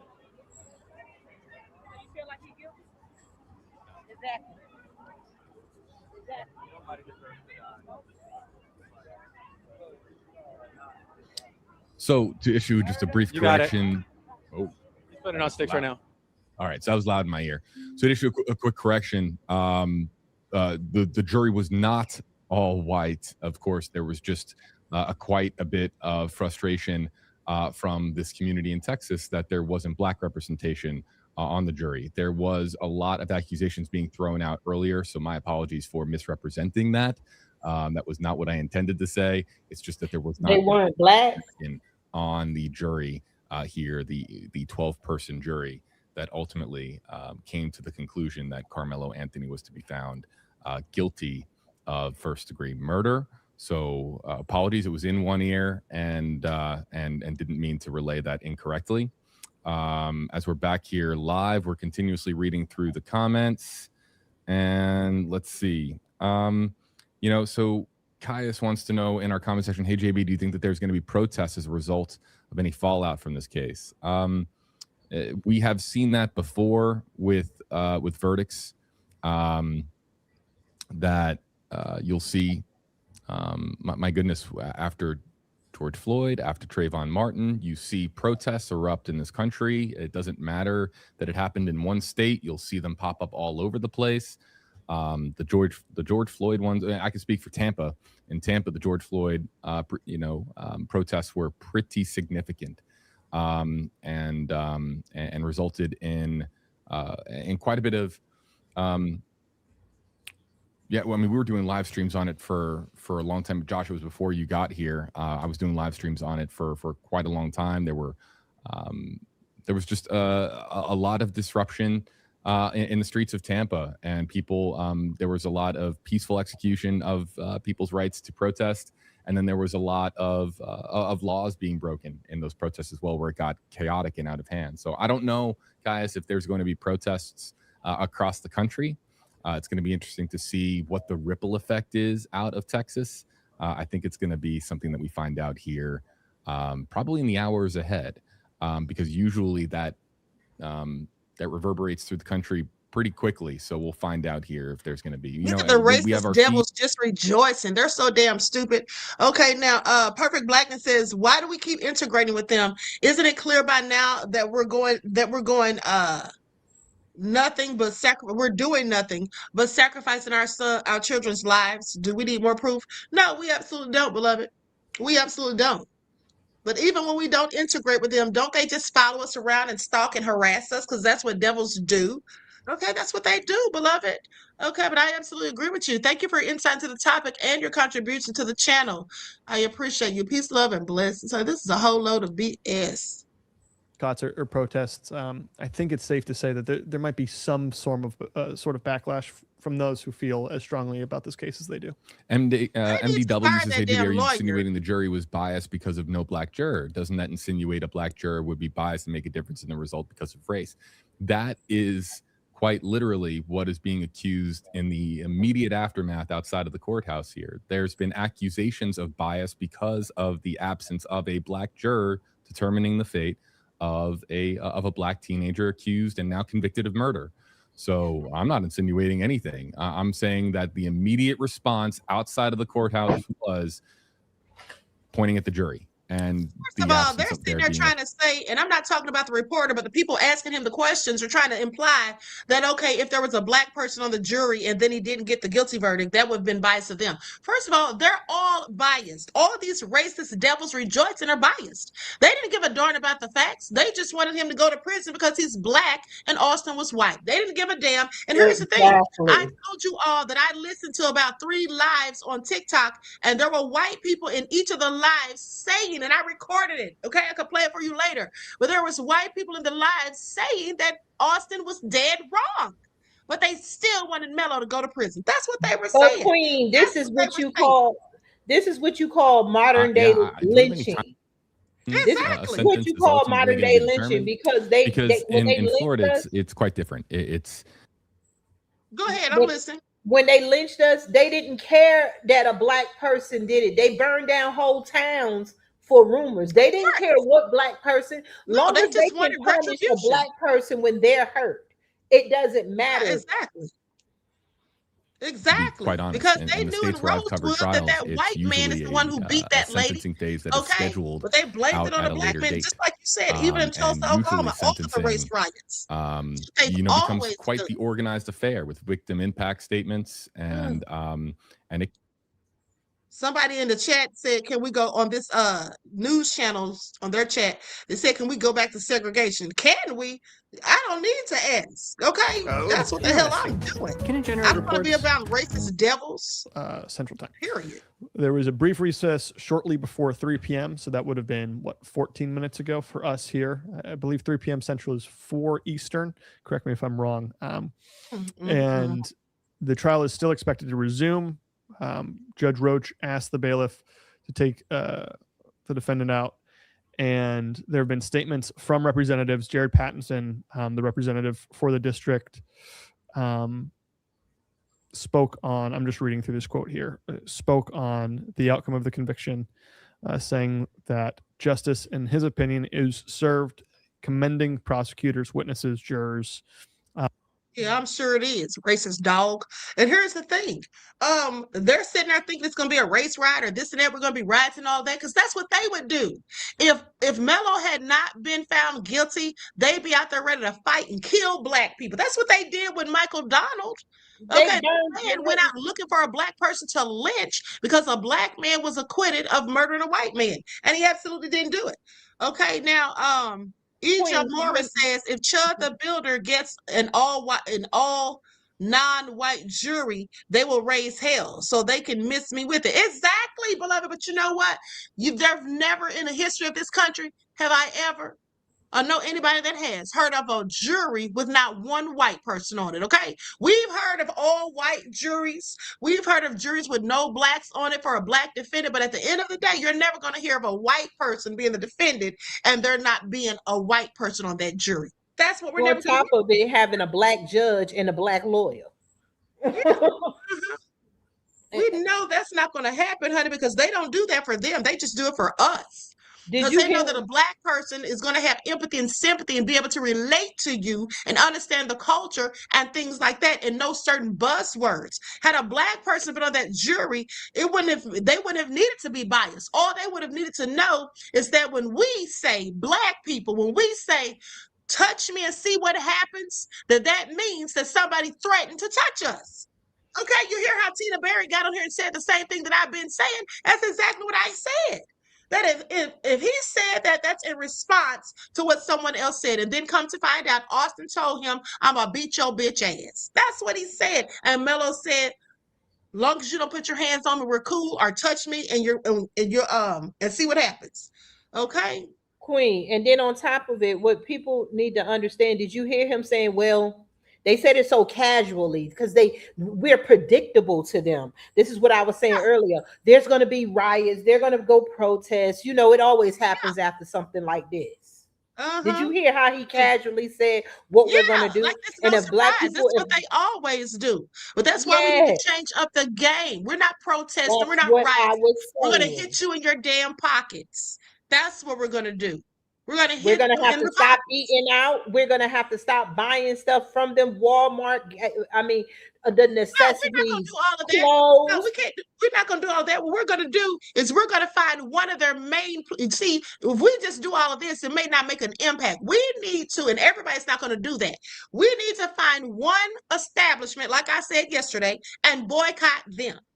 Somebody like Walmart or somebody. That's what we need to do. That's what we need to do. So it could be an impact like it was with Target. That's what it is. Because you know darn well people is not going to stop eating that and all that stuff. It's not going to do that. It won't even be any effects felt. So we're going to have to do something with one of these big corporations. Now, Ija Morris, I want to thank you for your insight into the topic, beloved, and your contribution to the channel. I appreciate you. Peace, love, and blessings. Honey, this is a sad day. So let me hear what these everyone's people are just saying. gathering underneath some shade because the sun is brutal out there, I'm sure, right now. So here, let's just kind of listen in for a moment, Josh, and I'll let you finish your point. Oh, wait. They killed audio on this feed. They might be switching mics. Stand by. I have audio up full blast. So if the audio comes back on this feed, everybody, it might be a little bit loud. I'll bring it down a bit. So we have lost audio on this feed. Let me check audio on this feed in the meantime. Let's see if I can find another video where they got the feed playing. We do have audio on this feed, but they have killed the audio on the News Nation feed. Maybe for a battery swap, we'll continue to listen in. But Josh, you can continue to make your point. Yeah, just the point that I was making is we don't know. We don't know what the verdict would have been. We don't know. Maybe Karmelo would have been found guilty even if there were African Americans on the jury. That's the issue, though, that is being claimed by those who find this verdict problematic. And again, it's not that the assumption is, oh, you know, if they were there, the verdict would be different. The issue is instead, was this actually representative of Karmelo's group of peers? And you're going to be hearing that continued, as we've talked about on this stream, but you're going to also hear it in national media and online in the weeks to come, as this is almost certainly going to be appealed. We'll continue to pay attention to the comment section. And again, the only way that they populate on our screen is if it uses Hey Josh or Hey JB. So we'll continue to pay attention to the comment section. I wish I had audio. I want to be able to hear, you know, what some of this discourse is like, because it would appear that there is an interaction happening between the woman here and this man here that's right actually next to me. Yeah, they look like they're getting into my it. shoulder. Oh no, they look like they might be just talking. Yeah, Hold on, let me they see. Where can I killed the find audio this? on this feed. I wonder if that was intentional or if that's just a technical glitch. Yeah, it's interesting. I think we've seen this man on the left a couple times, and we've seen him handshake people he's discussed with. He's been holding that coffee mug, or I don't know if you call it a thermos or whatever, He's been getting in heated discussions, can't call them debates, but they've all seemed to be pretty respectful. And to me thus far, obviously we've heard quotes that might be deemed disrespectful, but from a whole, it seems like a lot of the discourse outside here, even in disagreement, has been relatively respectful, and calm from a physical standpoint for sure. Yeah, I mean that there's clearly a lot of finger pointing going on, and there's a lot of, I would imagine it's getting pretty contentious out here. But so far there has appeared to be no incident outside of the courthouse. Outside of you had law enforcement earlier telling everybody to get out of the street, and to Tina, what follow are you the thinking rules about the verdict? of The sentencing. of the county, and that you can't be in the road.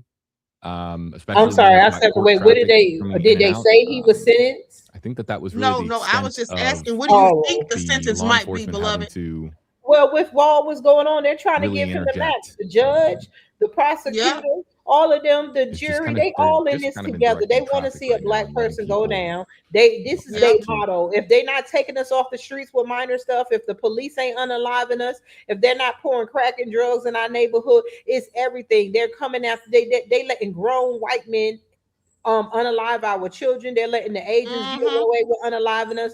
They want life. They don't want young black boys on the street, especially educated ones. I agree. There's not going to be a law and a boxes that you check, and it really comes down to your own conscience on a given day, and some people can be what we would call more of the high end of punishment. Somebody said his attorney looked like he's racist. He probably is. We've heard that before. Other folks could be, again, that a person that young, that irreparable damage has been done, and no matter what the prison sentence is, a family will have lost a loved one no matter what. So it's a much tougher deliberation than the guilt innocence, because there's, again, no clear wrong or right answers. You don't have those guide rails. Murder is intentionally, knowingly causing the death of a person. Was this a murder, or committing an act clearly dangerous to human life? If those qualify, then jurors are really just checking those boxes. But what do you do about that now that you have that?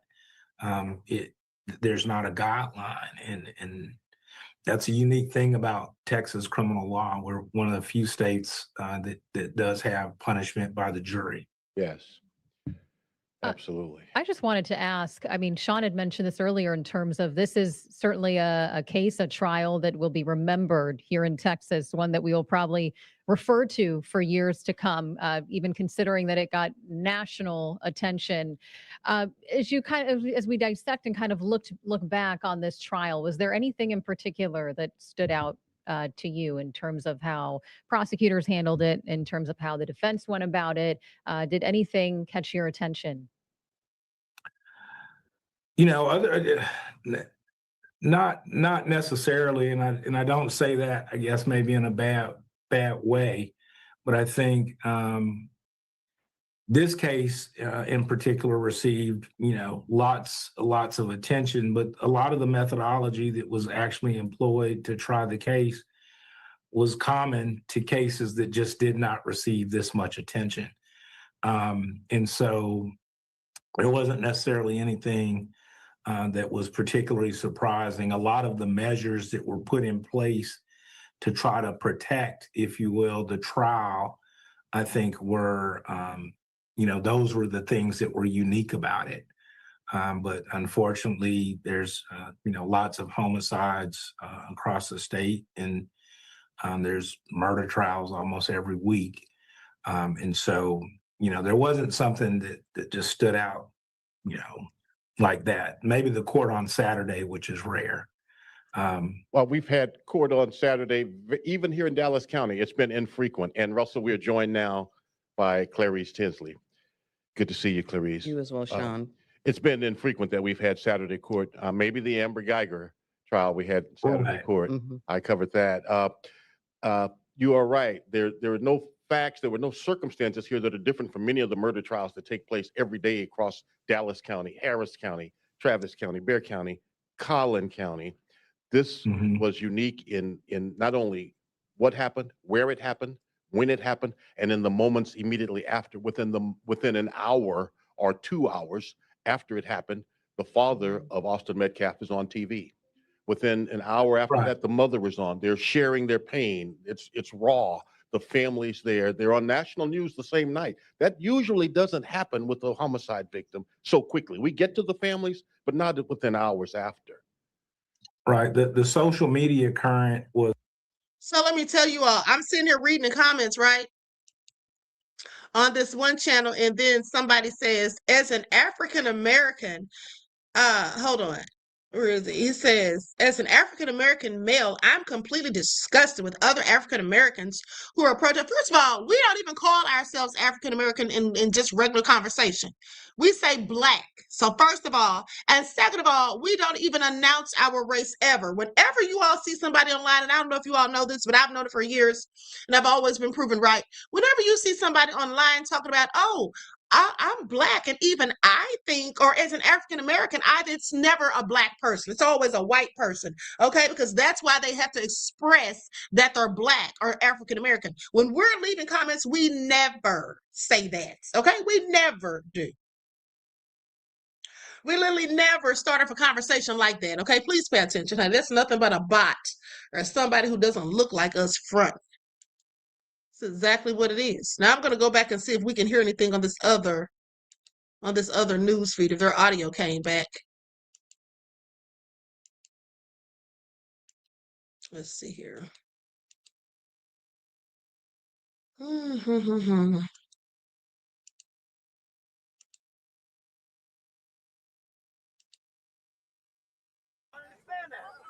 you're creating something else.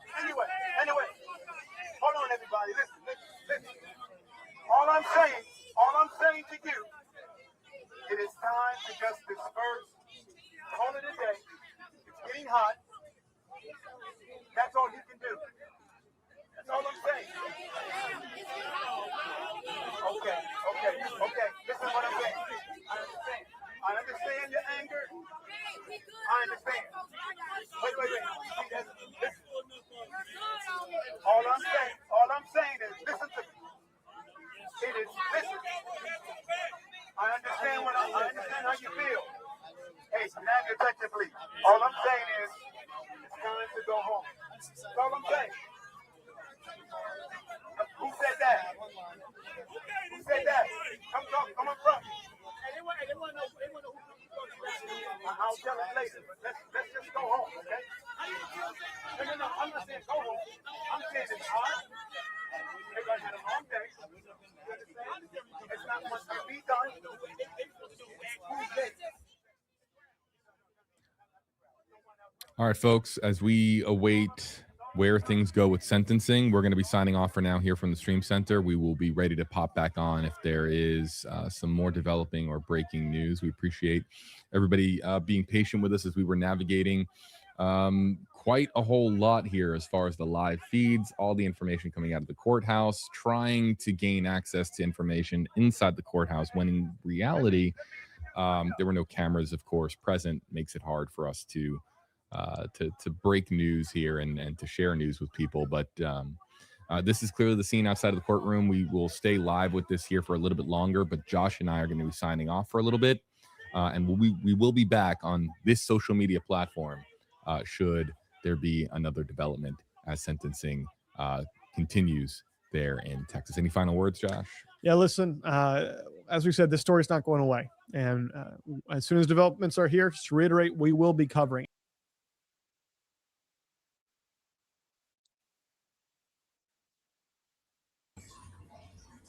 You there, Queen?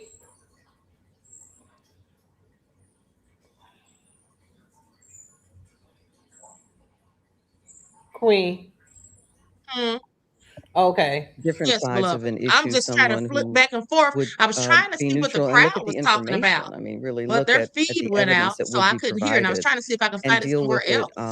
on a What the mood intellectual is outside or of the court. a non-emotional way. And I guess I just was surprised that the teachers, that would have been a profession that they would not have wanted to be on the panel. Perhaps there's, and Russell can speak to this better than me, but perhaps there's the idea that they might be overly sympathetic to a young person, race notwithstanding. Right, and I think that, but and I don't currently know the occupations of the other jurors. But if your strikes are among a conservative rancher who's let's say he has some cattle.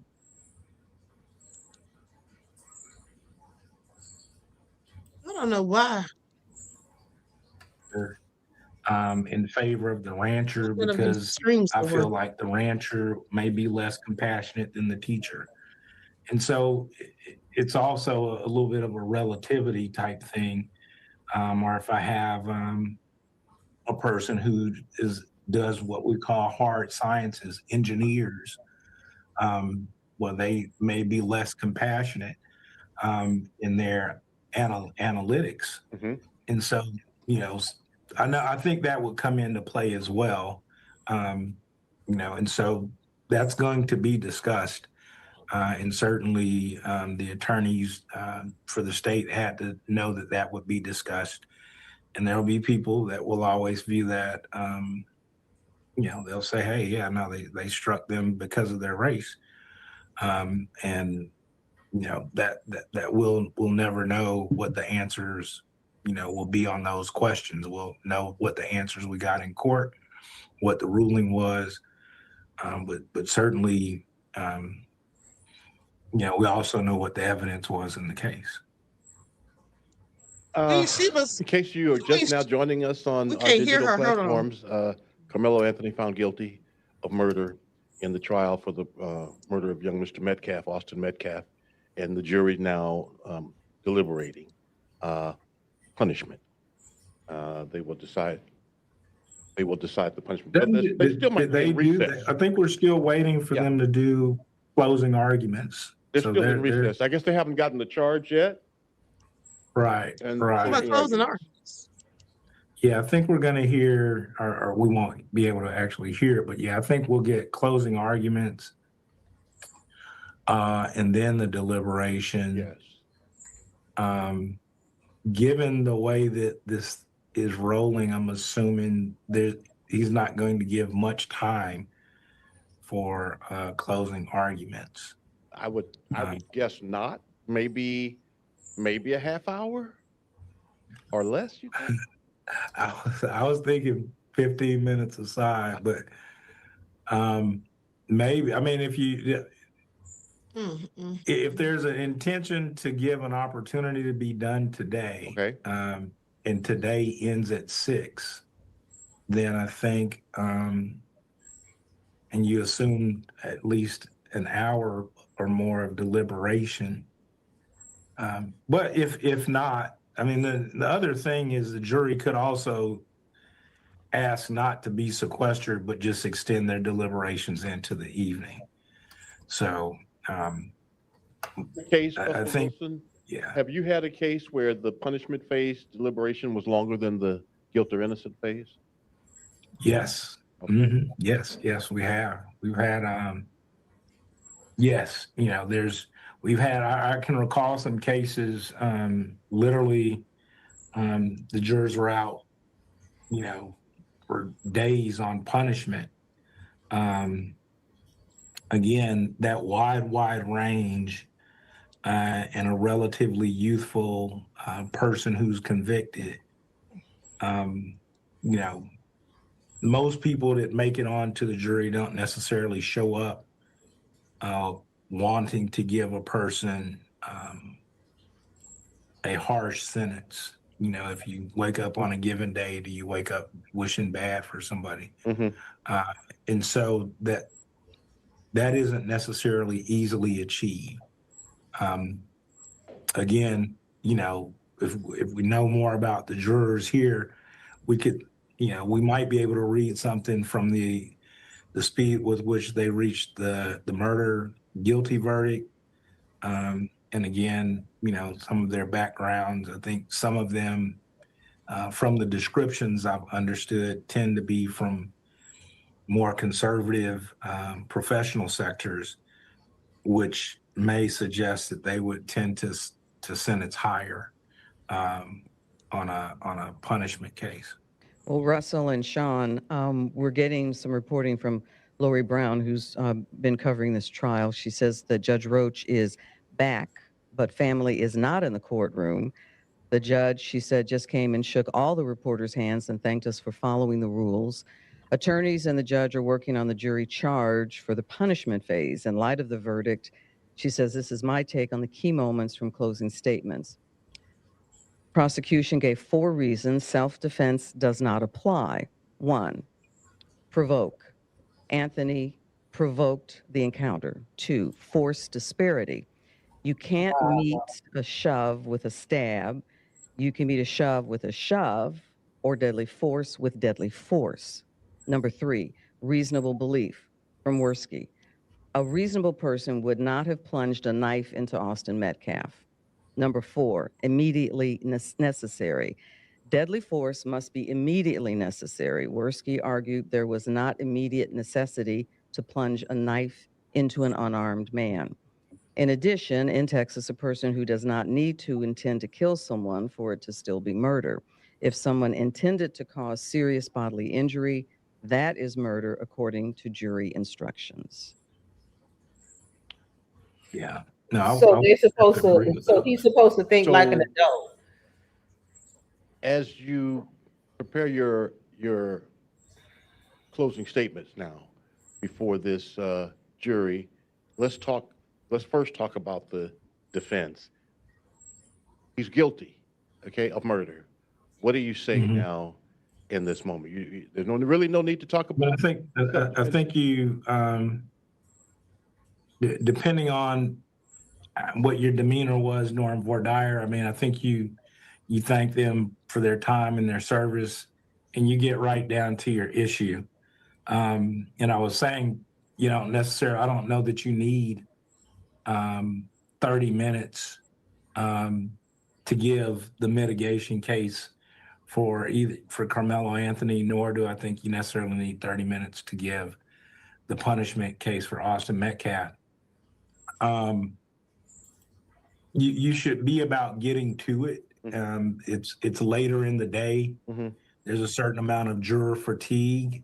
I don't know if you've been in courtrooms during the morning time. There's a more energy just as the day goes on. Yes. As you get up to witness 20, and so you want to be able to keep attention, and you don't do that by having something that, in my view, is long-winded. But you've got to be, precise here. And so, and you've got things that you want to cover. Given the limited number of witnesses, there's not going to be necessarily new punishment stuff. Right.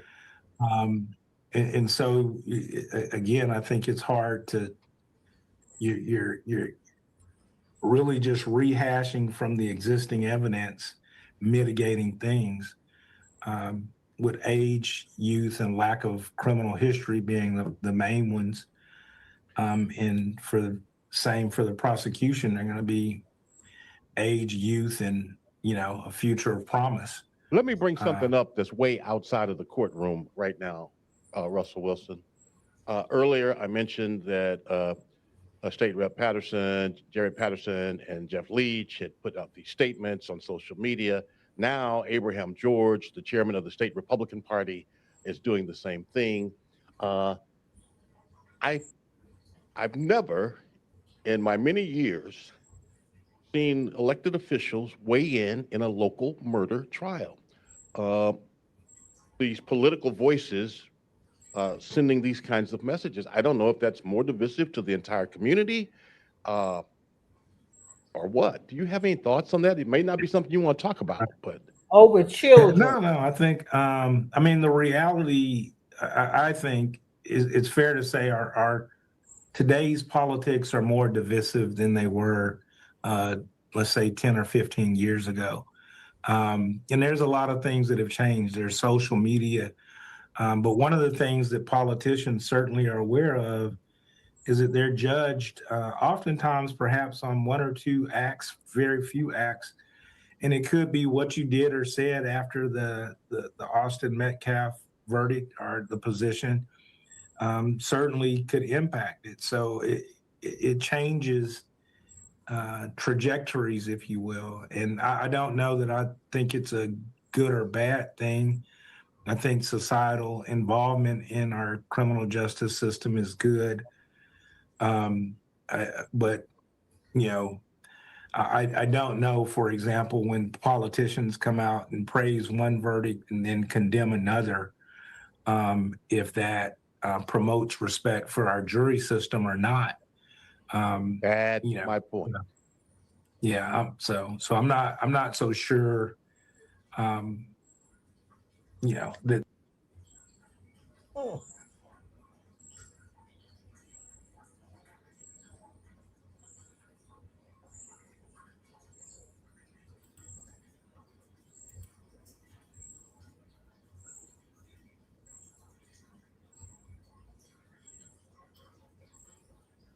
I believe the ones that you have mentioned are more conservative. It seems like those are Republican. Hold on, you all. And, there may have been more conservative.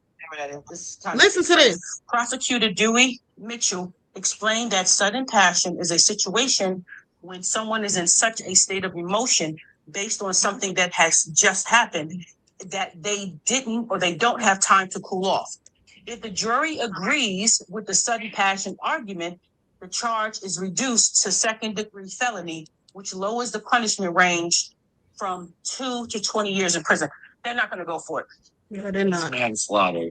It's the definition of it. I know it's manslaughter, but they're not going to go for it because if they were going to go for it, they would have gave it. Yeah, they would have given him that. They already gave him life. I mean, murder, first-degree murder. So they're saying the judge. I'm listening to this. I was listening to these people on TikTok doing a live. They said that the judge said something about they could see if the jury wanted to call it something in the midst of passion. You know, like when you're just not in your right mind and you just haul up and do something, saying that possibly there wasn't a time, a cooling off period. Hold on. You know what, Queen? They know that they're wrong and they're trying to clean it up. Because something big is coming. Yeah, exactly, beloved. That's exactly what it is. Okay, I'm trying to see if that CBS journalist reported that. No, he didn't.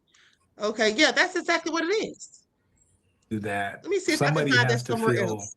The judge knows he's wrong strongly and he's about throwing a out. particular He position threw in the that they will manslaughter. not change. Now he's trying no to matter clean it what. up without going against white supremacy Or because That's they're what it afraid. is. and I don't That's know, exactly what it is. as I understand this group of jurors, and again, taking from that initial verdict, that type of division would be among this group of 12 citizens. Are you ready to feel good about your body? LifeMD can help. Get started at lifemd.com. This could still be quick. That doesn't necessarily mean that there's not some weight assigned to the things we've talked about that are plus and minus. It's just that number may be assigned, considered. You could tell somebody, hey, if it's a 17-year-old kid and I think 20 years is good, somebody else could say, no, 40 is fine with me. Do those people then say, well, let's meet in the middle at XY's at 30? It certainly could happen. Because remember, they don't have a true basis. There's no guide rail to tell you why Metcalf, I'm going to step out of the way so you can see what's going on right now. 32, or you don't have a way to distinguish the differences in the numbers. and you certainly don't have a way to tell Y'all, they're somebody fighting in front of the that their courthouse. number is wrong. Supporters I already might knew get that was rowdy, coming. and we're trying to move a little Hold bit on. closer while staying safe, of course, to see what it looks like is happening. It looks like there They're is white some people. sort of fight here. I do want to mention we are surrounded by deputies here to make sure that Hold things on. don't get out of control. The crowd, I want to So say they it's got 100 deputies out people or there. so with their phones in the air, moving closer to see what this fight is all about. But this case, it has caused high emotion on both sides. This case ended like I thought it would. A guilty verdict. And Darn it, hold on.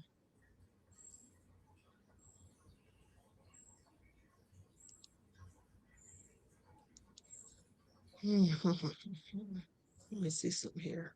Secret Service Sam here with. Well, the jury is back. I'm a forensic scientist and a former CSI. Today, we're closing arguments in the case against Karmelo Anthony. Hold on, I'm trying to find the. I just sent it to my email. Hold on. These people know Black people are fed up and tired, and that judge know it.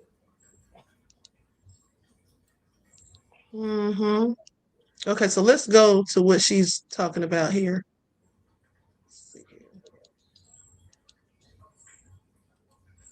Likes up, everyone, please. Don't forget to like and share. Thank you in advance. They might be fighting. Hi, Martha. So we just found out, as you mentioned, that Karmelo Anthony has been found guilty of murdering Austin Metcalf. I'm going to step out of the way so you can see what's going on right now. It looks like we have a fight that's happening. I mean, we've expected this, Martha. The last few days, security here has been on standby, waiting for this verdict in anticipation that supporters might get rowdy. And we're trying to move a little bit closer while staying safe, of course. Okay, Todd French says, so we shouldn't be seeing anyone in Texas that's white shooting unarmed Black people in a one-on-one fight with fist force is applied. Hashtag Boston Challenge Appeal. At the end of the day, honey, they're gonna still do what they do. That's what the devils do. And what's good for them is not good for us, beloved. Sad but true. Thank you for your insight into the topic and your contribution to the channel. I appreciate you. Peace, love, and blessings. Listen, I absolutely believe that they'll still be doing the same stuff, business as usual. To see what it looks like is happening. It looks like there is some sort of fight here. I do want to mention we are surrounded by deputies here to make sure that things don't get out of control. The crowd, I want to say it's about 100 people or so with their phones in the air, moving closer to see.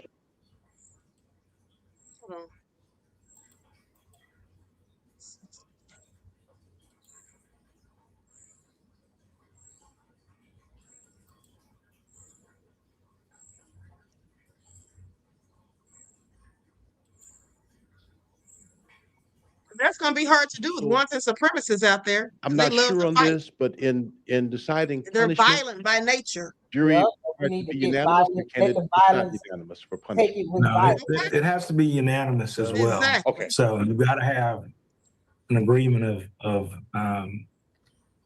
all 12. Okay. So Tender prison sentence. Okay, I wasn't sure on Right. that part. and very I know that- rarely have there been juries that have hung on the punishment issue. Okay. But yeah, it's got to be unanimous. Again, they never have to explain their decision. If their identities have been, relatively sheltered, then they can render their verdict and go back to their lives. Some of them, I'm sure, though, I would not be surprised, will speak and say, Well, the families how are now they back in the feel. courtroom, Clarice. Yeah, Lori Brown's just reporting that both of the families are now back in Russell. So it looks like things are going to start to continue to move forward for the next phase. And maybe to your timeline, Russell Wilson, maybe by 6 o'clock today, or they might stay later if they're in the throes of weighing the punishment at that moment. We're gonna take a break. I would be, that's just the guess based off of experience, but you rarely have jurors that look forward to sequestration. Right. That's true. So I think if we start by 4, particularly if we're just doing closing arguments, if there's 15 minutes aside, you'll probably see the prosecution will pass again, or be an argument about who goes first and who goes last. But if the state goes last, they'll let the defense go, and then they'll have sufficient time to have those discussions. And particularly, they don't have really much new evidence, right? It certainly wouldn't have been a surprise that his mom would say, save my son's life. And so that'll be, probably another discussion as well. Yes. Well, Russell, it's 10 minutes to 4. We're going to take a brief break and we're going to continue our coverage right after this. All right.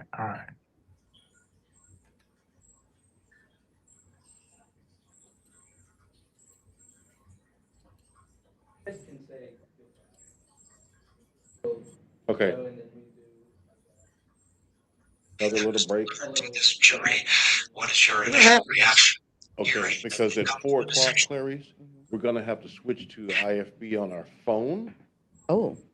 This IFB, we won't be able Oh, to yeah, hear. that's right. So whatever your IFB number is for live shots away from the building. I don't have that. Okay.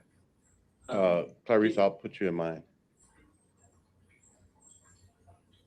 6, thank you, man. We're gonna get ready for the 4 o'clock newscast. Russell, thank you so much, Frat.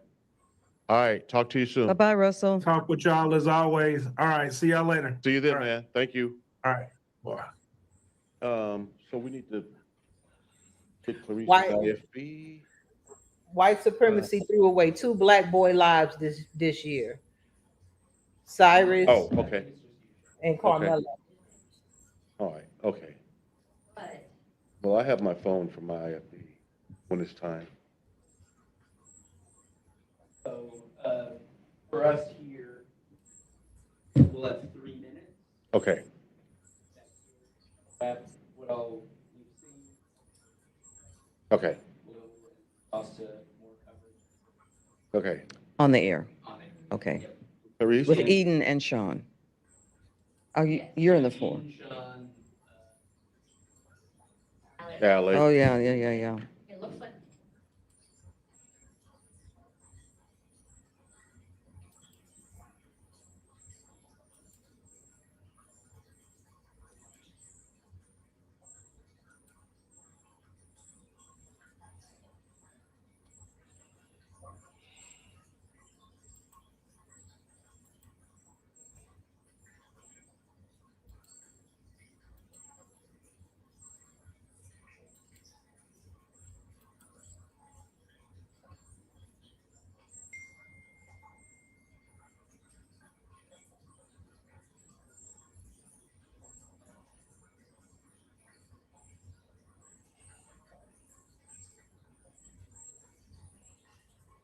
Jessica Gonzalez busted off the windows of his house. Jessica claims she caught Gary's son cheating. Okay, so you got home, or somebody called you and said Queen, there's a I'm woman about to- in the house. All right, Chloe, sit up.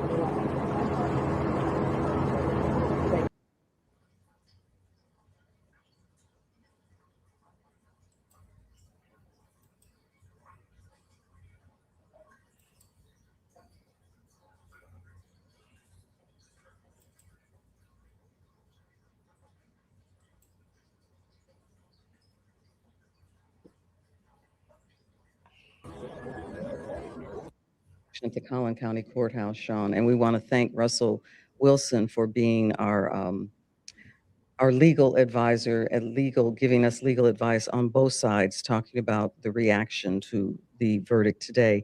Both families, according to Lori Brown, are now in the courtroom, ready to start the next phase, the punishment phase. Right, and the charge to the jury is what's being prepared now. We will have closing statements from both sides. And one of the things that could come out now even is the idea of sudden passion.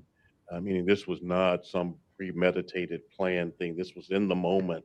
It was in the heat of the moment action. Again, hoping to mitigate to some degree in the minds of the jurors as they decide how long Karmelo Anthony must serve time as justice for the murder of Austin Metcalf. And we've seen Judge Roach want to keep the progress moving, to keep this going, holding court on Saturday, which is very rare, and also telling the jury to bring clothes, to come to be prepared, to possibly be sequestered tonight. However, Russell Wilson was telling us he thinks that with the way things may continue, this could end this evening in terms of what the punishment will be. Yes, we're going to know hopefully fairly soon. We're going to know they are back on the record in the courtroom. Both sides have done their close. The jury's being brought in, so they're done with the charge now. I'm guessing. The sentencing. They're going to get the charge.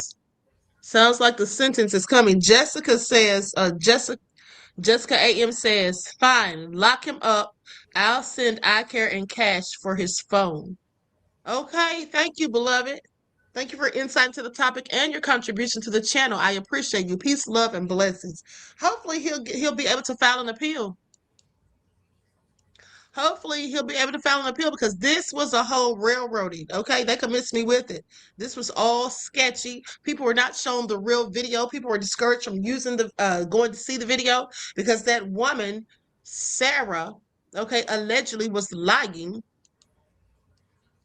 Perfect Blackness says, if you are FBA and still have trust in this justice system, you need your head examined. If this don't convince you that it's illegal, nothing will. Let me tell you something, beloved. You're absolutely right. I don't have any faith in it, honey. I don't have any faith in it at all. Okay? Thank you for insight to the topic and your contribution to the channel. I appreciate you. Peace, love, and blessings. I have none. This system works the way they want it to work, and that's for them, not us. Let me tell you something. When I was in college for criminal justice and I did my capstone review before graduation, I did it on the disparities in the criminal justice system. And I told them that, in my opinion, the criminal justice system is run by criminals. So then one of my professors said, well, why did you go to school? Why did you go to college for criminal justice if you don't even believe in the system? I said, so that I can learn the law. So I have a very good knowledge of the law, because my people don't. And that's how we often get railroaded. Okay? I wanted to know the law for myself. That's why I went to school for it. But I have no faith in this system at all. None whatsoever. Okay, whatsoever. I already knew they were going to find him guilty. We all figured it. We were hoping for the best, but we already knew what it was. We already knew, because we know how they get down. And especially we knew after we saw all the shady things going on with students getting up there. Obviously, they had been coached and told what to say and how to say it. Then when Metcalf's dad was sitting there nodding his head, shaking his head, telling the witness what to say on the stand, we already knew the fix was in. And also, if you all remember, I told you all last week when the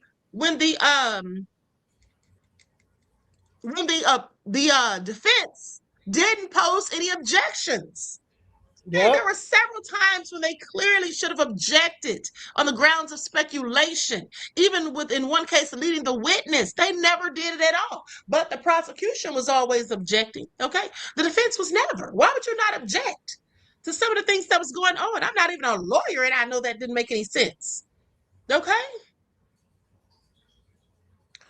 I don't know. This is all just so annoying. That's right. Queen C. Precious said the fix was in. Exactly. I literally did a video with that in the title. And if you all remember, I also did a video that said a railroad is coming, because I knew they were going to railroad him. I already knew that was coming. I told y'all that last week. I already knew it was coming just from what was going on. These people are something else. Oh, Judge Judy, what are you doing on here? Okay, I'm trying to figure out. I may just go ahead and conclude the broadcast, because there's no telling how long it's going to take before we get the sentencing. Well, they said the jury just came back, so maybe it'll be in a few minutes. They say Karmelo Anthony's mom begs jury deciding son's sentence to have mercy. They're not going to have any mercy. I guarantee you they don't care about her tears or any of that, because if they had mercy, they absolutely would have gone with a manslaughter instead of murder in the first. Murder in the first was not even proven. What do you think, Tina? It wasn't. That's what I was gonna say. Ain't no use to her. I understand as a mom and she's at her last wits, but they will watch us beg. They will watch us beg for our life. They don't care. They're gonna give him the highest thing. They all stuck together. They're all white. The judge, the prosecutor, the lawyer, the jury, the people on the jury that they claim is not all white. They identify as white. It's an all white courtroom in an all-white system, and they're going to try to make an example to make that all-white family feel good. And you know the sad thing is, Melo, and for those of you who don't know, Melo, according to a source, was in college while he was out. He was in college studying to be a lawyer. Was it true, Queen, about him rescuing someone like the year before from drowning, or he did something that was in the paper? Remember they were saying that he had helped somebody. It was something he did, but they tried to make it look like Austin was an A student. He was suspended. Karmelo never been suspended. They painted Austin in the last few weeks like a good student. They're both were good students. How can you compare this boy? I mean, the Karmelo, a upstanding student who never did anything, 2-parent household, to a white boy with anger problems. Him and his brother have been suspended, from my understanding. Parents divorced, and compare him to the upstanding black boy. Hold on. I just thought about something though. Here's the thing too. Now they were sitting there trying to go in on the guy who said he saw that video at the school, saying that he was a PDF file or he raped somebody or whatever. At the end of the day, I'm sorry, but Austin Metcalf and Hunter Metcalf's father also had some certain charges like that. Okay. Yes. Yeah. And had charges of abusing the mom, and exactly, and so they compared, like they say, they made the poorest white man think he was better than the greatest black man. And this is it right here. They need to always appease white feelings, whether they're wrong or right. Let me tell you something. All of these people just really are racist. All the people down there in Texas, honey, that had anything to do with this is absolutely racist as far as I'm concerned. Okay, Perfect Blackness says our tears is sweet nectar to them. You're absolutely right, beloved. You're absolutely right. Okay. Sure is right. I absolutely agree. Thank you for your insight to the topic and your contribution to the channel. I appreciate you. This is all just so crazy. Hold on. Black people, we're gonna have to see. You know, when I was thinking, Queen, we keep talking about boycotting this, boycotting that. We need to boycott the sports, even if our people play. If you're getting something from it, is one thing. Okay, if your child play NFL, if they playing, they getting some money. But we need to stop going to these games. We don't have to watch them on TV. We need to stop safe. They're not going to be sports. intimidated by people coming to the courthouse to make as much noise as possible. Beloved. We've seen instances here in New York where a jury has had to literally thread the phalanx of crowds. Yeah, I don't really think that'll make a big impact, because women don't really go to the games like that anyway. A lot of black people do, especially in the South. The South love, you will go in the store. Yeah, I mean, I get what you're saying, but more black people go to stores and stuff than games. Because most of the people go to games be men. I don't know anybody that goes to games other than men. I don't know any of my female friends that go to games, and I I darn have sure a don't lot go of to. female friends, a lot of people that do. But my thing is to see, when you're looking at a boycott, are we going to always need stuff from the store? You got to hit them where their money is. We don't have to go to that store, just like we didn't go to Target. If we're to boycott Nobody Walmart, black we don't really have to go use there. Target. I don't shop there anyway half the time. Unless So I want some nobody- electronics.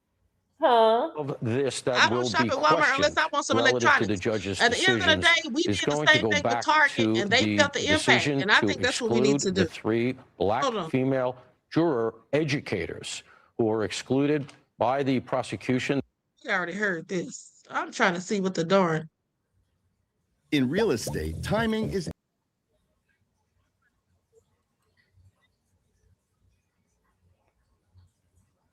Okay,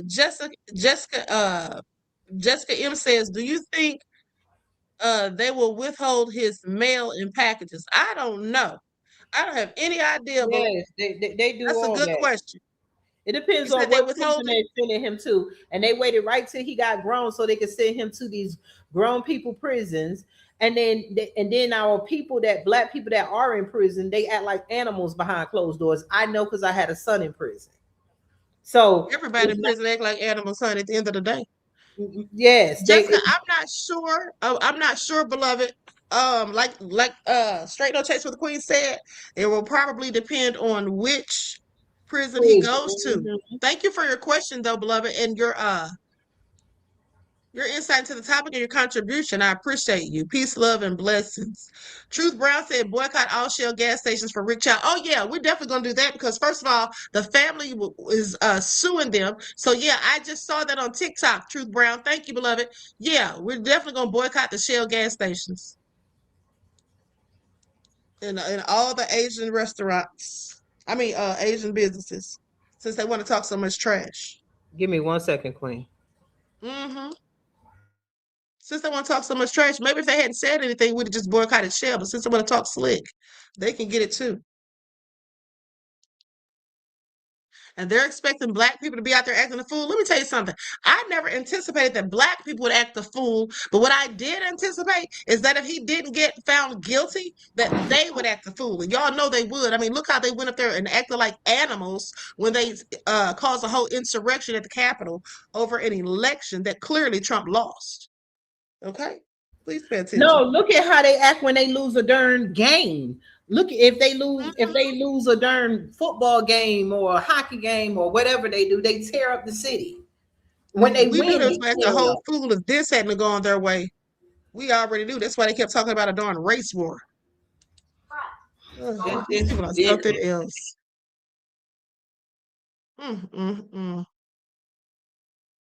Okay, I'm not seeing anybody saying anything about the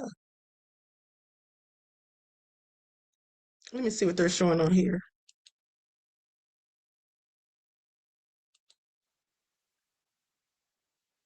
I hope we can hear the darn feed because the last time we couldn't hear the darn feed.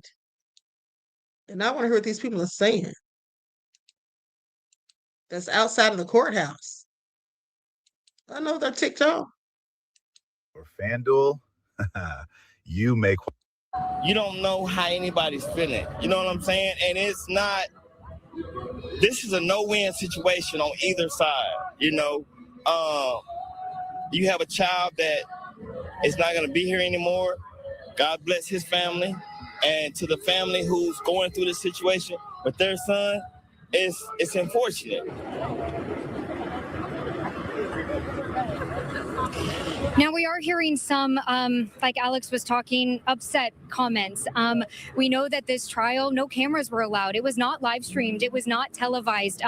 But as someone who was in the courtroom every afternoon to hear testimony, I know that the journalists I sat next to, we were doing our best to share accurately what we were hearing and what we were seeing inside that courtroom. And the jurors were tasked to take all of the evidence that they heard in that testimony to come to this guilty murder verdict. Now, I'm not sure what people are waiting for out here. Obviously, we know that the punishment phase of the trial is going on right now. I'm not sure if they're waiting to see if any of the family members are going to talk or if any of the attorneys are going to talk. I haven't really had a chance to ask, why they are staying here. All I know is that they are, and we've just seen more people arrive to the parking lot. For now, Eden, that's what I'm seeing live out here. Back to you. And again, we should note that Karmelo Anthony faces anywhere from 5 years to 99 years in prison. As Amelia mentioned, no cameras allowed in the courtroom. So we've had crews all over. We've had our Lori Brown inside of the courtroom. We've had Amelia Jones outside of the courthouse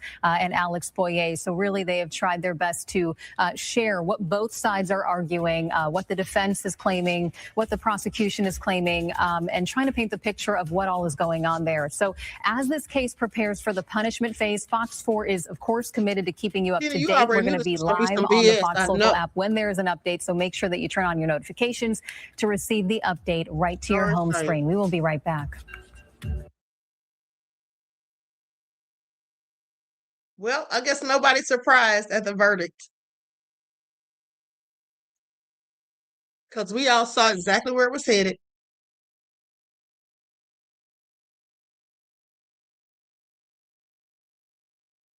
And here's the thing: we already knew it was something shady when they wouldn't let us. They wouldn't let people stream the trial because it wasn't even a federal case. So what was the point, other than to do something nefarious? Because they didn't want us to see the people lying. They didn't want us to Exactly be able to see how they were lying on the stand. They didn't want us to see them coercing each other in court. They didn't want us to see the whole thing. And I'm pretty sure that lawyer knows that DA. Even if it wasn't them in the picture, they know each other. They all work together. They already know. Yeah, I absolutely believe it. And that's what I said. That dude, Mike Howard, that they got as their attorney, the parents must not have done research on him because it's no way I would have picked any attorney that had any affiliations with Frisco. Absolutely not. That's a small town. They looked at Karmelo as a grown black man. They didn't care that he's a child, just like the lady that you were just playing when they were saying he didn't have a right to meet force with a punch, whatever they were saying. At the end of the day, the rules only apply to us on how we do self-defense. But all these black bodies that have been dropped at the hands of white people, all because they feared for their life or thought we had a gun or this and that. I mean, when black America is going to get tired? I mean, when white people get tired of something, or when they feel wrong, they storm the courthouse. We mad at them and how they react, but we don't react in the same ways. We march, we talk about boycotts, but what are we really going to do? Two black children lost their lives. One is they're sending them into the prison system, and they know that the prison system is unjust. And the other one, they let an immigrant unalive him in his back by saying he thought he was going to steal water. So a black life was worth 99-cent bottle of water. Come on, people. Let's not forget the same people did the same thing to Latasha Harlins in 91. She said she stole a orange juice. What about? Listen to this. Listen to this though. Do you all remember Michael Drake? I think I was going to say that the one that was in the stairwell with the Asian dude unalived him. No. This is in Florida. I reported on this in 2020. This man in October of 2019, at the end of the year, he was charged with manslaughter because he got into it with this black guy. This is an older white guy. Got into it with a black guy at a convenience store, maybe, or something like that, in Florida. It was on video. I saw the surveillance footage. And so basically, he was arguing with a female. The guy's wife or girlfriend got out of the car. The guy was already inside the store, I think. Well, National Weather Service offices across the country are painting the map orange today with heat advisories as temperatures begin to climb. Really, he was arguing with her about where he was parked or parking in the handicapped or something like that. Long story short, she went inside the store and told her husband. He comes out, confronts the dude, then he shoves him. And the guy fell, okay, after he shoved him. So when he turns around to walk away, the guy pulls out a gun and shoots him in the back or like in the side somewhere. But he ended up getting, he killed him too. He got 20 years in prison for manslaughter. Fatally shot 28-year-old Marquise McLaughlin at a Circle K in Clearwater, Florida. He got 20 years. I'm just 20 years. They charged him with manslaughter. But hold on. Let's look up Kason Allison. Because how much time? I think Kason Allison only got about 3 years. Because I reported on him too. Kason Allison. This is the guy who went to school, and this happened in Texas also. He was supposed to fight some guy. They were mad about a girl. And then he ended up going home and getting a knife, coming back to the school. and killing him. Okay, he got 10 years. Kason Allen gets maximum sentence of 10 years for deadly stabbing at Belton High School. Same scenario, just about. Okay, now, except he left the school and came back. Okay, now, Allison was convicted of criminally negligent homicide. Okay, that's what they wouldn't allow them to give Karmelo by a jury in April. Okay, so he was sentenced to 10 years, but I think it may have been reduced because his attorneys were like, that's too much. But he stabbed this young man like 5 or 6 times. Went home, got a knife, came back, went into the restroom where he knew the guy was, and they got into a fight, and he was losing, clearly, and pulled out that knife and stabbed him. This was May the 3rd of 2022. Allison and Ramirez were in the bathroom at Belton High School. Allison, who was 18 at the time, left the school, which led to the campus being placed on a precautionary lockdown. Allison was later arrested off campus while Ramirez was taken to the hospital where he later died. He stabbed this poor young boy about 6 or 7 times. Okay? And watch, they give Karmelo more time than they gave him. They giving Karmelo time like no. They're not even considering that.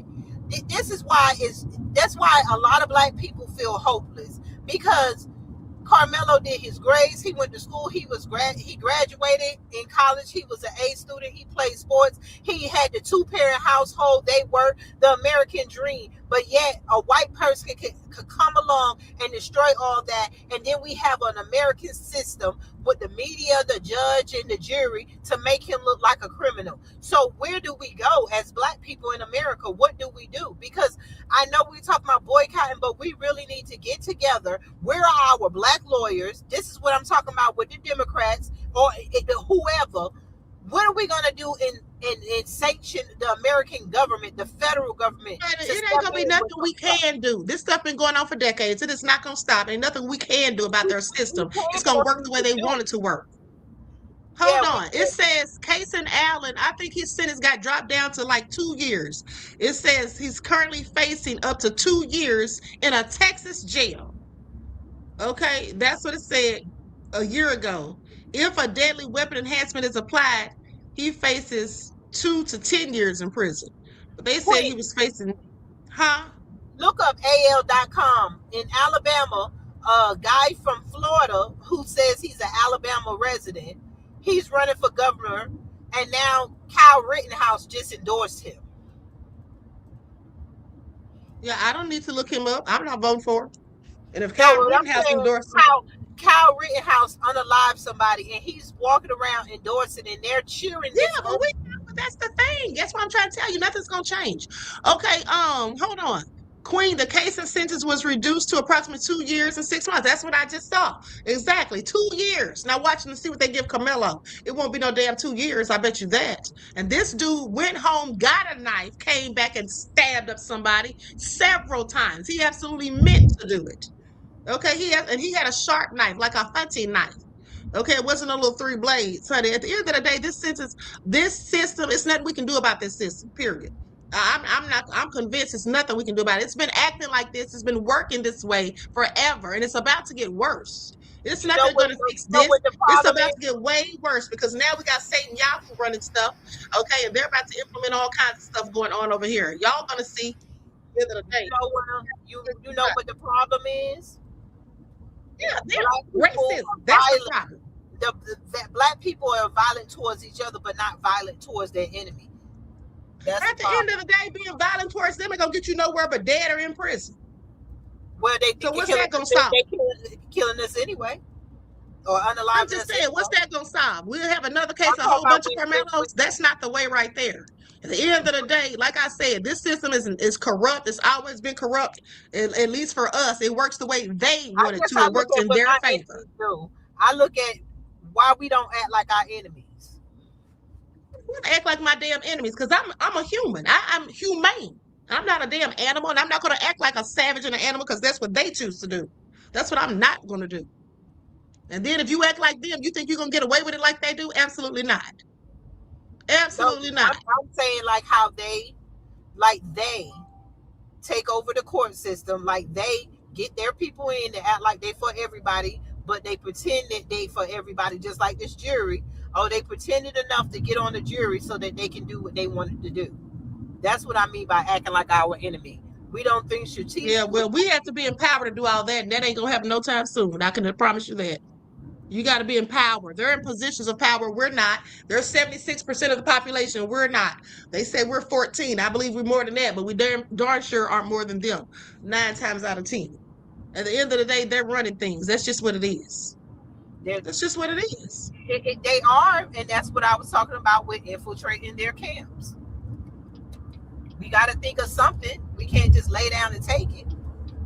No, we can't lay down and take it. We got to do something. But just going out here trying to act crazy like them, that's not it. We got to be strategic. But whatever we're going to do, I would advise us to talk about it on a live stream. Yes, I'm talking about doing the things that they do, getting real people in positions to make decisions, to do things like they do. See, when we get in positions, we think about everybody. When our people get in the Democrat Party, we think of, oh, this or that. We think about everybody. We don't never get nobody in position that's only thinking about our people. And that's because, like we said earlier, we're not giving them any money. These people are going by money. Politicians don't give a damn about anybody. Politicians care about money. That's why they all get rich. Okay? Whoever is putting money in their pockets, that's who they're going to cater to. Like we said earlier with the Asians. They give them money. They get together and they give money to these politicians. We haven't been doing that. That's why we don't get anywhere. They're not going to do it for free. If everybody else is paying them, you think they're going to do it for free for us? We need to try to figure it all out. That's why I said earlier about a super PAC. We need to learn about a super PAC getting our people into office. That's how they get the money legally. They have super PACs. That is new to us because we ain't been doing it. This is a conversation we need to have off the internet, as far as I'm concerned. We don't need to be letting them know everything that we're planning anyway.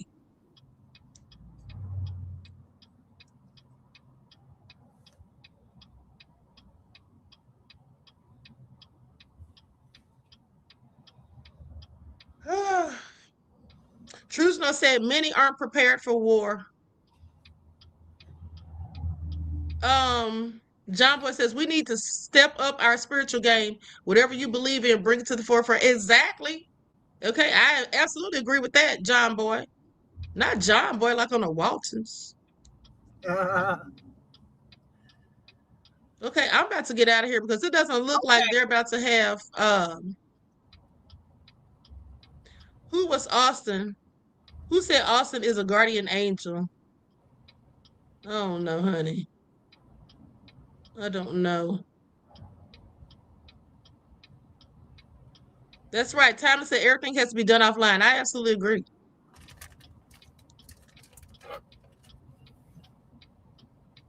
I absolutely agree. For right now, okay, for right now, what we need to do is boycott.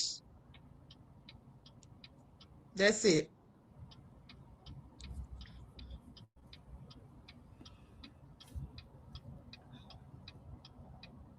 Okay, hold on. Let me read a couple of these comments.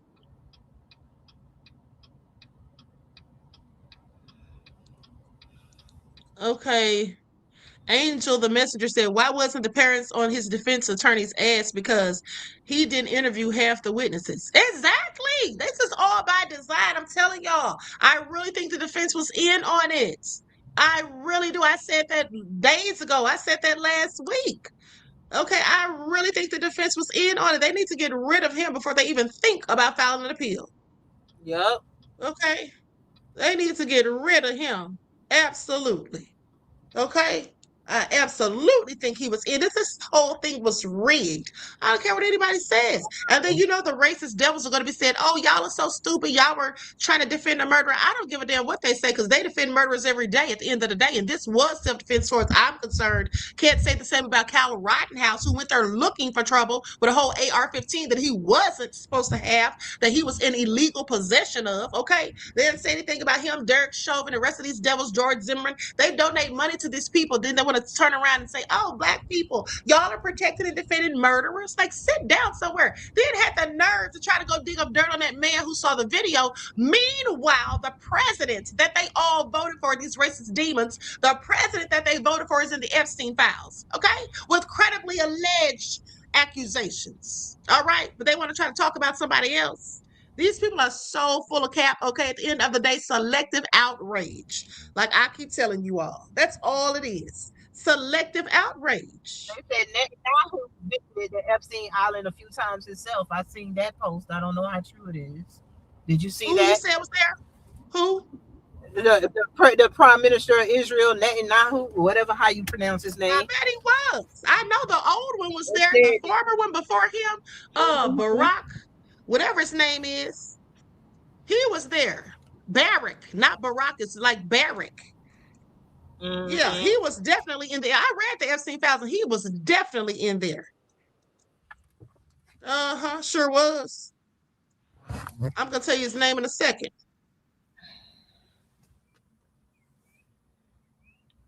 Ehud Barak, or Barak, B-A-R-A-K. Yeah, Ehud Barak. Yeah, he was definitely in the Epstein files. Okay, Thomas says, Queen, we will get it done. Absolutely, we're gonna have to, beloveds. Oh, this is just a whole hot mess. Okay, this day is just so messy. I feel so bad. That's right, Claudette said they thrive on our misery. Yeah, they do. And that's why they're going to be trying to provoke us, trying to make us mad, trying to gloat. I don't care. They can gloat all they want. Okay, they can gloat all they want. At the end of the day, do not let them get you all upset because that's what they love to see. Okay? That's what they love to see. Dark Blade said maybe Karmelo shouldn't have spent the GoFundMe on mansions and cars and spent it on lawyers. First of all, he never got the GoFundMe money, you idiot. Okay, he never got the GoFundMe money. That money has been frozen and they've never used it. They pay for the attorneys with their own darn money, okay? Okay, that's what they did. They paid for the attorneys with their own money. Huh?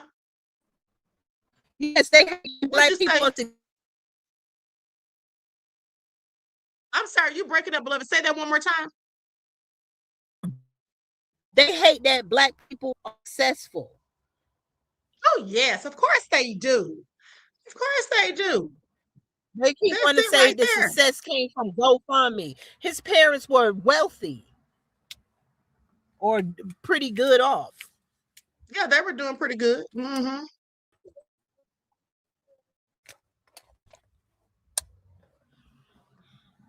Yep.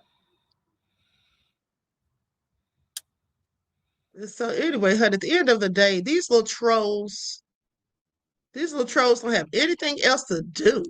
Okay, William Bell says the defense attorney should have been fired right on the spot. Exactly, beloved. That's what I'm talking about. He was trash.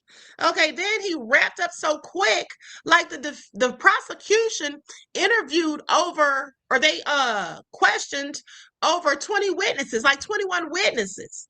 They only talked to like 3, and then they didn't even really push back when the witnesses were lying. I mean, they would say, okay, well, do you remember this? And then they would show them the transcripts, but they didn't really go in on them like you should when you know somebody's lying. Because they were there. They all that white man felt the way that all those white people did. They did not, he did not feel, you didn't see him stand up, you didn't see him say anything during this trial because he felt the way that they felt. Yeah, of course he did. That's why I wouldn't have gotten a white attorney. And like I said, if I did, it would have been one who's absolutely had a stellar record and didn't have anything to do with Frisco. Todd French says, bet the other twin will keep his hands to himself. Okay. Thank you for your insight into the topic, beloved, and your contribution. That brother Hunter is going to, he's living in guilt. He could not stand up during the trial. He's living in guilt. It's gonna taunt him, and you're gonna see things happen to that family. Mark my words. Watch they torment themselves. This is just all a hot mess. Someone, that's what I said. That defense lawyer made a deal with the prosecutors. I absolutely believe it. I absolutely believe it, beloved. I have seen them sit up in court and do stuff like that. Okay. I have seen them sit up in court and do stuff like that. Okay, Tony Montana said it's not premeditated because he didn't go and straight do it to him. It's self-defense manslaughter because everybody makes a GoFundMe for Melo and he should appeal. Everybody make a GoFundMe for Melo, he should appeal. Yeah, he still has that money that we gave him because that money was frozen. They said, and here's the thing: some people were saying that he had a public defender, right? Now, the reason people were saying that is because initially he had applied for a public defender, but he ended up getting private attorneys. Okay, he got private attorneys, so that really were no good. But exactly. I mean, I'm inclined to think that even a darn public defender could have done a better job than his attorney, Mike Howard. He could have. I believe it. I believe he didn't object to not one single thing. That was crazy to me. And there was plenty of times for him to do so, specifically when they were interrogating those children upon direct examination, when they were interrogating the two 16-year-olds that got Eddie, all of them. They were all lying. They were all lying, and he didn't object. And then they're sitting there asking them, well, do you think, who do you think provoked it? Do you think it was murder? Do you think it was self-defense? Why are you asking them? They're not experts. Okay, they're still in high school. Why would you think they know? I definitely would have been objecting to that on the grounds of speculation. Because here's the thing. The jurors may not know the rule of law, okay, and may not understand legalese fully. So would they know that he should be asking these kids this and that's speculation? Because they could have been taking these kids' words as, oh, well, they should know whether it was murder or self-defense because they were there and saw it for themselves. They don't know anything. They're kids. Mary Jane says Mike Howard has his own law firm. Yeah, he does. I looked him up. I looked him up. He works in Texas. In Dallas and Frisco, which Dallas is like 30 minutes from Frisco, and I don't know where else he works. I forgot the other place. Hold on, I'm about to look it up right now.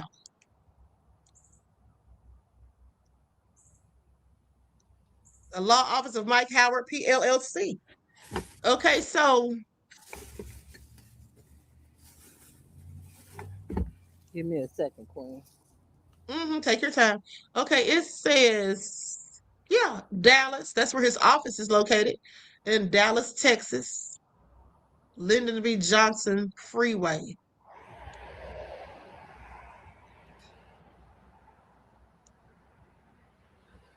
Yep.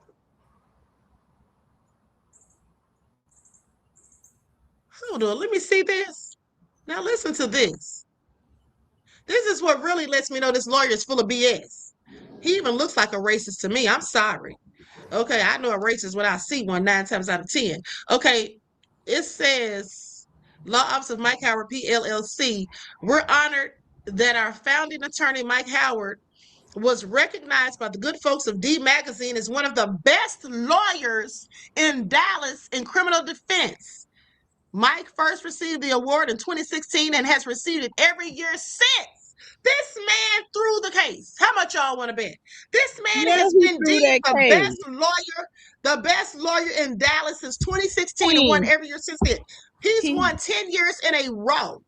He has to walk around with them white people in that same town. He threw that case and he knows it. And I don't see how Karmelo family doesn't see that. But like I said, his mom and dad obviously didn't do their due diligence because I wouldn't have got anybody that had a damn thing to do with Frisco. Because I would already know. I would not have felt comfortable with that at all. Give me a second, Queen. He probably ran game on them. Like this man sitting up here, the best lawyer in Dallas for criminal defense, 10 years in a row, won it the first time in 2016, and now they said he's won it every year since then. Yeah, definitely he threw this case because he was acting like a whole amateur.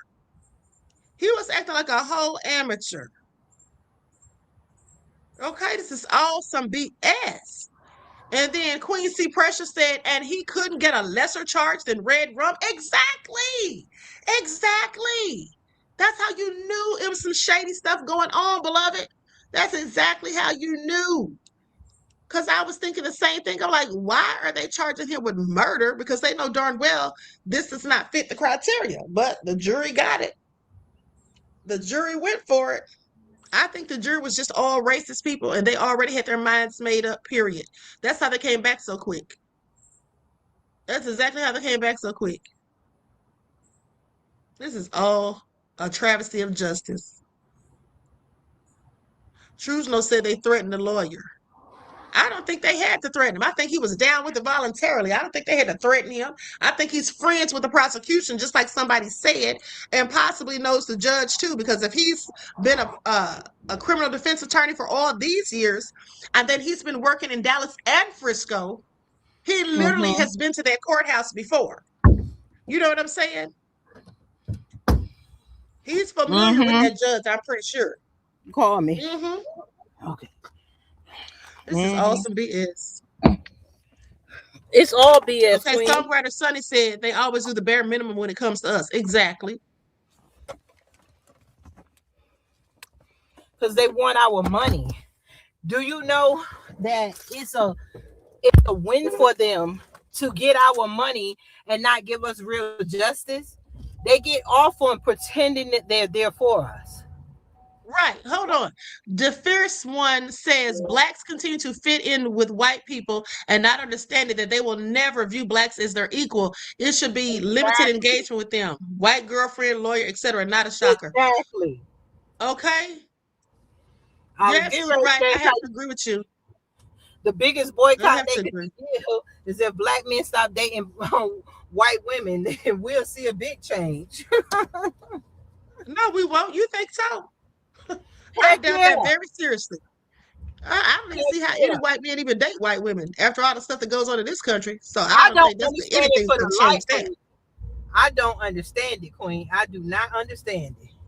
Hold on. And I don't really care, but I'm just saying with the history, it just wouldn't be me. Okay, Ian says, and that's why it's hard for me to believe in the higher power. Listen, it is true that it's only going to be enough or not is going to have that kind of attitude. My sister who's talking, we got to. This is just all frustrating at the end of the day. These people get away with murder, literally.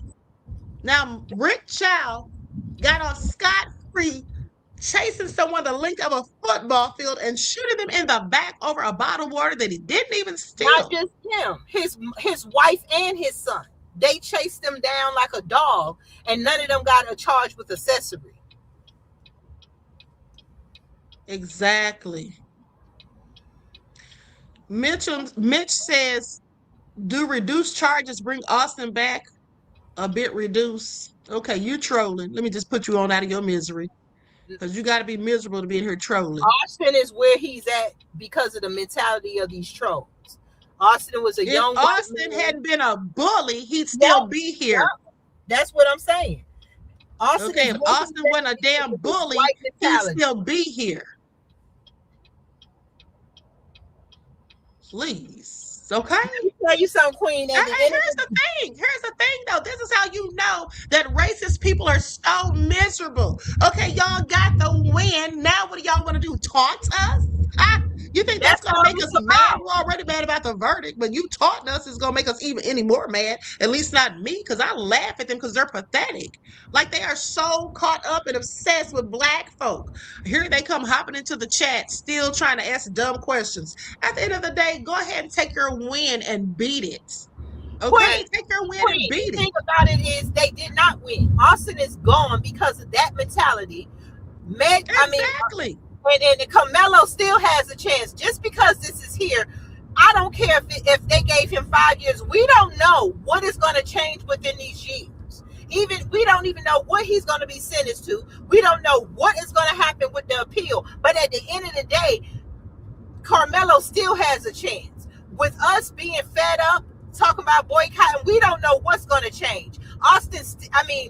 Karmelo still has his life. But you know what they got? They got a dead white child in the ground because of their racism and their stereotypes that they teach. And they need to teach their children an example of this.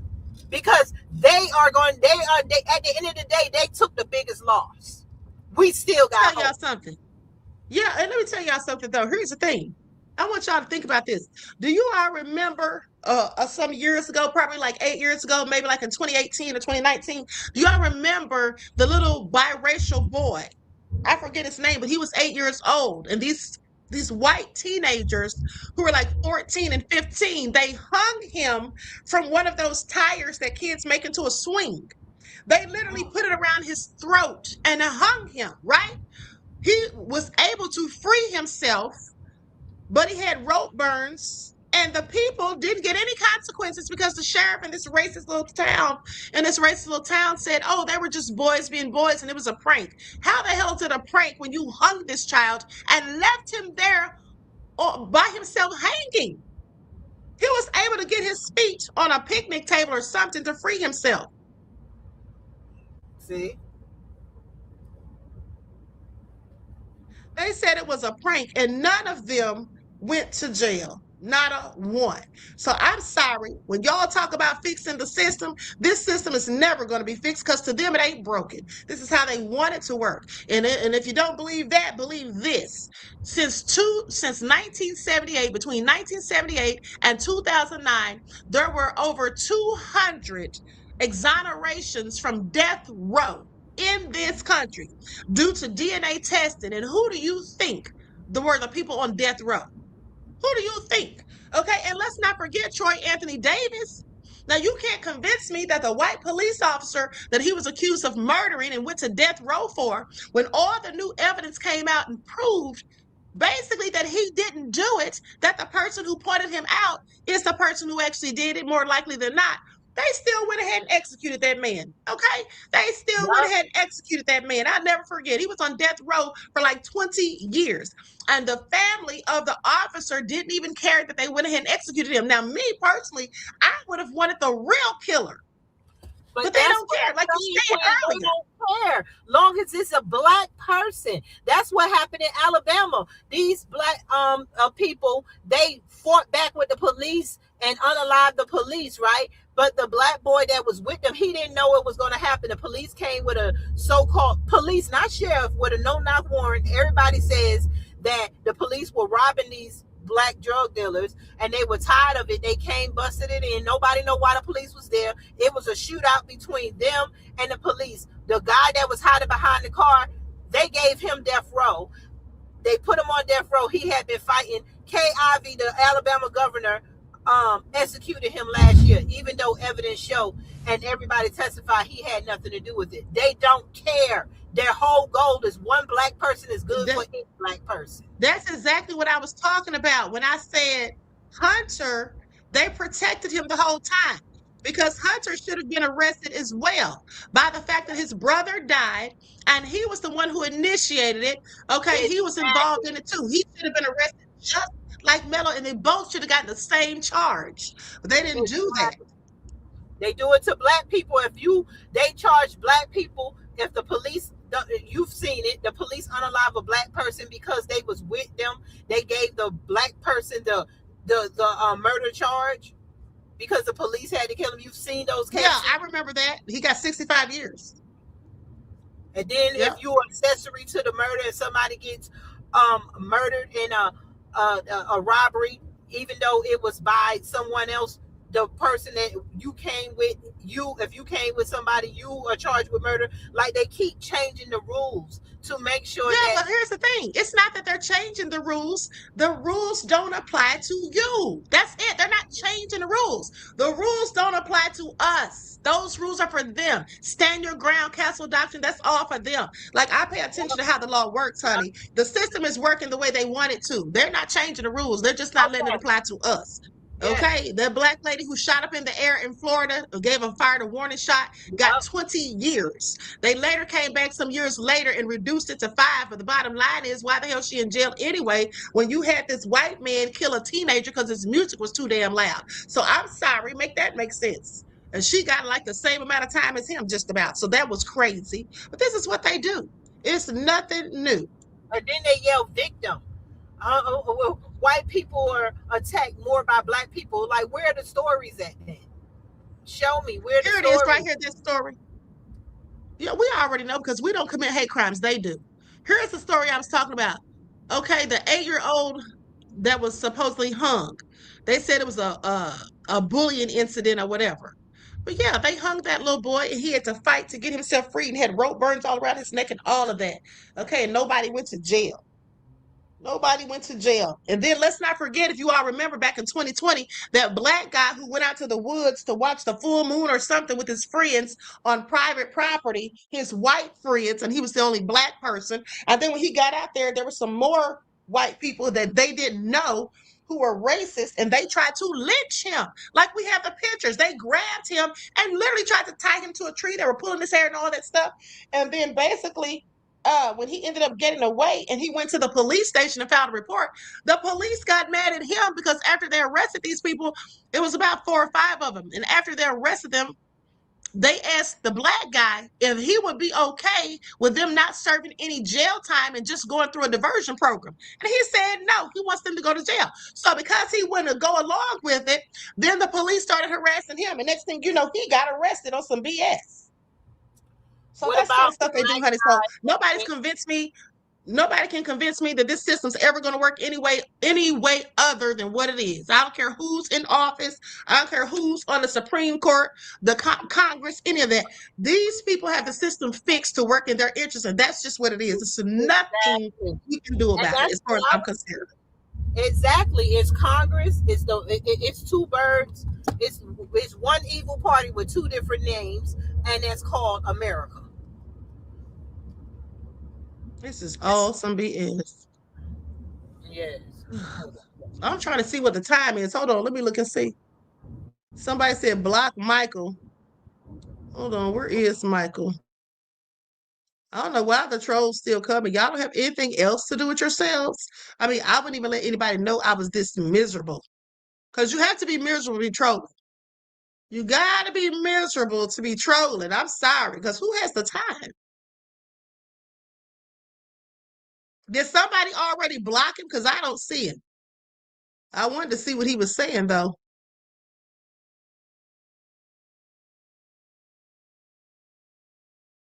Hold on. One of the moderators may have already gotten him because I don't see him.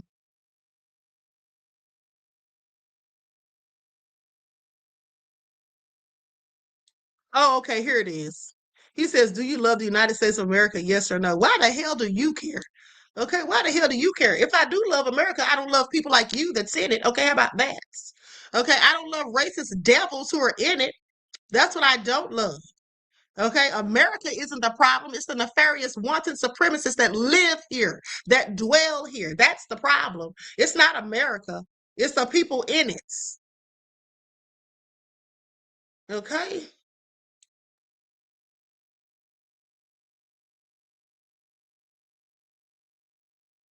Afro Man needs to do a rhyme about Judge Roach and the prosecuting attorney. He ought to title it Courtroom Scumbags. Jonathan Bigham, you need to stop. That's right. The fear said no because they're obsessed with us. Exactly. Exactly. Look at Cletus in here talking about you people can't run shit but your mouth. Okay, well, we're running that. Whatever we can run, we're doing it. Okay, why are you here? Okay, why are you here? Okay, these people are something else. They really be trying it, honey. You can't make us ever be as miserable as you are. Okay, that's why you're in here. Okay, probably lives in a trailer park somewhere. Okay, probably lives in a trailer park somewhere with 2 flat tires. All right. Sit down somewhere. And I'm talking about on your trailer, not your vehicle.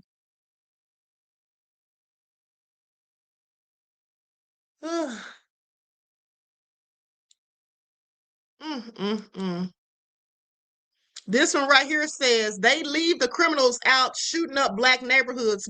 Go get justice. Get no justice. Anybody can see Karmelo Anthony is a good boy. Sad. Exactly. Yeah. Exactly. They do leave. And that's the thing. It's always the good people who get the short end of the stick. Okay?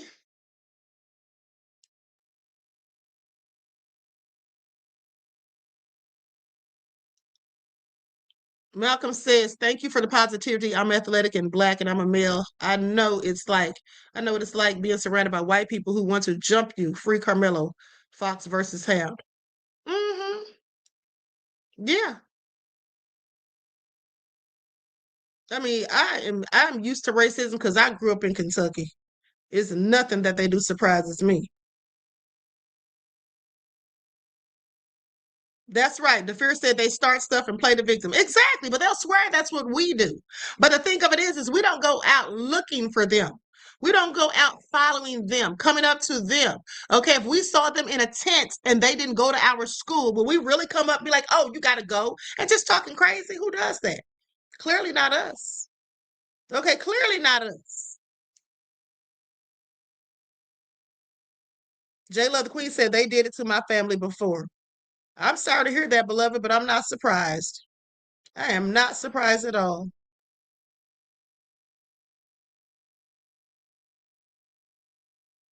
I guess I'm about to get out of here because why aren't they telling us? Hold on, let me pull up something. Let me just make sure. See what the sentence is, if it has popped up.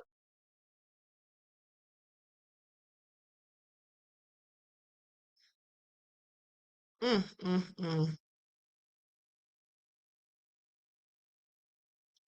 don't see the verdicts. Straight No Chaser with the Queen. Do you see anything about the verdict, beloved? No, I don't see anything about the verdict yet. Okay. Yeah.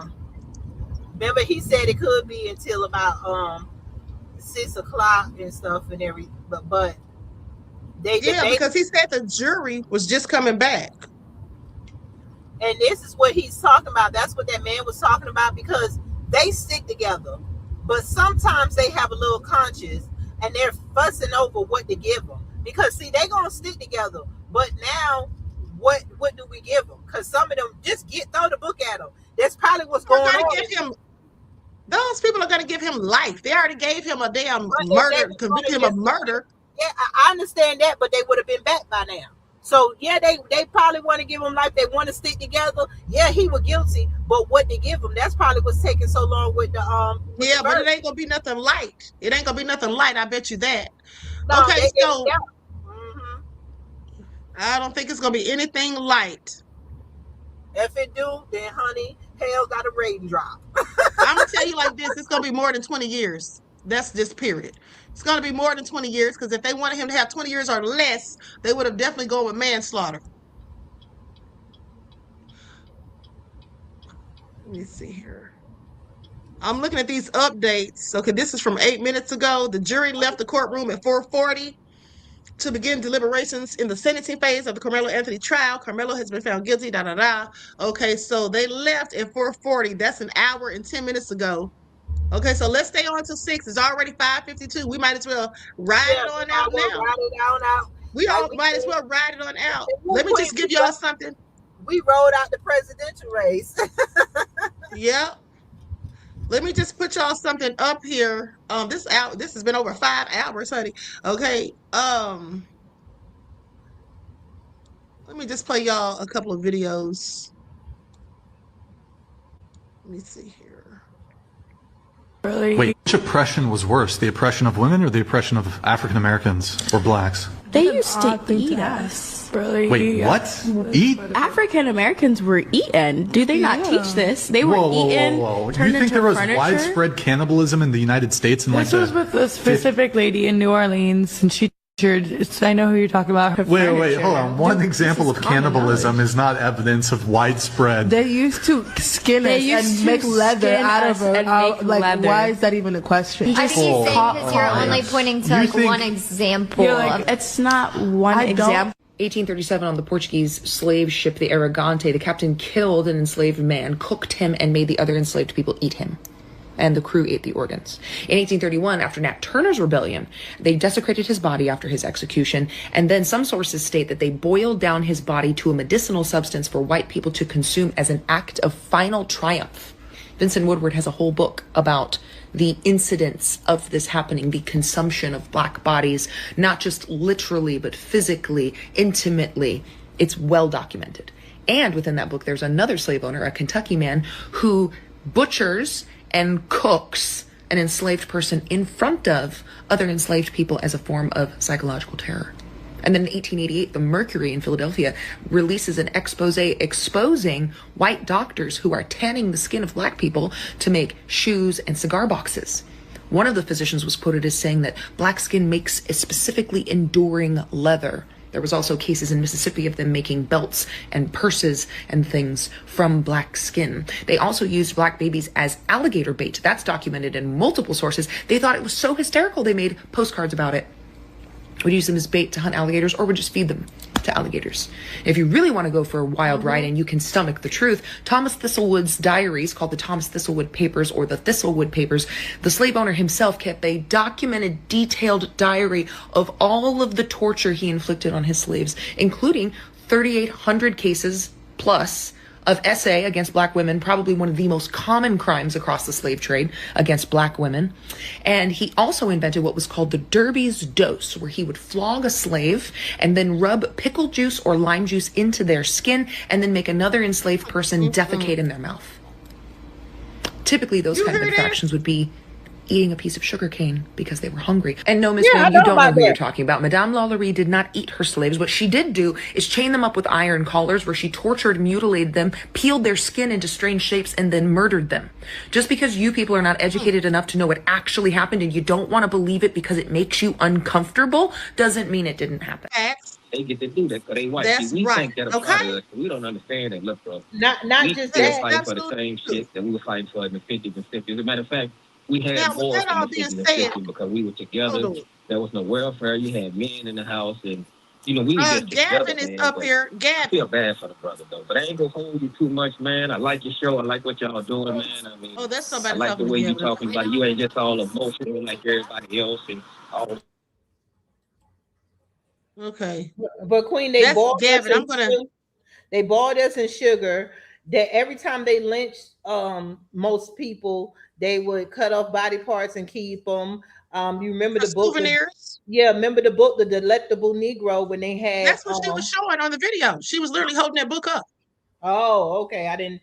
Yeah, Mm-hmm. it was so. They have. I mean, cannibalism is rampant with slavery.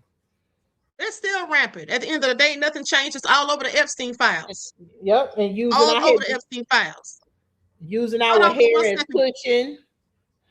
Hold on, beloved. Olivia says Christmas party pic with Judge and Metcalf's online. Thank you for that, beloved. I saw that picture, but when I looked up their actual pictures, it didn't look like them. So me and Secret Service Sam came to the conclusion that that wasn't them. Now we did still hear that they're friends. I just don't think that picture was the picture of them. Because that guy didn't really look like the judge. The judge has like a beard or whatever. This guy didn't look like him. But I definitely think that they all know each other, like we heard. I definitely believe that. Thank you, beloved, for your insight into the topic and your contribution to the channel. I appreciate you. Peace, love, and blessings. Hold on. Gavin? Hello? Hey, Gavin, how are you doing? I can't hear. Hold on a second. I can't hear anything. If I can't hear you, Queen. Can you hear me now? Tina, say something and see if Gavin can hear you, please. Can you hear me, Gavin? Yeah, I can't hear anything. I'm sorry. If my mic is on, looks like it's on, but I can't hear you. Okay, maybe you need to let me see. Maybe you need to unmute it or go out and come back in. I don't know. Yeah, he probably need to go out and come back in. Hello? StreamYard is funny with that. Gavin, can you hear us? Go out and come back in, Yeah, beloved. I just can't hear you talking. I can see it looks like something's moving. So how about I try and log back in? Come in and I'll come that's out. great. Okay. All right. Let's see. Yeah, because I want to ask Gavin his thoughts on this whole thing. This is all crazy. Gavin's a legal expert, for those of you who don't know. My whole take on it is I'm not trying.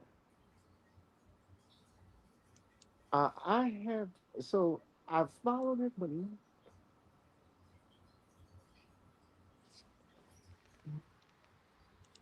I have, Juju, what are you talking about?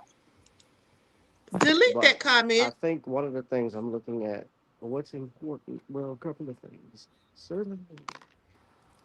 I know for a fact because they're having to exclude.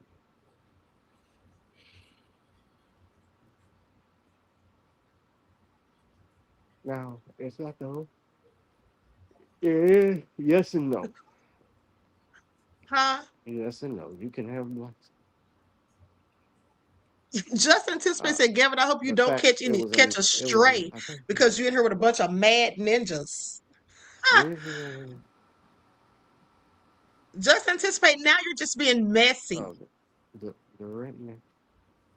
Shawshana said, I knew it when they didn't release the video that the rig was in. Yeah, It very I well absolutely could believed be. it too. Do I? Mm-hmm. I absolutely believed it. Forever Cali girl said, who's he talking to? He's talking to somebody in the background. That's why I just turned his mic off. I thought he was talking to me for a second.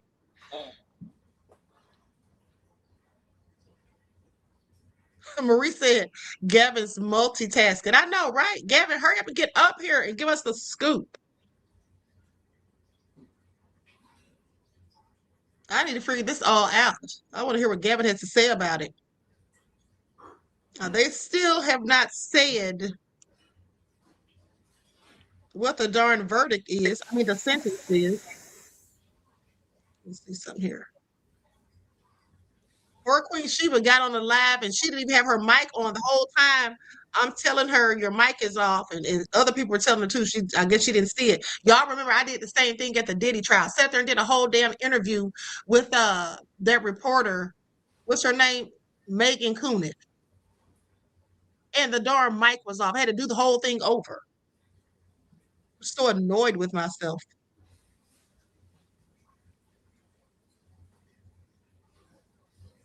Just anticipates a queen. I'm just being honest. Sit down somewhere. Okay. Yeah, you're right, Lila. Oh, no wonder. Gavin. Yes. Can you hear me? No wonder you can't hear me because you're on here 2 times. How are you in here twice? I can hear you. I don't think I'm on twice. I'm sitting here looking at it. I just added you to the screen. Well, I had logged out of that when I was on my phone on that one, but I moved out, so I don't know how that's possible. I'm gonna see if I can delete it. Okay, I'm gonna see if I can delete this one. Huh. Kick from studio. I hope it don't kick you out.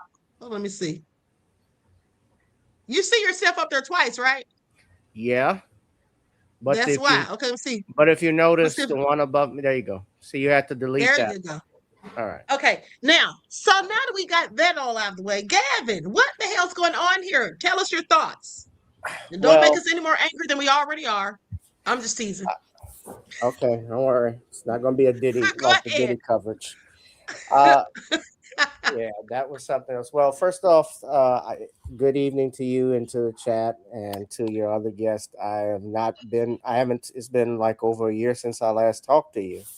So, it's about that time, but it's a pleasure seeing you and talking to you again. But thank you. Same here. Under the circumstances, and I'll be honest with you, I followed the case, but I haven't off and on, just by bits and pieces of stuff that I've seen. Of course, when this trial first started, I think my biggest concern was the fact that there were no blacks that was seated on the jury. This was they try to say, well, it wasn't all white, but the fact is that there were no blacks that were on there, which would be a jury of his peers, which might be and to this credit, the defense attorney did, I think, try and make what's called a Batson challenge. Batson is the Supreme Court case upon which you are not allowed to use race as a factor to exclude jurors. From the jury. Correct. Now, okay.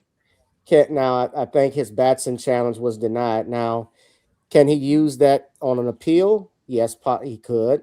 Will it be granted? That just depends. And appeals can take a long time, which is the situation. It is sad because nobody wins from this at all. Yes, I hate the fact that the Metcalf did lose his life. At the same time, I do understand where where our anger, and especially us in the Black community, are upset, because it seems like self-defense is only for people who don't look like us. Yeah, We've that's what it seen, seems like. I mean, George Zimmerman pulled the gun out on Trayvon.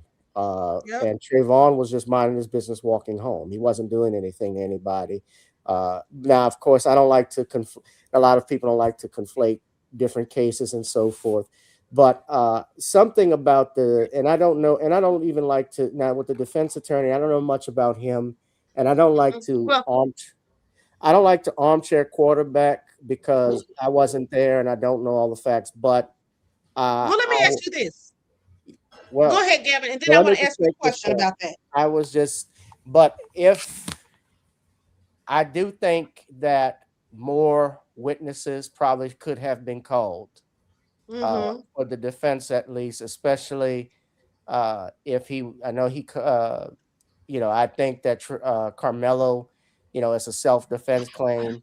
It may have been wise to have him testify and give his side of the story to it, Right. but they probably thought, and I think the parents had talked with him and thought maybe, given his state of mind and being how young he was, it probably would have been problematic.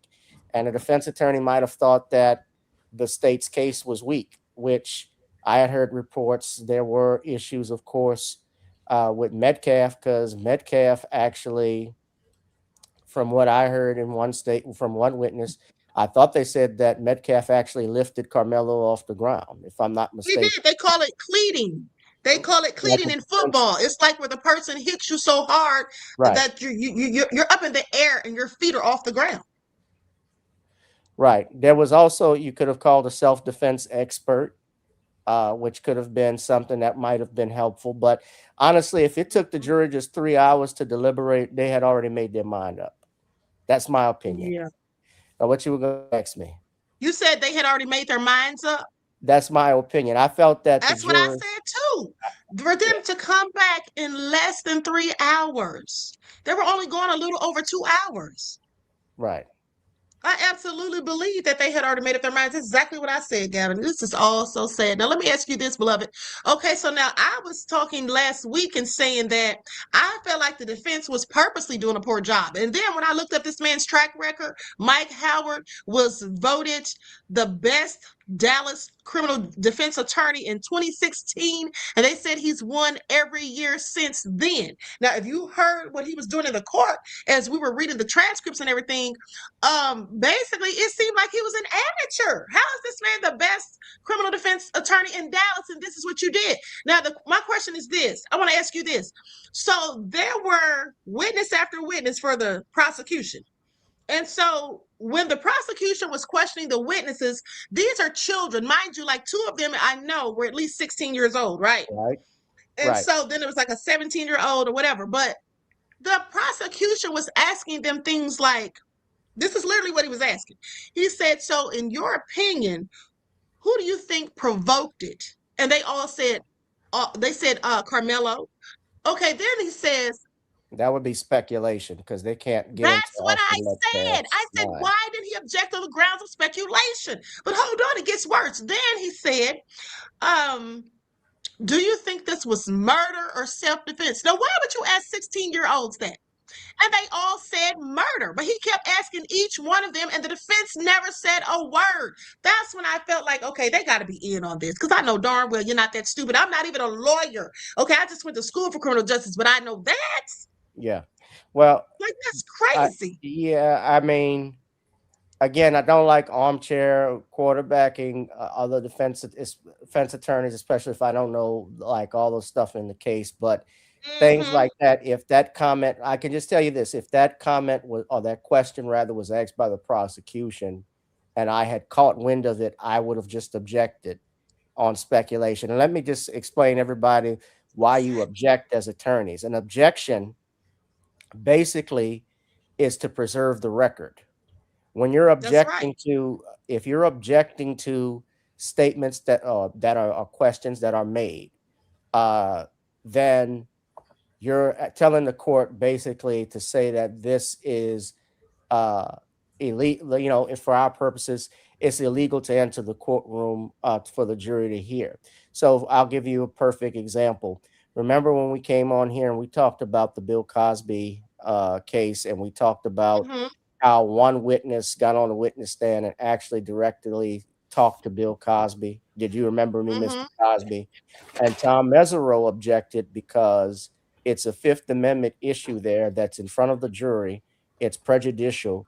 It was also he has no duty to actually testify or answer her. So the fact that they make that remark, you're asking to object to it. You object to it. The judge didn't, and Tom went further and wanted a mistrial, but that wasn't granted. So you're objecting. When you make objections like that, you do it to preserve the record for an appeal. If you don't make an objection, then if you appeal it, then that matter is moot, meaning it's done. You can't bring that up. So that's why it's important usually to have to make your objections. But also another thing, I don't know if Mr. Howard, if Mike Howard had another attorney co-chair with him, if it was just him by himself, but those are also helpful to have another set of pair of eyes to work a case. O.J. Simpson had an excellent defense team, with Johnny Cochran, not just Johnny Cochran, but also F. Lee Bailey and Barry Schwartz. And, he had, although he turned out to be, do a lot of snaky stuff, Robert Shapiro. So he had all of those defense lawyers, and each of them asking questions to the prosecutor's witnesses, and also to having their own witnesses testify. So it's always important to have that. Yes. And, that whole thing with OJ, I won't get into that, but yeah, there are books on it that prove there was, and you and I have talked about this before, Queen. Yeah. That proved it. Yes. But this is do I think he can get taken? All right, Ashton. That's his only chance. So to get the appeal, I think he's got his appeal team will likely have to raise the issues like the Batson issue. Now, the other thing too, and people and defendants file these all the time. The first person everybody wants to blame if they lose is the defense attorney. So you can appeal the matter even if you have ineffective assistance of counsel. That's another ground. But it would come down to the only way with doing that, though, if you say ineffective assistance of counsel, you have to prove that if it were not this for the attorney's actions, that another outcome would have likely have happened, meaning that he breached some type of level of ethics of some sort for his client, or failed to, like, for instance, he had evidence that was brought to his attention and didn't disclose that, or he didn't do anything that a reasonable attorney would have. So things of that nature, yes, you could probably make that argument. But again, I don't know the facts of the case, and I'm just saying. Let me ask you this. Yeah. Let me ask you this, Gavin. Okay, so one of the things is I just feel like, first of all, it's just my opinion that the lawyer was purposely doing BS, because some of the stuff was just amateurish as far as I'm concerned. But one of the things is, what about the witnesses telling lies? They literally were getting caught in so many lies. Now, what they said in their initial police statements did not add up to what they were saying in court. It was obvious that they were being that they had been coached and prepped. And then also Metcalf, this was not only said by a content creator, but also the guy from Law and Crime, the black guy that's a reporter for Law and Crime, said the same thing, that they saw Jeff Metcalf, who's the father of the victim, signaling to a witness on the stand when the defense was questioning them about how to answer, shaking his head. Okay. And I believe that. I'm sorry, go ahead. No, finish your statement so I can understand. I was just going to say, I believe that may have had something to do with why the judge didn't want cameras in the courtroom, and also they didn't show the video. Now, there's a video footage of exactly what happened. If you remember a year ago when this all happened, they basically said The police said that anybody that leaked footage, because it was supposedly cell phone recordings of it, and they said anybody that posted footage online was going to be arrested. And then the judge issued a gag order. Okay, then there were people who said that they went to the school and they saw the video. Now, they say the video was very clear, was clear as day. One guy said that you could literally see the raindrops falling. He said it was about 11 minutes long. He said they jumped him. He said that it was 4 guys. Now, that adds up with what one of the witnesses said. One of the witnesses said, he said it was me, Austin, Hunter, and Luke. We're the big guys on the team because we're the ones that carried the coolers and all of that. So 4 big guys confronting him. Okay, Austin had to walk up like 5 rows of the bleachers to get to him. Okay, Hunter started it. Hunter said in an interview last year that his brother Austin grabbed Karmelo's backpack and threw it. But meanwhile, Karmelo is where they were all saying that Karmelo had his hand in his bag the whole time and that he was sitting there with his hand in the bag. And they said that when he pulled the knife out, it's like it was already ready to go. But my thing is, how's that happen when Hunter said that his brother threw the bag? I feel like the defense should have brought in that interview from what Hunter said previously. None of this was done. Like, this is amateurish. He had to have done this on purpose. I'm sorry. I'm not going to believe this man's been practicing law all this time and he didn't know to go get that young man's interviews and look at them, because even in 2 of the interviews that I showed, he contradicted himself even in that. Now, that's likely why they didn't want him to testify initially. Well, let me just address your first issue about the lies, because some people are saying, well, I saw some people bring up why couldn't that be brought up on mistrial. Let me just say this: witnesses lie all the time in court, although they're not supposed to. Yes, it's penalty of perjury, but guess what?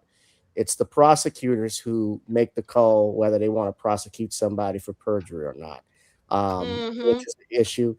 And defense attorneys get their opportunity to cross-examine any witnesses that the prosecutors have. So a jury basically, even if they suspect someone is lying, they, of course, because they listen to the testimony, they will have to, and they have the legal obligation to do so, weigh all the evidence that's been presented, including testimony. So the fact that they may have thought somebody wasn't credible or they thought someone was credible, they can do that. That doesn't mean that that person, of course, is going to go, would be, whether they be prosecuted or not, that's something that a DA would have to decide. I also look at the fact that, well, if there is other evidence, and I'm getting to your point about the videos and so forth, probably a problem. And I don't know what, we don't know what conversations this attorney may have had with Karmelo and his family about any evidence, but it's possible that the reason why that video may have not come in, you have to have any type of time, anytime you're bringing in audio or video, it has to be authenticated. And you have to have the person usually who recorded it there to authenticate it. So you ask them questions. Hey, can you give your name, such and such? Is this, do you recall the video in question? Yes. You recorded it? Yes. What date was it? It was on such and such 2024. Can we play what's called Exhibit 1? Now, is this your recollection of how the video started? Yes. And this is you recording it? Yes. So that's typically how you start authenticating things. And that's actually, and that's something that's you're required, if you're trying to bring it in, you would be required to do. And maybe they couldn't, and maybe that might have been an issue, because if it was shared with multiple people, there's no way of telling who recorded or where. I mean, I've had issues before where they've tried to bring a video in against my client, and I have to raise questions about how the video was recorded and so such and such, and where to protect them.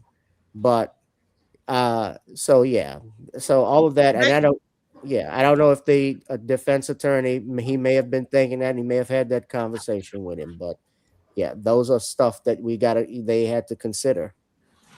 Yeah, so they say the video footage was basically surveillance from the stadium or wherever they were, the venue, and they claim there was no no cell phone footage. But let me tell you something. If there was no cell phone footage, I just want to know why the police threatened when this all first happened that if anybody posted those cell phone videos online, they'd be arrested. Also, they confiscated the phones, and they confiscated Eddie, the guy that was supposed to be Melo's friend.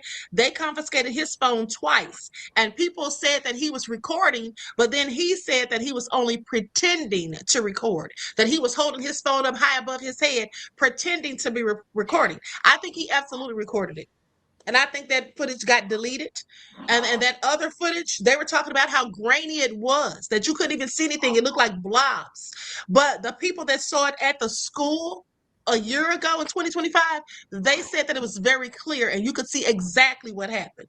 They said that they beat Karmelo. All four of them were swinging on him. They said Austin grabbed him in a headlock, and that's probably when he cut him. Okay, because they said at one point Melo like got away, like backed out, and then Austin grabbed him by his hoodie and pulled him back in, and then got him in a headlock. And I also think that's when he probably stabbed him, because you had to be close up on him to stab him with a 3.5-inch blade, which, by the way, is legal. Okay, even if they had it at school, it's legal. So everybody. Right. He wasn't charged with, and I don't know, and every law in state is different, but he wasn't charged with having a concealed weapon, essentially. He was only charged with the murder charge. So, right, but they kept making that a big issue throughout the trial, was my point. They kept saying, why did he have a knife? Why would he bring a knife to attract me? Why would he have a knife at school, on school grounds? You know, that's what the racists were saying. Well, they were doing that to try and paint his character as wicked, you know, and bad, which is what they typically do. And I tell you, you go on X right now if you can. Well, I would turn off social media, because you're seeing a lot of the you're seeing, as I like to call it, a lot of the mayonnaise monkeys come out and say some of the most vile, racist stuff. Let's just be careful what we say as far as calling names or whatever, because I don't want any drama. But yeah, I know I'm not going to be on social media today after this, because I already know. I mean, they already got their win, but still just trying to start mess. Like, these people are miserable. Okay, they are absolutely miserable. Yeah. Now they're showing outside the courthouse. I'm on this X account where this CBS reporter had been posting stuff. He doesn't say anything about the sentencing as of yet. Seen outside of the Collin County Courthouse after the guilty verdict in Karmelo Anthony murder trial. They're going to be expecting us to write all of that. We're not doing any of it, Gavin. We're just going to boycott. Nobody's doing any of that crazy stuff. Okay? That's all they're looking for. They would love to throw a bunch of us in jail. That's not going to help anything. Yeah. Hello L said GoFundMe has deleted his accounts. Yeah, because he got found guilty. That sounds about right. Because he never collected any of that money, Gavin. Did you know that? I was not aware of that. I know money, if I'm not mistaken, there was over $500,000 that was raised for him for his defense. And if I'm not mistaken, there was an issue when that initially happened, because whether or not he could, there were people complaining about that, why he was raising it. But they've raised money for other people that were accused of stuff. I think Daniel Pena had money that was raised for him, as well as, if I'm not mistaken, Rittenhouse. Money was raised for Zimmerman. I know that for a fact. So, and Derek Chauvin too, I believe. There was. Yeah. They definitely raised money for Zimmerman. I do remember that. He had like $250,000. Yeah. And he was allowed. That money's going now. He was allowed to be, he was basically a hero. He was allowed to, yeah. Yeah. Said they've started refunding donations. I bet they have. Sheesh. I guess I'll be getting my little donation back. So sad. Daniel Penny, did he get close to $1 million? I don't remember, Marie Beloved. I don't know. So, Gavin, let me just ask you this while you're here. So, when they had charged him with murder in the first degree initially, right? And then right before the jury went to deliberate after closing arguments, they told them that they could also go with manslaughter. And they came back real quick with that murder. I was so shocked. I knew they were going to find him guilty. I felt it, but I thought that it would at least be manslaughter. But at one point after that, right, the judge said that they could use criminal negligence or something like that, which would be lesser than even the manslaughter. But I said I doubt they're going to use that because they already found him guilty of murder. I don't think they want to try to give him an easier road. You're talking about sentencing? Yeah, I guess for the sentencing, right? As far as the sentencing concerned, that I read that in Texas, because they did that with Amber Geiger, remember a few years, some years ago, they can reduce it if it's not considered in a murder charge. I believe they can reduce the sentencing to, if I'm not mistaken, is it 2 to 20 years of some sorts? And there's a provision in it. I don't have that in front. Hold on, let me see if I can find it. Because I don't want to say the wrong thing, but right. And I'm not licensed in Texas, but I have been reading about it, especially the guidelines that they had. So what they say is if a jury finds that a murder was committed under sudden passion, the conviction. That's what they said. That's what they called it, sudden passion, Gavin. Correct. So it could be reduced to be reduced to a second-degree felony. Okay, yeah, that's what they said. So would that be like what would that be like, second-degree murder or what? Well, what it means is that it lowers the punishment range between 2 to 20 years.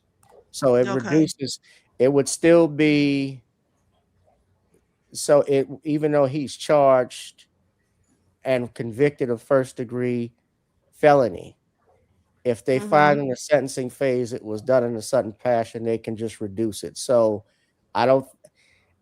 so he's still convicted of murder, but we're reducing it because we find it was in a sudden passion. Now, the thing is with manslaughter, and it's almost the same thing. Because when I hear sudden passion, that's what we always think of manslaughter, where there's no cooling of the blood during period. Usually when you had situations where there was adult, like if a husband walks in and finds his wife having or something. Right, and he decides to pull a gun and so forth, then sometimes as jurors they've considered that. But yeah, and in this case, in instance, I don't believe and couldn't believe, I didn't believe this should have been a murder charge. I didn't either. I thought similar circumstances probably would be manslaughter. At worst, it would have been manslaughter. Because you also got to factor in this too, Queen.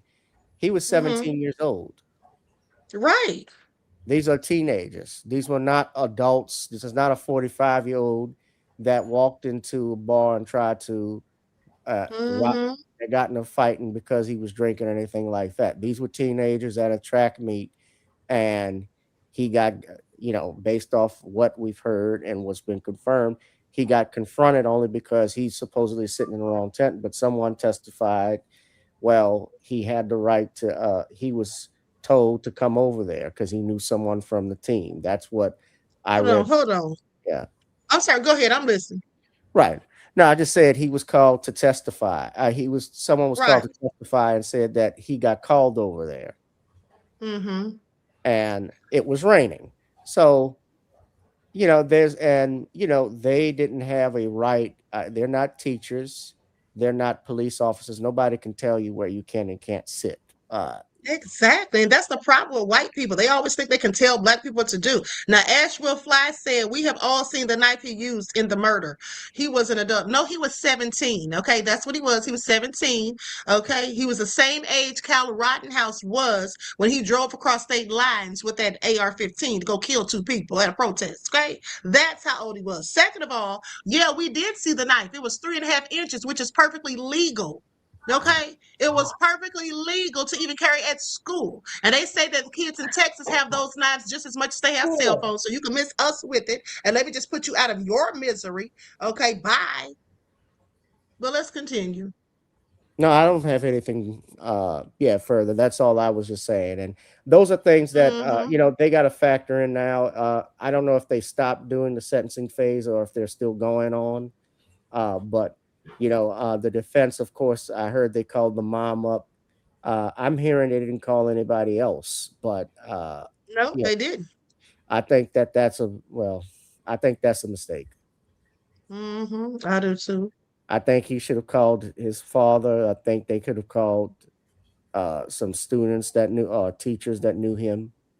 Definitely, but Melly said Austin was 17. Also, we know they were both 17. That's they were my both. point. They were kids, and we know that kids do dumb stuff and get into trouble.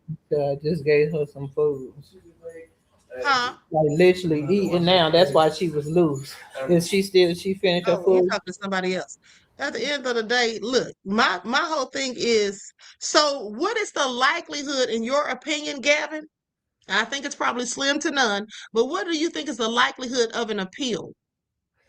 I mean, I think whether it's granted or not, I don't know of. Do I think it's likely they will file it? Yes. I think given the fact that he given his age, given the fact that he has no prior criminal history, but most importantly, the issues of that are brought up, like the Batson issue, having blacks. I think his appellate attorneys will bring that up because that was made. If I'm not mistaken, the defense attorney also made an objection to some jury instructions that could also be made.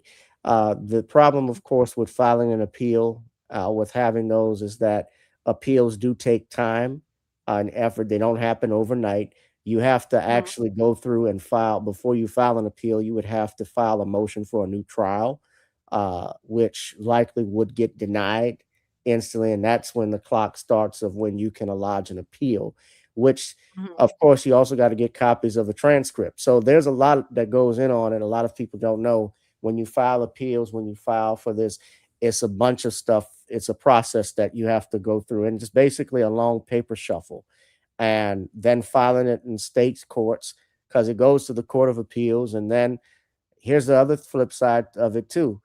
If it gets overturned by the Court of Appeals, the prosecutors get a chance also to try and see if they can appeal that court's decision as well later. So it is a lot that is that's going to get into this. I certainly think, and I hope that his family does file an appeal. We don't know. Yes. We don't know, of course, what the sentencing will be. Did they stop for the day, or they're still going? Do you know? Well, we're waiting for the sentence. They said that the jury was going to deliberate for the sentence, and they were talking about maybe at like 6 o'clock. But let me go to this X account and see if this guy has posted on here, this reporter. Yeah, that's what we're waiting for, just to hear the sentence. Let me see here. Yeah, this is just from an hour ago. Let me check somewhere else real quick. 5 minutes ago, an update. Let me see here. This is all just very bad news. I feel so bad for him and for his parents. His mother, they said she was just begging them to have mercy on her son. Honey, I am pretty sure that it fell on deaf ears because they already gave him murder. How did they get murder out of that? There was a guy on one of the panels on the news that we were watching. Okay, and he was white, and he was so mad. He was like, this is so dumb. Like, this doesn't make any sense. How did they get murder out of this? That's exactly what I was thinking. Okay, how did you get first-degree murder out of this? Is the standard for first-degree murder in Texas different than anyone else's, where there's no need for premeditation, no need to lie in wait? I mean, I have so many questions because to me, it was a clear-cut case of self-defense. And even if you didn't want to say that, I mean, the very least I would have thought was manslaughter or voluntary or involuntary manslaughter. I mean, they kept saying that Austin or that Karmelo was the one who provoked it. How did he provoke it when Austin literally came to him? Austin and his brother Hunter, he was sitting there minding his own business, and they came and approached him and started talking trash, and the whole thing went on from there. But these people will say that, oh, it was Karmelo that was the one that was provoking it because he said, touch me and see what happens. But this is after, mind you, they lied about this and didn't want to say this until the defense drug it out of them. But they said, Austin said, I'm going to beat your bitch ass. And they also said, some people were lying and saying, oh, he just tapped him. Oh, he just slightly pushed him. Oh, he put both hands on his shoulders and just pushed him. It wasn't a hard push. But in their initial statements that they gave to police, they said a whole lot more. One of them said that he was cleated, like I said, snatched up. Another one said that he was shoved so hard that Austin came charging at him and shoved him so hard that he fell back into Dustin. Okay, and now there's 4 people fighting and y'all are on some bleachers. I'm sorry, you don't know how that's going to turn out because I darn sure would have been trying to reach for something, especially with 4 of the biggest people. And Melo only weighs 130 pounds. And he's like 5'9". Hell, I weigh more than him. Yeah. Well, all the stuff you're saying, yeah, the main thing is what's going to happen on the appeal process, especially with the jury and whether they were, and I'm hearing people saying, of course, and I brought this up, issues with the jury instructions that could be appealable. That's also an appealable question that could be raised as well. So it's not over just yet as to what happens to him. Again, it is a tragic situation all around. You know, you don't ever like seeing, I don't ever like seeing somebody lose their life, black, white, or whatever. I certainly don't like seeing, I'm not a fan of violence, but I also want fairness in a trial. And maybe another, and, you know, maybe, and my understanding that's in Frisco, Texas, that's Collins County. I'm hearing that that's a sundown town. Oh, yeah, that's what I heard too. And let me tell you something, Gavin. I don't know if you watch Nick at Night, but she said that is the worst case of racism she's ever encountered. She was literally down there crying. They had to get the Black Panthers to go down there and protect her because this racist white woman was all over the internet just telling lies and trying to rage bait. It was all a mess. It was all a mess. Yeah. So I'm looking here, actually, I just decided to Google Collins County, Texas, sundown town, and they said the most notable municipality historically associated with sundown town practices is Plano. During the early to mid 20th century, Plano reportedly utilized intimidation and unwritten customs to restrict African Americans remaining in or settling within city limits or after dark. I've actually been to Frisco before. I have family that lives out there because Frisco is like that's like a suburb of, no, not Frisco. I'm sorry. I've been to Fort Worth. I think I'm mixing them up. But if I'm not mistaken, Frisco is it's around the Dallas area. It's not far from the Dallas area. Yeah. So. Yeah, Frisco is like 30 minutes from Dallas. Okay. Yeah. But Plano, I've covered some nefarious stories coming out of Plano as it pertains to the police harassing Black folk on their way home, walking home, and things like that, and beating the crap out of them. I've reported on some of those stories a couple of times, at least twice. Yeah. Well, it is what it is. I guess all we can do is hope for the best, and maybe he'll get an appeal. I hope so. I'm just hoping they don't give this young man a life sentence. Okay, and you know he was in college while he was waiting for his trial, and he was studying to be a lawyer. I heard that. Yeah, you told me about that. Yeah. Well, a darn shame. It is a shame. The whole situation is sad. And also this thing, and I know you've probably talked about it, but the situation that happened in South Carolina with on the heels of what happened with Rick Chow and what he did to Mr. Belton, to young Belton, who my understanding, they don't own that gas station anymore. Nope, they sold it. Yeah, well, they needed to because the block got hot from what I've seen. There have been people that are over there, but certainly I think that even in that situation, the fact that he was actually running away and they chased after him, right? They were he and his son were aggressors. They were exactly. I don't see how that could have been self-defense. Now, let me say this though. So they charged him in that case, right?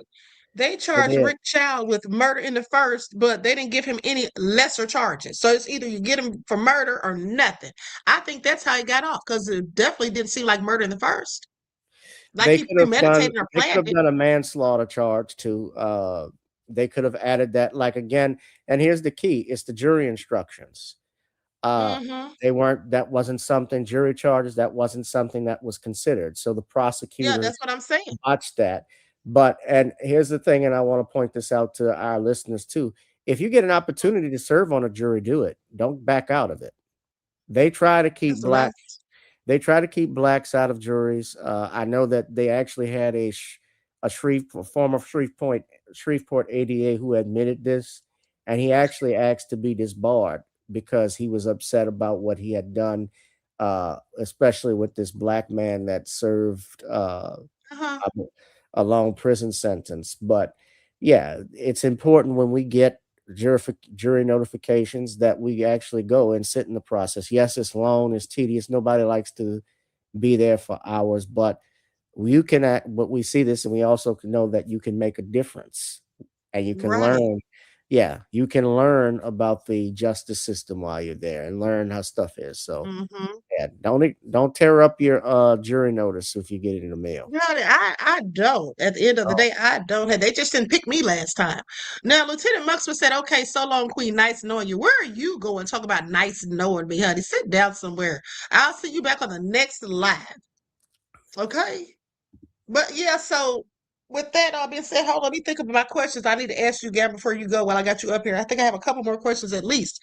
Okay, so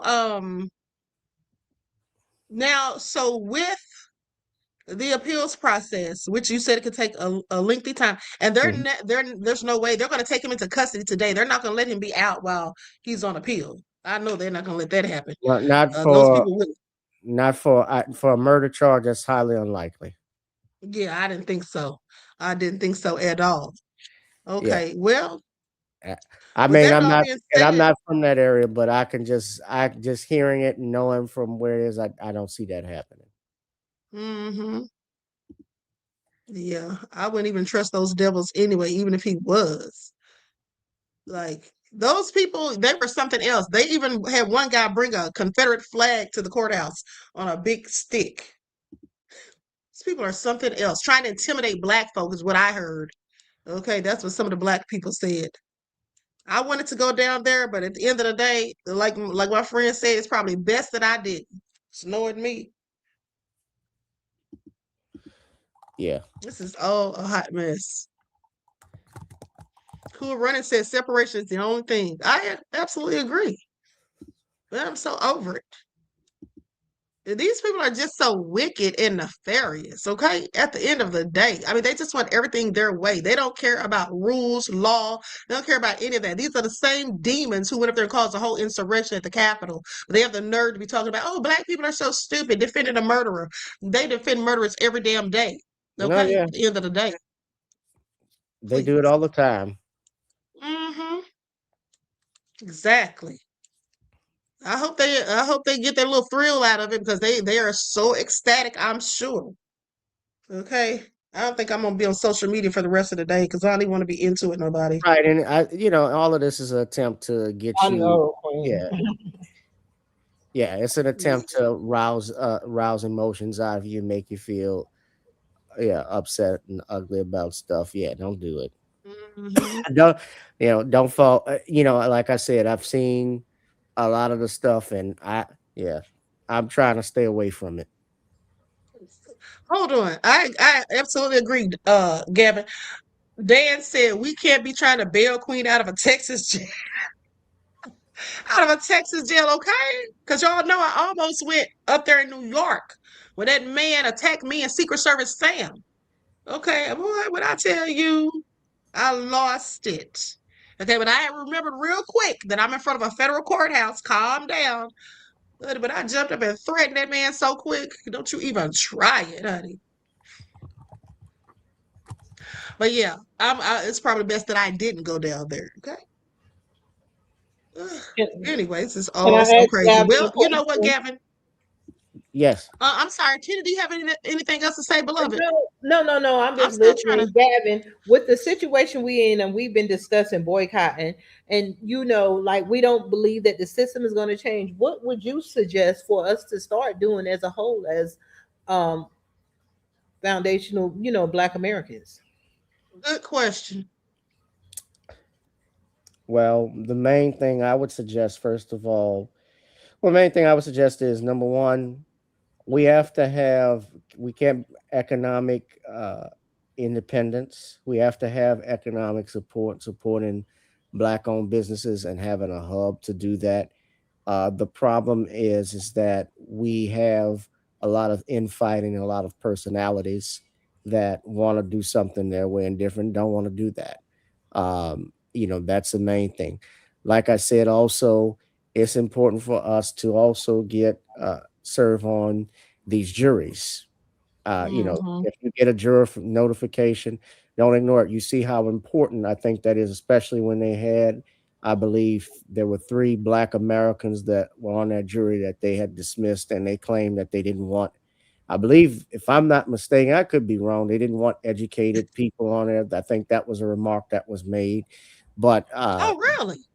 I had heard that. Yes, that was something that someone has. That's what I said. I said they didn't want that is what you Black said, people. Tina. You sure did.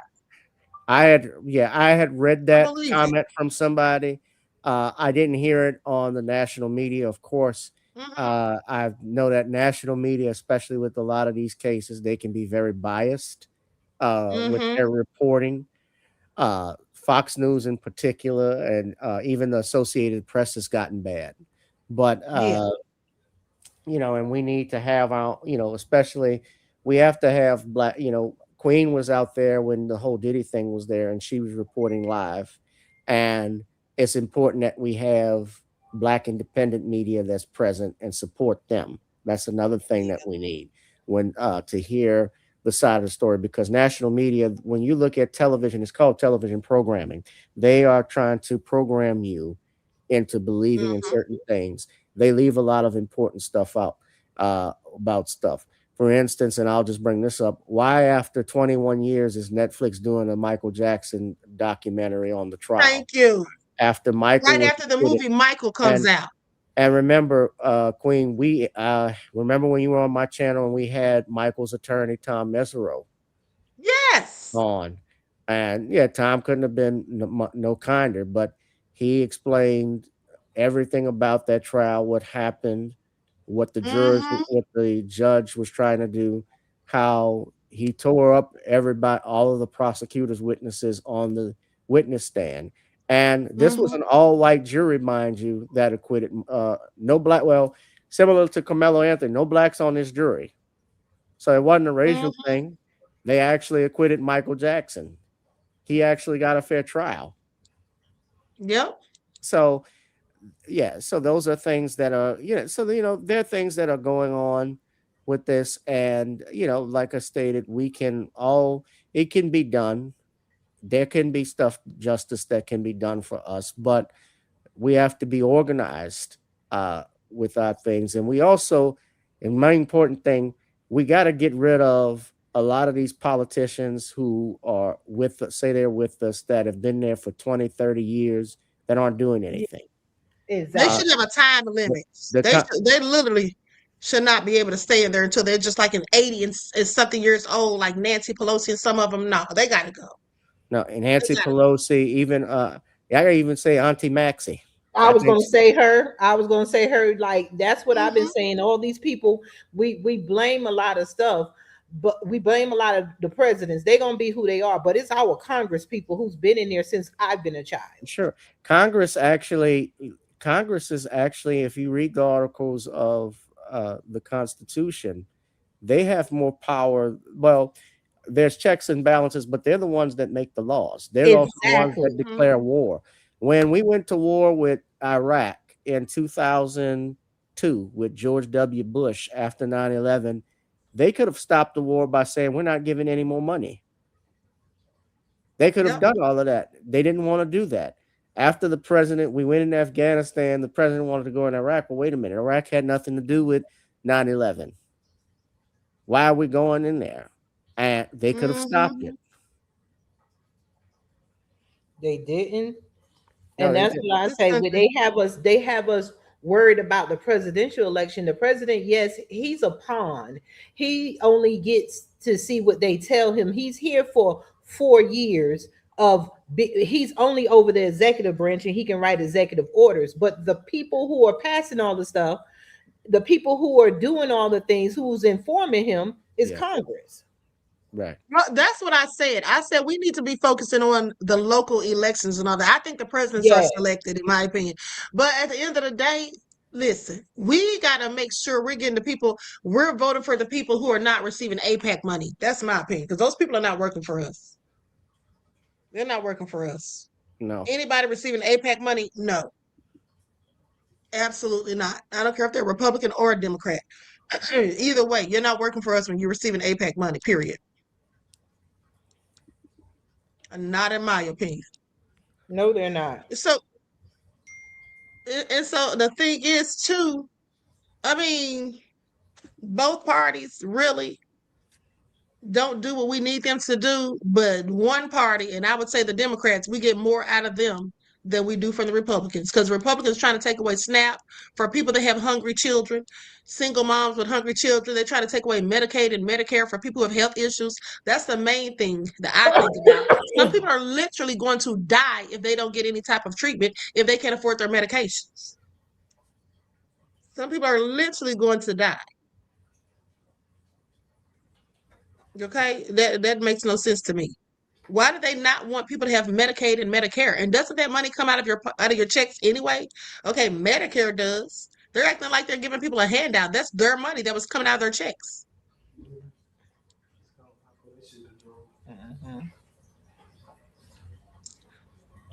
Sheila said, yep, Netflix sure is. I was wondering why myself. Because they try to hate on Michael Jackson's legacy, because they saw how good that movie was doing at the box office, if you ask me.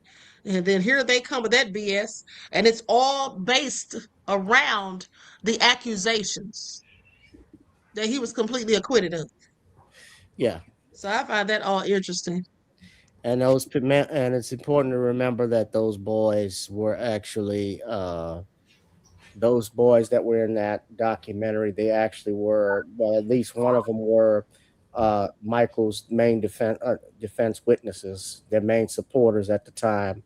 But then Wade Robinson in particular, but then he changed his tune in 2013 after he was not allowed to get the job at Circus du Soleil.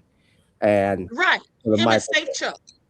Well, yeah. Well, I don't think Safe Chuck was a dancer, but are involved in that. But I know. No, I'm just saying that's one of the people that was talking about Michael. Correct, and leaving Neverland. Now, well, yeah. Now they have the other family, the Casio family, who was actually, they called Michael. Michael was like an adopted family member to them. Now they've changed their story, and they were defending Michael for years. Frank Casio was Mike's manager at one time, and now he's accusing him of stuff, and that's going on. So, Michael Jackson was a lick. He was basically, he was a way for people to make money. And there are people, but the thing is, Michael has a fan base that's unlike any other celebrity that I've seen. I mean, there are people who there are places without running water and without roads, but they know who Michael Jackson is. And that's a fact. Yep. Yeah. That's true. I believe it. D Major says most developed countries have universal health care. Exactly. But not the United States. But here's the thing. Thank you for that, beloved, and your contribution to the channel. I appreciate you. Here's the thing. The reason we don't have free health care here is because years ago, when they were thinking about making Medicare free, okay, or making Medicare to where it paid like 100% of your medical bills or whatever, they said, no, we're only going to let it do 80 because they didn't want Black people to be able to go to the hospital for free, to get free health checkups and all of that. So they said, no, it's got to be a 20% cap. That's what they did. Okay, that's what they did. I learned that years ago. Okay, so they will cut off their nose to spite their face. Okay, they will take themselves down just to try to take us down. Okay, how stupid is that? So you don't want free health care because you don't want Black people to have free health care. Okay, got it. Okay, and these are the people that y'all think gonna give us reparations. They never will. They never will. It's never going to happen. What do you think about reparations, Gavin? Especially after they went down there and wouldn't even admit they voted against saying that chattel slavery was one of the worst human atrocities in the world. Yeah, they wouldn't say that it was only three countries that went against us. It was Israel, the United States, and Argentina. Well, I mean, I'm The in United favor. States has a whole lot of nerve. Well, I'm in favor of it, but you know, they're never going to give that to black people. Yeah, we're not. I'm in favor of it too. We all are, but they're I never gonna mean, give it to us. That's what I be trying I'll to tell never people. I don't ever turn down money or free money, but it would likely not have. Yeah, the problem I think, and what they try to raise, they're going to claim, of course, statute of limitations, the amount of time that's elapsed. It is also against something that the president can't do personally. When Ronald Reagan, I believe, signed that into law in regards to Japanese Americans that were in internment camps, if I'm not mistaken, that was a resolution passed in Congress. So again, it comes up to our congressional leaders if that was something that they wanted to do. I know that I believe John Conyers at one time they had something called HR 40 that they had talked about doing a reparations bill, but that never apparently went through. They've always done these studies. The Democrats, of course, we know support. They always come up with saying they support doing these studies, but they don't actually go forward with trying to actually get reparations. But they're doing a study now. Supposed to be doing one in New York. But go ahead, beloved. Yeah, but I have seen other groups get stuff. I've seen there be reparations. I saw they were actually trying to do some form of type of reparations for LGBTQ in a spiritual vote that was passed in Congress because at the time before the Obergefell decision, homosexual marriage was against the law, and they tried to say, well, because they were forced to pay taxes and lives as a couple, but weren't allowed to get married, they felt that something could have been done, but it was done symbolically. They don't actually get any money from it. I remember that. I reported on that. Yes, I've seen Jewish groups, of course, get stuff from the Holocaust. I mean, everybody has the Italians, everybody, the Japanese, everybody got it except us, the natives, everybody. That's the problem. That's how you know they're not going to give it to us, because all they want to ever give us is studies. They're doing a study right now in New York. It's always a study when it comes to us, but everybody else just gets it. Okay, everybody else already got their reparations. We went through hell and back, and still going through hell, and can't get anything. Yeah. Hold on, let me go to this clip because they say there was something going on outside at the courthouse. So, Donna, in terms of the sentencing process here, what do we expect? Is the sentencing the number of years up to this jury? Does the judge weigh in? This does vary from state to state and district to district. It does vary, Martha, and obviously the fact that the jury is going to be weighing in on sentencing leads me to believe that they're going to be able to have some type of say, because otherwise the only focus or purpose they would have would be as if this were a death penalty case, which it is not. So given the fact that the jury is around for the sentencing phase leads me to believe that they will have a say. What I do think is really interesting here, and I think that this is the reason the case played out the way it did. The defense attorney knew that this jury was going to be involved in the sentencing phase. The judge was listening to all the testimony here, and I think this is the reason some of these facts came in. The things that we were talking about earlier, how he reacted after the fact. I think some of that is trying to be mitigating. I don't think that the defense truly believed that there was ever a true self-defense claim here, and that this is what they had to try on behalf of the client. But given the facts and circumstances here, I think putting this forth in the way to show this level of remorse, to show that he was upset and crying after the fact, I think that was part of the sentencing phase of this case. I also think the fact that Karmelo Anthony himself did not testify was very interesting given the defense in this case. And that's not something that we've talked about today. And I think that that's wonder why she keeps saying that, because you rarely see a person accused of murder in the first degree testify in their own defense. That just doesn't happen. She's acting like it's such a shock. Like that literally hardly ever happens. Wouldn't you say, Gavin? Well, it depends. Yes, it can happen where defendants can testify in their defense and self-defense, but there have been instances, of course, where they don't. I mean, George Zimmerman didn't testify in the Trayvon Martin matter.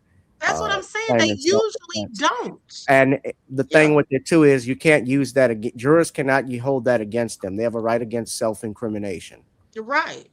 So judges will typically instruct the jury. They're required to tell them that the fact that the defendant did not testify, meaning invoking his right to remain silent, means that it can be used to prove guilt. You can't consider that. Mm-hmm. Right. Okay. Let me see what they're talking about on here. I'm waiting to hear this sentence. Very significant portion of the jury making this decision on murder. I think had he testified, manslaughter may have played into it a little bit more, because he would have been able to say, I felt in fear. I felt like they were coming at me. It was a split decision. And looking back at the video, I don't see what maybe I thought was happening at the time. And I think maybe those things may have played into a less serious conviction here. But the fact that he didn't testify, I don't think the jurors had any other evidence that they could hang their hat on. And we'll see if in the sentencing phase we hear more about that. But I really do think that the defense played into the fact that if he was convicted, these were certain pieces of information they needed to put out in front of this jury. So maybe the sentencing would not be, as significant as it could be. Please miss me with it. Okay, now hold on. Sister says the Michael Jackson documentary, Netflix stated they wanted a counter narrative to the movie. Really? Well, that was obvious. Okay, they came out and admitted it. I'm shocked.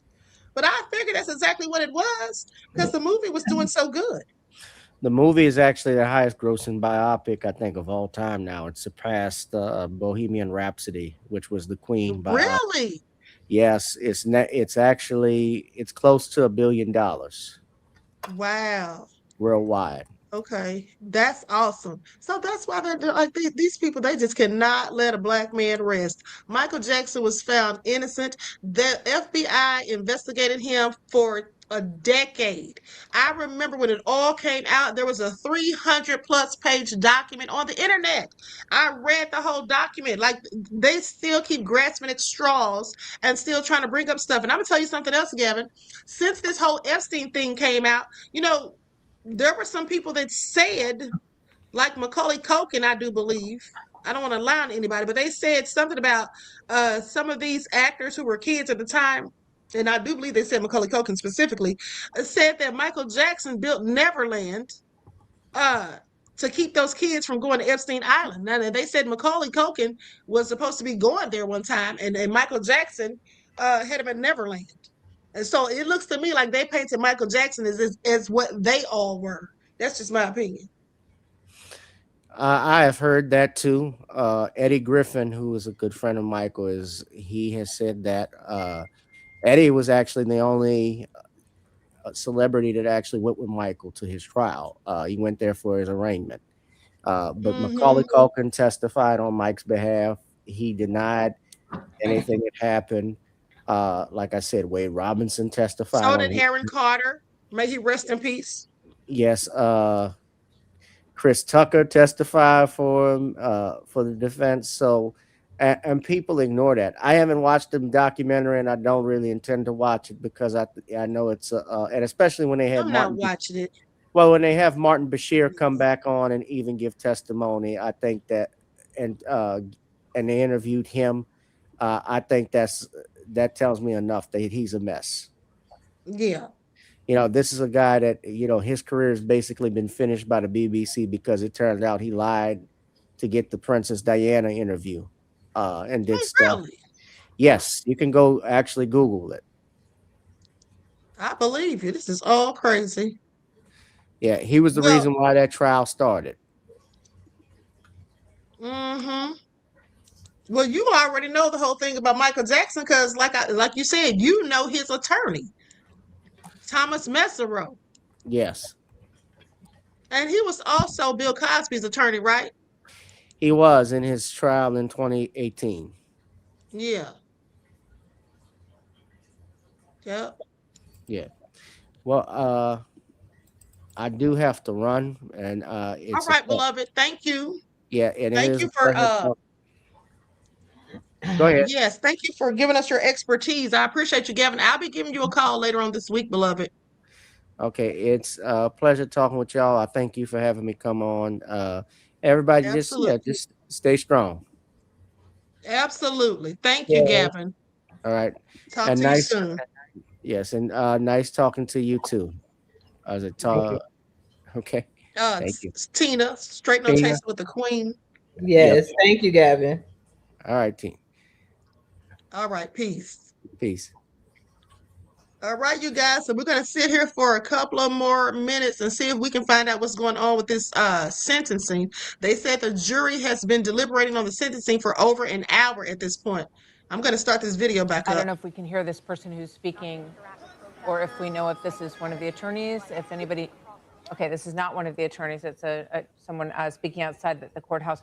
Paul, let's talk a little bit about what Donna touched on here. Karmelo Anthony did not testify in his own defense. Do you think his attorneys now second-guess that decision? Well, in light of the fact that he's guilty of the highest charge, how could you not? Sure. And all I can say is if the cynical ploy here was to say, leave him off the stand, take the guilty verdict, and let's hope we get some kind of a minor victory at sentencing from this jury, I think it was a mistake. The way this went, and in light of the tenor of the defense witnesses, who, as I said earlier, some of whom were reportedly black. There's no cameras in the courtroom, but that said, reportedly black testimony from black witnesses, excuse me, and testimony on the defense side, wherein at least one of them started crying. It broke for the prosecution. So at that point, if you're sitting where the defense is and you're about to continue with your case, you probably have to go back and say, hey, look, we got a Hail Mary here, and that is we put you on the stand to play for a sympathetic jury sentence after a top charge conviction feels to me like the kind of 1 in a million shot you never want to put your client in the position of. Feels to me like it would have at that point, the way things were going, to Donna's point, say, you know what, let's try to elicit some sympathy. Karmelo, get up there and do your best. The only thing I can think of is that they felt like, for some reason, there are some facts that we have not heard that the prosecution may have been able to draw out of Karmelo that they felt would have even further hurt their case. Things like why he went to the tent, why he had the knife. There may be things that come out that we didn't get in the and this happens, that we didn't get for various evidentiary reasons in the four corners of the case.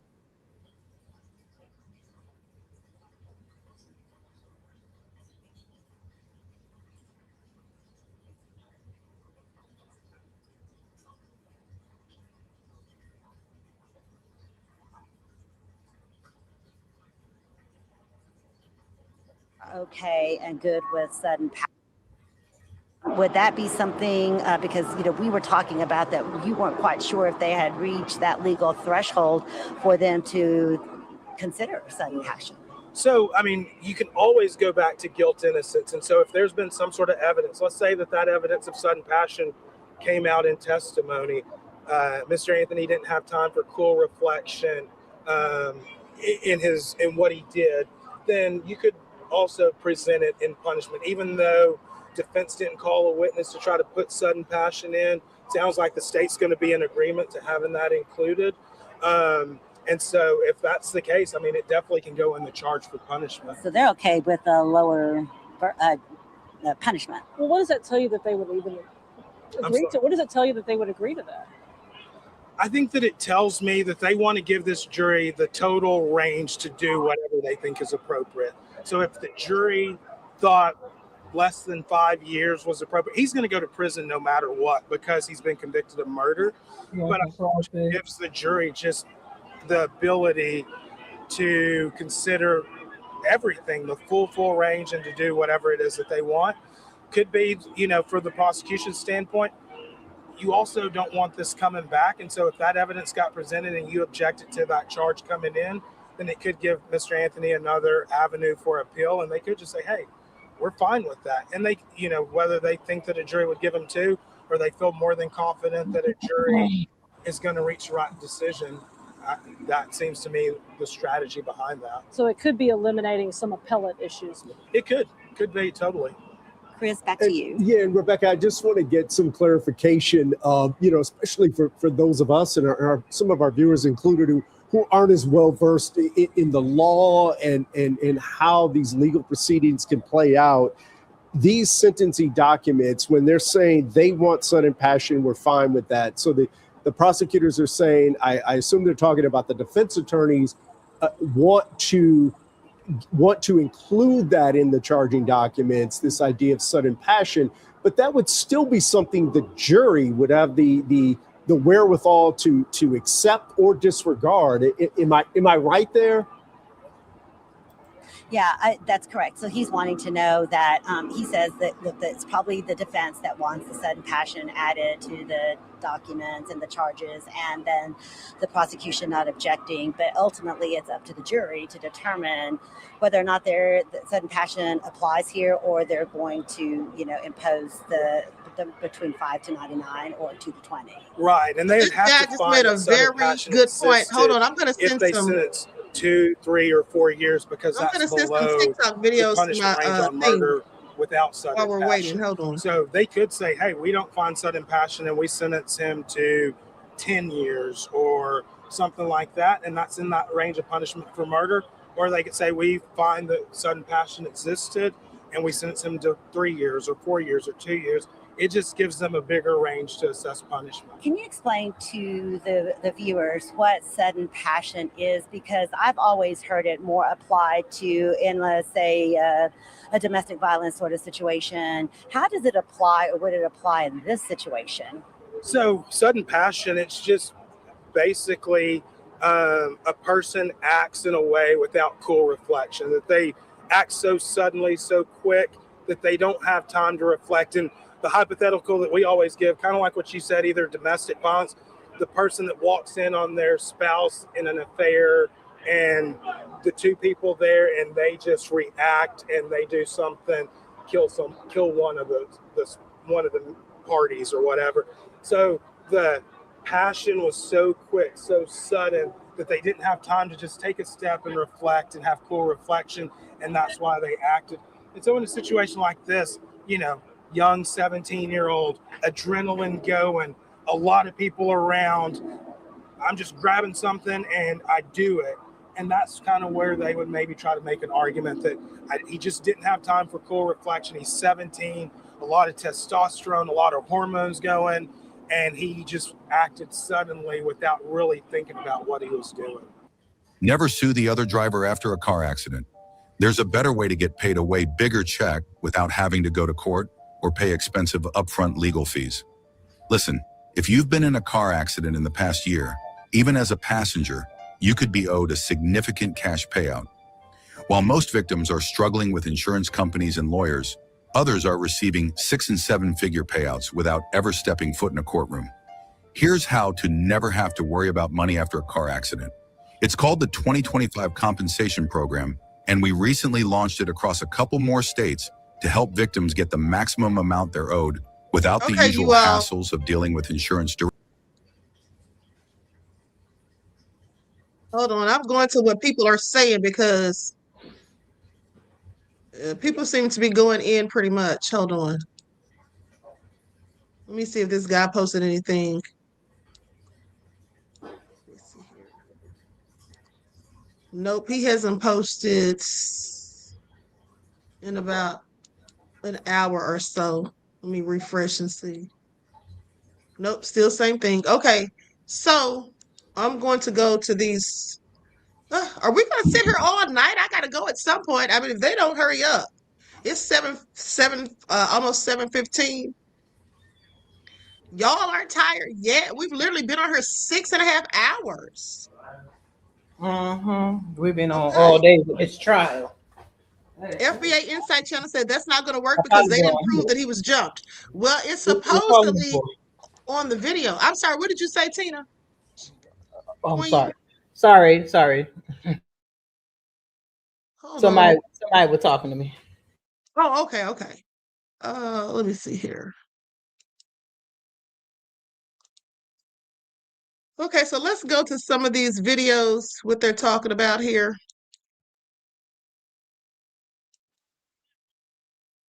Yep, the family spokesperson definitely seems like he's ticked off. He said Black America should be so mad because this proves that Black lives don't matter. He's not lying. Black America should be very upset about what went on today. What this process did is shown that Black lives do not matter in Collin County. It showed clearly that a judge interfered in this process. It showed very clearly that a Black boy was allowed, not one Black soul on a jury. An all white jury convicted him in 2 to 3 hours. You say I'm upset? Hell yeah, I'm upset. Me too.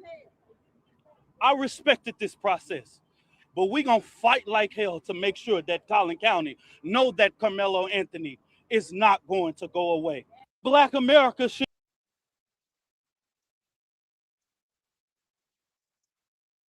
Black America is very upset.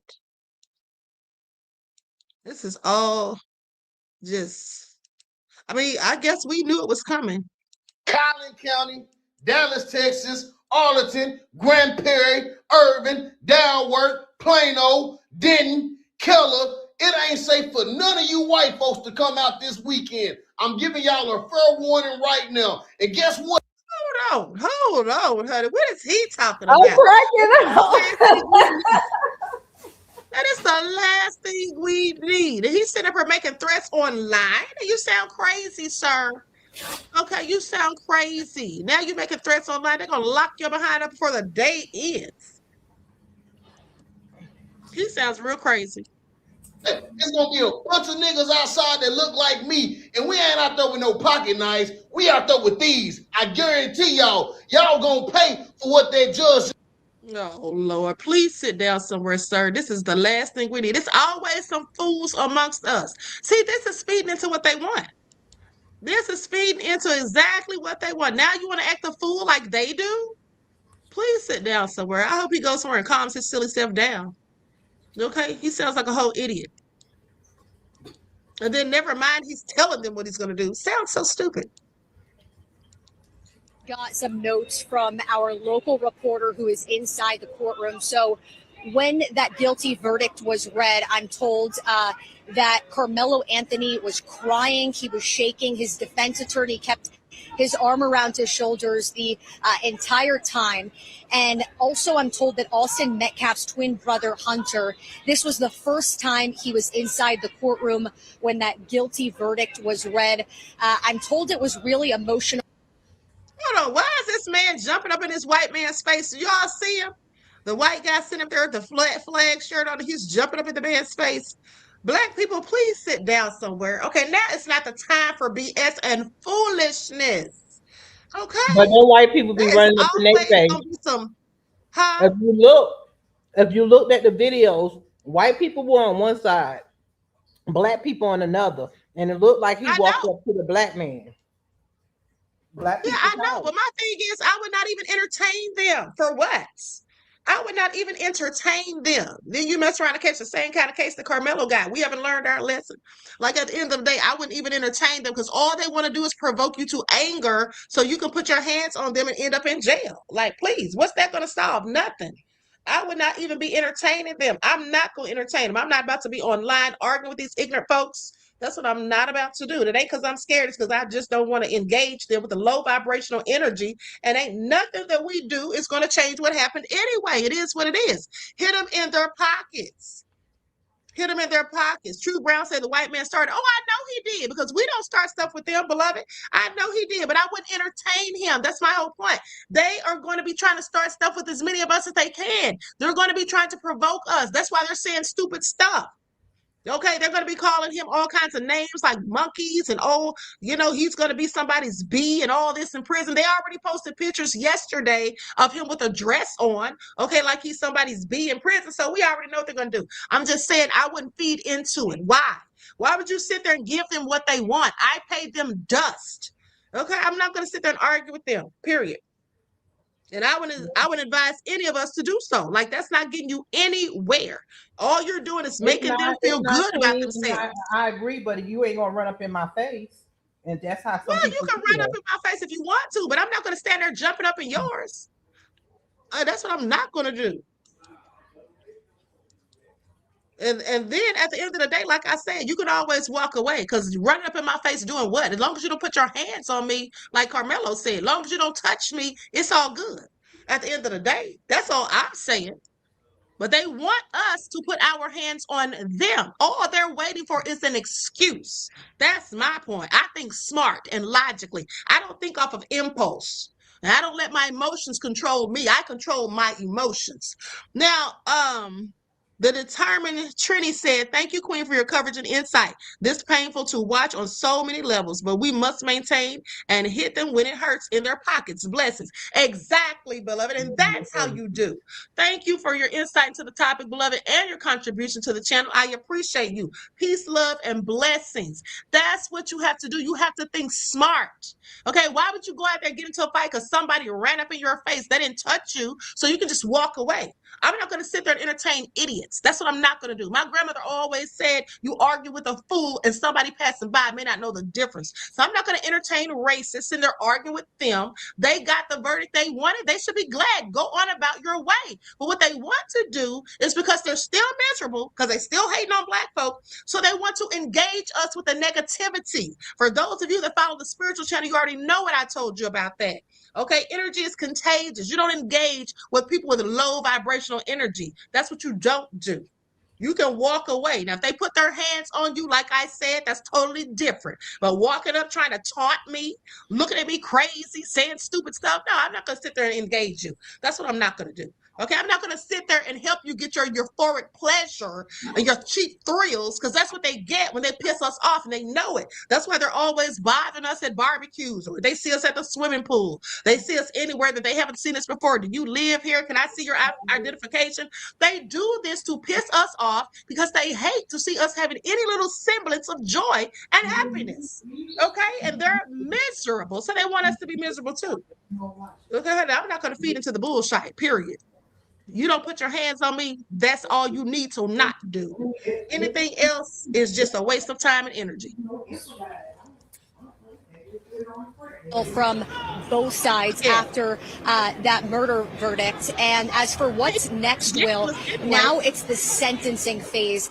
He is charged with murder, so he could face up to life in prison. The same exact juror, they're the ones who decide how long he remains behind bars. And that's what the sentencing phase sentencing phase is. That reporter inside the courtroom tells me that Karmelo Anthony's mother, she's already taken the stand. This is a direct quote. She said, quote, "He is my oldest, my firstborn, my baby. I love him very much." I'm told that she had mascara running down her face and asked the jury, quote, "Please have mercy on my son." And then the prosecutor sort of cross-examined her and said, "Isn't it true you could still have a relationship with your son while he's behind bars?" So this is sort of the next phase right now. The jury's going to decide how long he is behind bars for, and they're going to call some character witnesses, including his mom that you just heard from. And I'll step out of the way. I mean, outside the courtroom, we've been expecting this, Will, but about 100 Karmelo Anthony protesters. It erupted out here. At least one person was detained after they read that guilty verdict. And as you can see, it is all hands on deck when it comes to the sheriff's office. They prepared for this. There's been barriers out here and really tight security the last few days.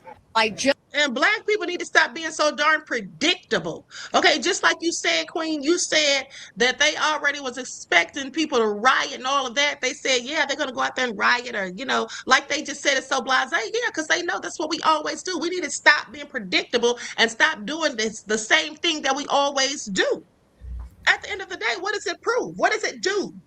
Protesting, all the protests that we did for George Floyd, Ahmaud Arbery, and Breonna Taylor. Okay, what happened? Nothing. Okay, those cops still didn't get justice for taking her life. Okay, they still didn't get justice. A waste of time. Nothing but a bunch of Black folk got arrested. That's what happened. And then one man got killed. Even one of the protests. If y'all remember, the guy named David, I forget his last name, in Kentucky, who owned that restaurant where he was feeding people, killed by the National Guard, if I'm not mistaken. Okay? It's nothing but trouble. That's not the road. We got to think smart. We got to look at the long game and the bigger picture. Okay, you can go out there and act a fool if you want to and get killed or arrested. Then what? More money coming out of your pockets. Now your family's stressed out and already struggling. Nobody needs that. And all because of some wanted supremacists. I wish I would. Okay, I wouldn't be a fool if my nickname was fool, like my grandmother used to say. Now, with that all being said, Sheila says, Queen been on all day. Tip the queen, pass the plate. Thank you, beloved. I appreciate you. Okay, peace, love, and blessings. All right, that's right. Greta said, think smart. He's out there jumping up and down. I'm not going to sit out here and jump up and down with this idiot. He wants to be a fool. He can be one by himself. And like I said, when people try to piss me off, that's the last thing you're going to do. If you're trying to piss me off and you succeed, you'll never know it. Okay, you'll never know it because I'm not going to give you what you want, period. That's what I'm not going to do. Real quick, breaking this case down from a psychological standpoint, if Karmelo Anthony had used one of these instead, yeah, you know what I'm saying? He would only got convicted of a few years. But just beat Austin Metcalf's ass because he pushed him, but because he stabbed him, got pushed, which isn't deemed as a lethal use of force in the eyes of the law. That's what got him convicted. Of course, along with being black, probably. But yeah, you got to make sure that you're using a use of force that's commensurate to what you're being confronted with. You know what I'm saying? You can't just get pushed at a high school, where knives aren't legal and then stab somebody. Austin Metcalf, my bad, Carmelo Anthony, he might have been in the mind state to where, okay, he was on one obviously that day. And seeing in his mind state, maybe, a privileged white boy testing him, thinking he's better than him, talking about, leave the tent and pushing him. He's like, okay, I'm gonna show him something, and stabbed him. But that's not even how it went. And that's the thing right there. I hate when people don't even know what the hell they're talking about. And I know that's not his fault because that's how the media portrayed it. Okay, the lamestream legacy media, that's how they portrayed the narrative. People don't even really know. Most people don't know that he actually did get jumped. They don't even know that the picture was doctored. Okay, so to hide the bruising on his neck and the swollen eye and his swollen nose. Look how big his nose is on this picture right here. Comparison to right here. Okay, look at the eye. Look at the missing locks where they snatched his locks out. Like, please, people don't know this. People only think that this young man went out there and stabbed somebody because they pushed him. That's not what happened.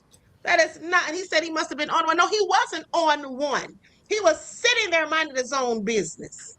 And if he was on one, he would have kept sticking him and kept sticking him. But he wasn't. So he stuck him once and ran. He was just trying to get those people up off of him. All the people that jumped him. him wasn't the way to go. He should have just used one of these and been done with it. If he felt that way, if he felt he had to go above and beyond. But make sure we staying free out here. All right. Exactly. And go ahead and check out that DVA breakdown, the Deep Voice Out the Breakdown, Volume 2. Attrney's on. Sit down, try to promote your book, sir. Have several seats. And like he said, we are trying to stay free out here, honey. I'm not trying to go to jail, okay? I'm not trying to throw rocks at the penitentiary. That's what I'm not trying to do. Okay, if I go, it's going to be for a damn good reason. It won't be because I'm out here letting some idiotic, wanton supremacist taunts me into anger. Morning, I have some sad news. Once again, trigger warning. I have some very sad news. They have found Carmelo Anthony guilty of an M. This comes at a time when most of us knew what they were trying to do, honestly, from the beginning. When there are pictures showing up of the prosecutor, the Austin's dad, and the judge taking photos at certain events, and an all-white jury, I don't know what a lot of us expected as if it was going to be fair. We hope that the judicial system seen the flaws within itself, but once again, it has prevailed that they don't care about people that look like me and Carmelo Anthony. This is very, very sad. And I'm not going to say it's not sad for the Metcalf family because they did lose a child, but at the same time, too, when a child has the background of starting with others and being an alternative school and not even supposed to be on school grounds, but yet again, they're still looked at as an angel. When you know the situation and you know how it went down, and you guys still tried to portray it as these kids were the ones being violated, when the kids that it happened to were known to be bullies and carrying around firearms and things of that nature. Yeah, carried around firearms and knives, okay? But they didn't tell that to the jury, okay? And the jury may not have even cared anyway, honey, because the jury was probably just as racist as the rest of the people in that darn town. This is a very sad time, and I'm just so tired of talking about stuff like this. It's like we keep on continuing to take L's. Prayers go out to the Anthony family. And I stand with my people at the end of the day. That's just how I feel right now. And I'm kind of pissed off. I definitely am. Usually I try to stay neutral, but that's why I kind of backed away from the situation when I started seeing how they were trying to do him wrong in this judicial system, not even putting a black person on the jury. The jury, exactly. Prayers go out to the Austin family. That's all I can say. This is sickening. I'm just here to bring you guys the news. I'm just the messenger. Trigger warning. I have some sad. Okay, now Shawshana said you have to ignore them, ignore and treat them like nobody's there. They hate when you don't acknowledge them. Yes, they absolutely do. I know they hate it, honey. I was watching a video, and since you brought that up, I was watching a video days ago where there was a young black man at a party, and there was a bunch of people that didn't look like him there. There may have been one or two of him sprinkled around, but he was the only black person I saw in that moment. And there was all these people around him, and there was this one Karen. She looked like she was about between 18 to like 21. She walks up to him while he's on a live talking to the audience or whatever. She walks over and just starts pointing at his face and going in on him on the side of him. And he's just looking straight ahead, looking at the camera and smiling with a smirk on his face. And he completely ignored her. I was so proud of him. He didn't say anything to her. She was just pointing at his face, talking trash, saying something about, we don't want you here, or whatever she was saying. I was trying to read her lips. But then after he kept ignoring her from the side, she comes and tries to get in front of him, like right in the camera, trying to make him acknowledge her. He never did. He just kept doing like this on the screen. Okay, he paid her dust, and she couldn't stand it. And that's what they can't stand. You see, they want and need our attention. Okay, and I'm not going to give it to them. That's what I'm not going to do. I'm not going to give them what they want. Period. The devils want our attention. They always do. This is why they obsess over us so much and always following us around and hopping in our chats, trying to talk crazy and all that. Think they're going to taunt us online today. Well, you can do all you want, but it's not going to bother me. Okay, after 3 hours of deliberation, the jury has come back in the Karmelo Anthony. Okay. And you've all already heard he was found guilty of murder, which was the top penalty that they could have given him. They did have a manslaughter option, but they chose not to go there. They went murder. What a lot of the consultants, other attorneys are saying both on here and on TV was that this means like a total rebuke of any self-defense, that this was all very intentional. It was all planned. It was something, but they completely rebuked the idea of him being at all intimidated or defending himself. As I mentioned in earlier videos, conviction of murder can be a 5-year to 99-year sentence, which is a very, very big gap. And in the state of Texas, this punishment can either be decided by the jury or by the judge. And I believe it's the defense's choice. And so somewhere in between 5 years and 99 years is the choice. The one thing that they cannot do is my understanding, please correct me if I'm wrong, but the one thing I'm understanding they cannot do is do a without parole situation. So they could say 20 years, but they have to offer a parole option. Time of the stabbing, he was only 17, and I think the laws require that he be allowed some sort of parole. So even if they were to say 50 years, there would still have to be a chance for parole. Now, normally we break for the day. The defendant is usually either detained and brought into custody to await sentence.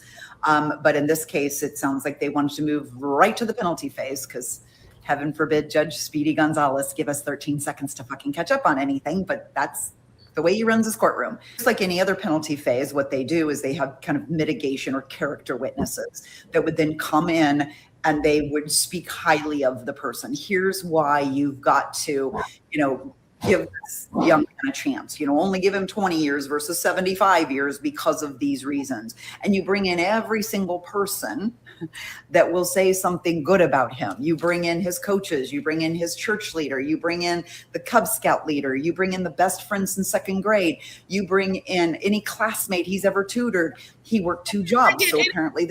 I think they didn't bring in anyone but the mom. That's what they said, right? That they only brought in his mom. That's it.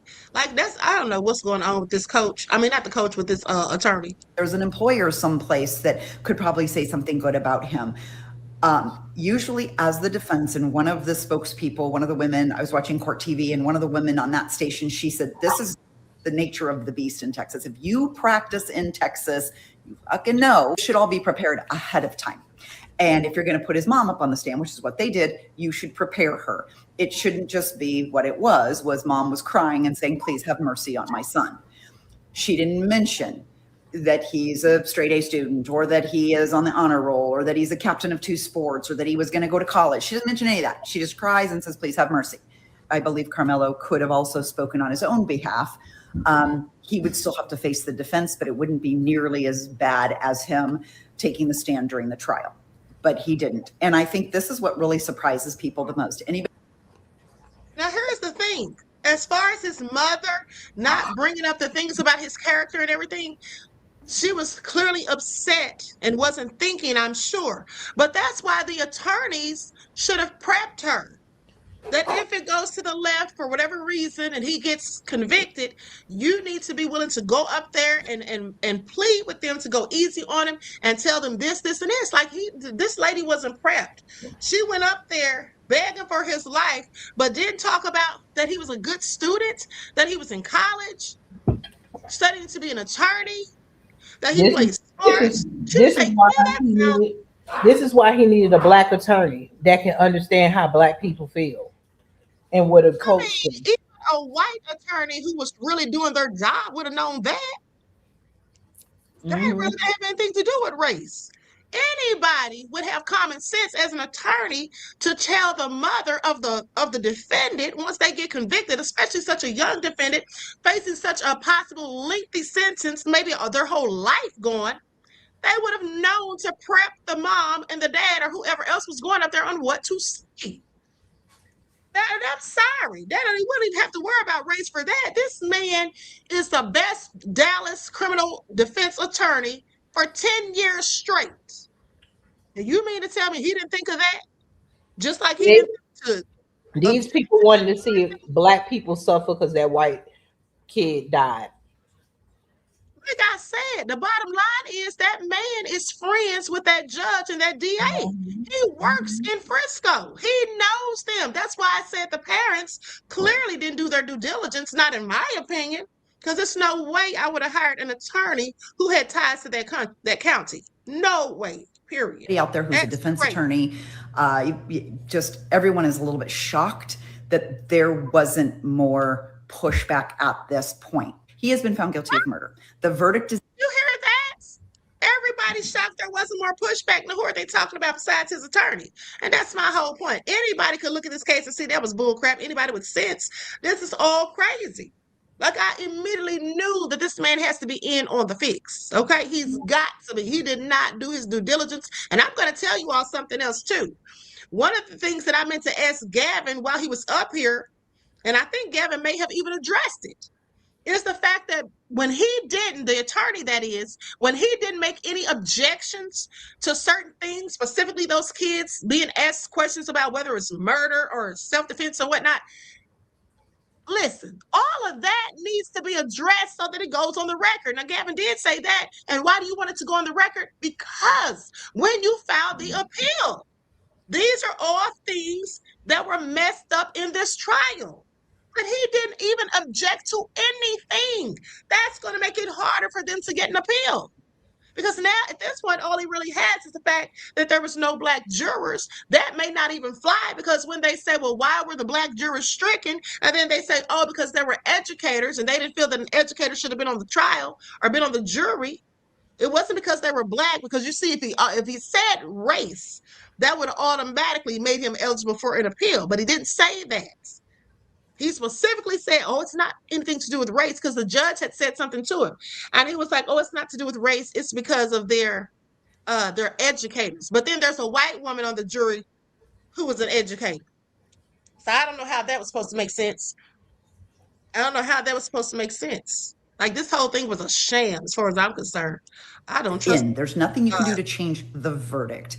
But the very least somebody could do was try to bring in some people to mitigate this a little bit. And they really didn't. So I think a lot of attorneys, I'm not an attorney, but I think a lot of attorneys out there are a little bit shocked that this is how the defense handled this. I'm quite certain we will have the punishment phase completed before.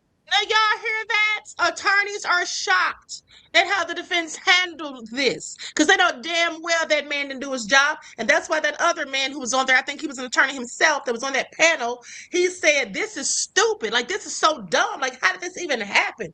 Yeah, exactly. When you have a sorry ass excuse for an attorney, that's how it can happen. That dude literally set him up, in my opinion. He was working for the other team. He was not working to get Karmelo off. That's what he wasn't doing. And Tina, you're Queen, you're right. They should have gotten a black attorney for that alone. Because a black attorney would have been more invested, in my opinion, would have been more invested in getting him off. Yep. Truth Brown said they gave him up big time. They absolutely did. Like, this is absolutely sickening. Okay, this young man may be spending the rest of his life in prison. Oh my goodness, honey, this is all so egregious. It really is. I hate to see it. I hate to hear it. At the end of the day, this is beyond crazy. This is what I understand.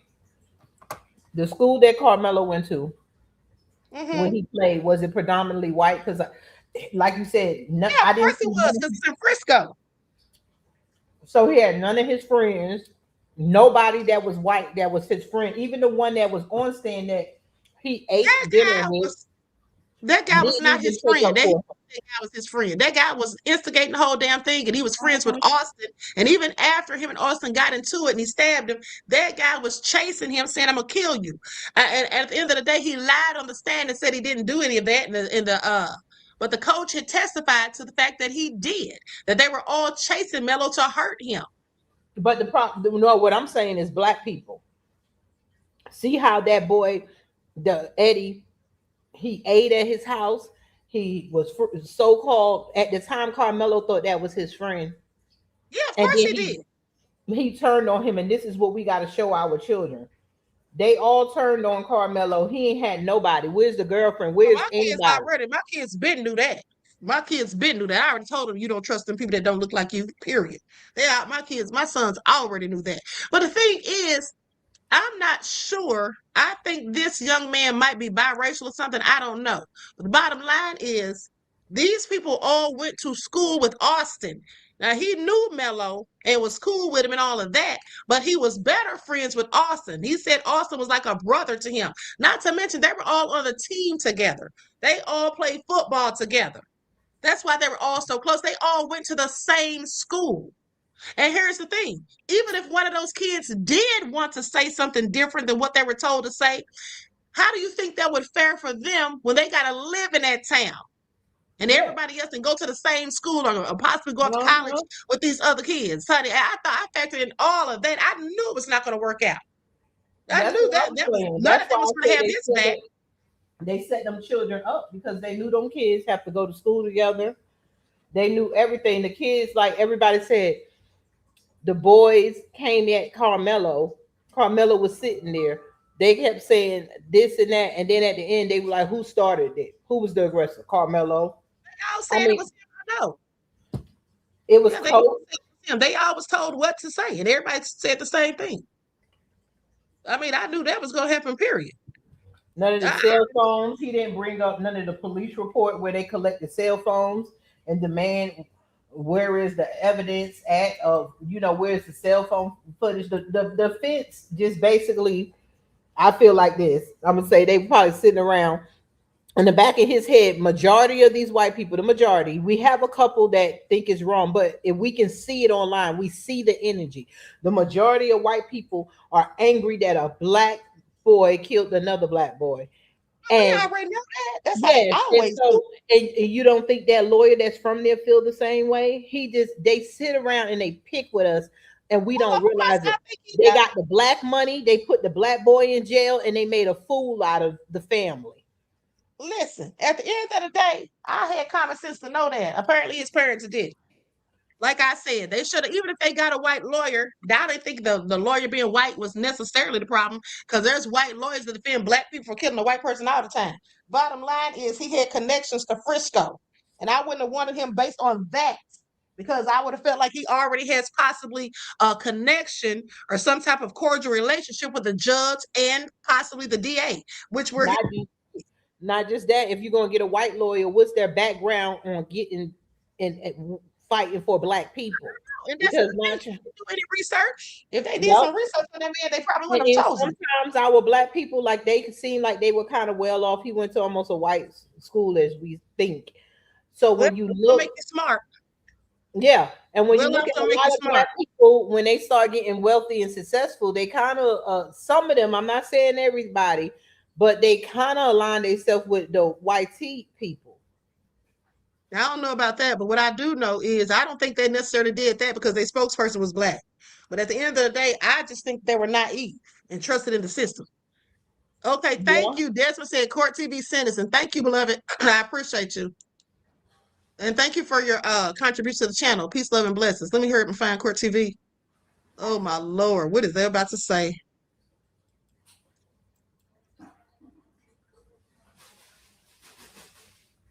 Here we go.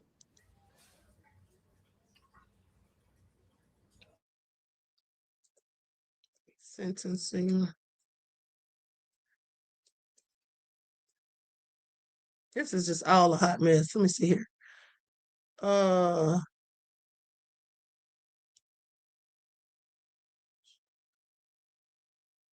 see.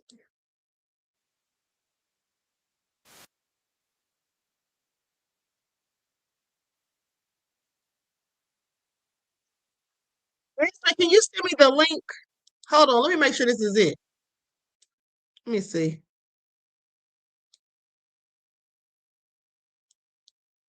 It's saying standby. Is this it? Desmond, send me the link, please. I'm not sure if I'm on the right one. I'm not sure if I'm looking at the right thing. This just says standby for live coverage.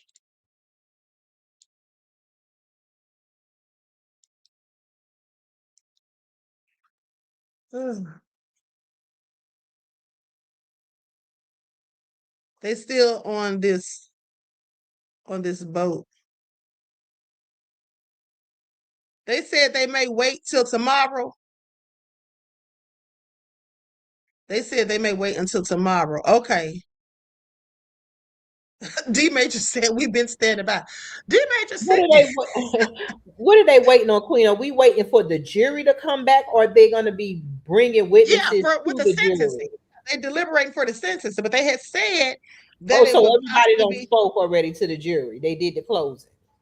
Right. They already gave the mom got up there and spoke and begged for his life and all that. And I think that was pretty much it. Wow. Yeah, okay. So CBP said they said wait until tomorrow.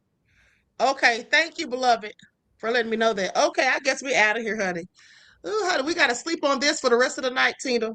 Yes. This is all so sad. Well, we gotta see what happens tomorrow. We don't wrote it out all day, Queen. I know, right? It's almost 8 o'clock, and I've never been alive. It's over 7 hours. Oh my God. Okay, so with that all being said, hold on, let me just look this up real quick. Hold on, let me see something real quick. While you're looking that up, like they say, Martin Luther King said, "There's two Americas." I believe it. Mm-hmm.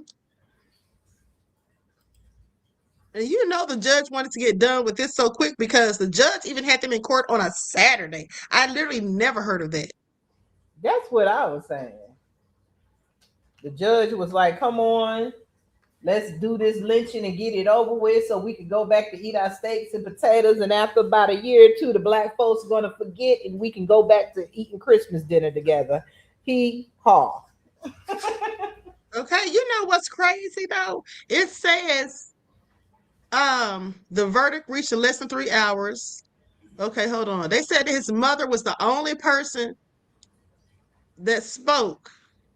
And I'm like, does he have any friends? I guarantee you, anybody who was friends with him, even he had a little girlfriend, remember, I bet you all of those people abandoned him and jumped ship as soon as that incident happened.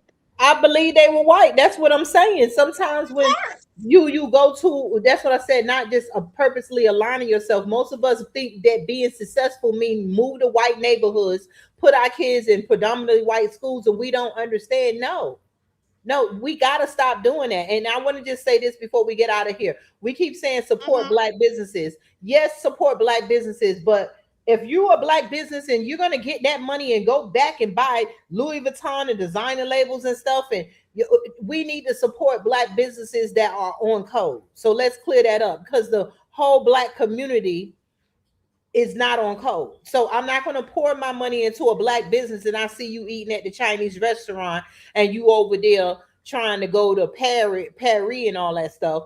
So we have to understand supporting black businesses, yes, but what is that black business going to do with them funds? And I just land my plane.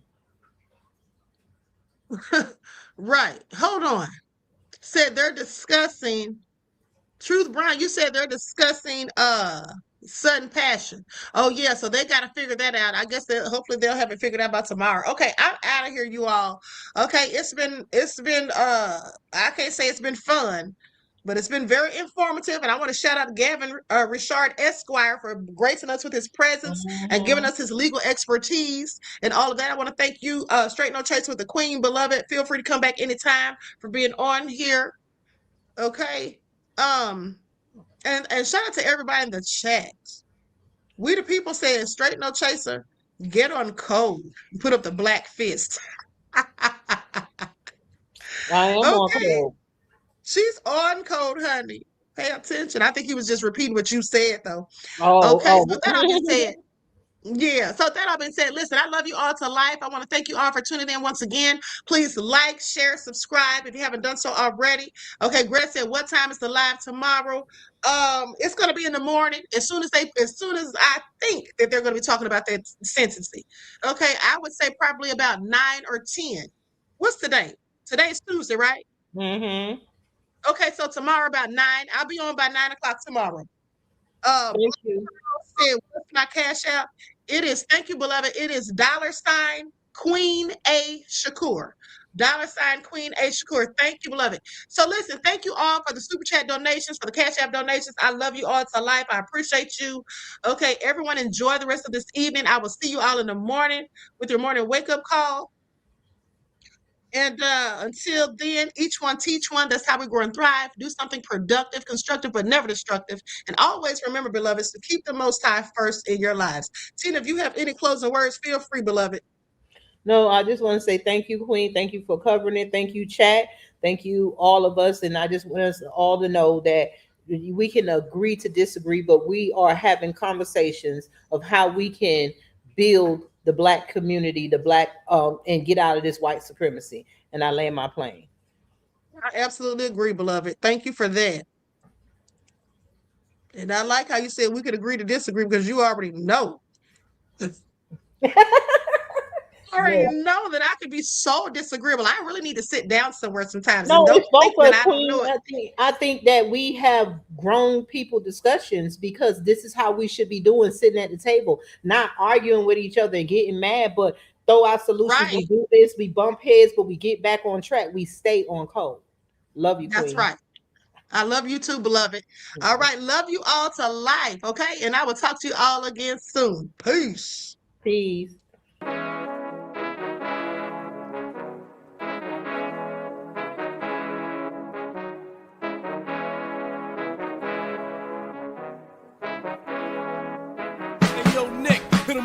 Gold all in my skin, God all in my blood, kings all in my circle. You touch one of mine and you're done. They show no love for the queen. Why you hating on me?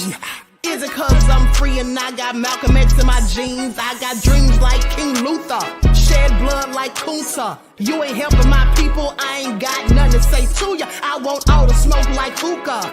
Talking reparations, America won't be great until they give us compensation. I'm like, I'm the hottest right now. See a bunch of lames out here trying to jock on my style. They be doing too much. I'm the queen, it's too easy. It's like they all at Popeyes, how they be talking so greasy. I just sit back and laugh while these haters get madder. So nefarious how they don't want my pockets with cheddar. I tell them they can do better.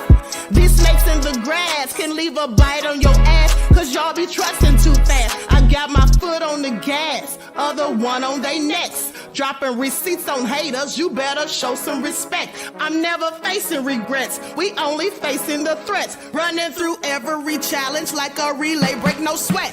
It's a cold game, so I got that blanket with me. Now that my people awaken, ain't no going to sleep. I do not play by my piece, this time I'm playing for keeps. You talking slick, but when I see you like them ends, we gon' meet. And I got gold all in my skin, God all in my blood, kings all in my circle. You touch one of mine and you done. They show no love for the queen, why they hating on me? Is it cause I'm free and I got Malcolm X in my jeans and I got gold all in my skin, God all in my blood, kings all in my circle. You touch one of mine and you done. They show no love for the queen, why they hating on me? Is it cause I'm free and I got Malcolm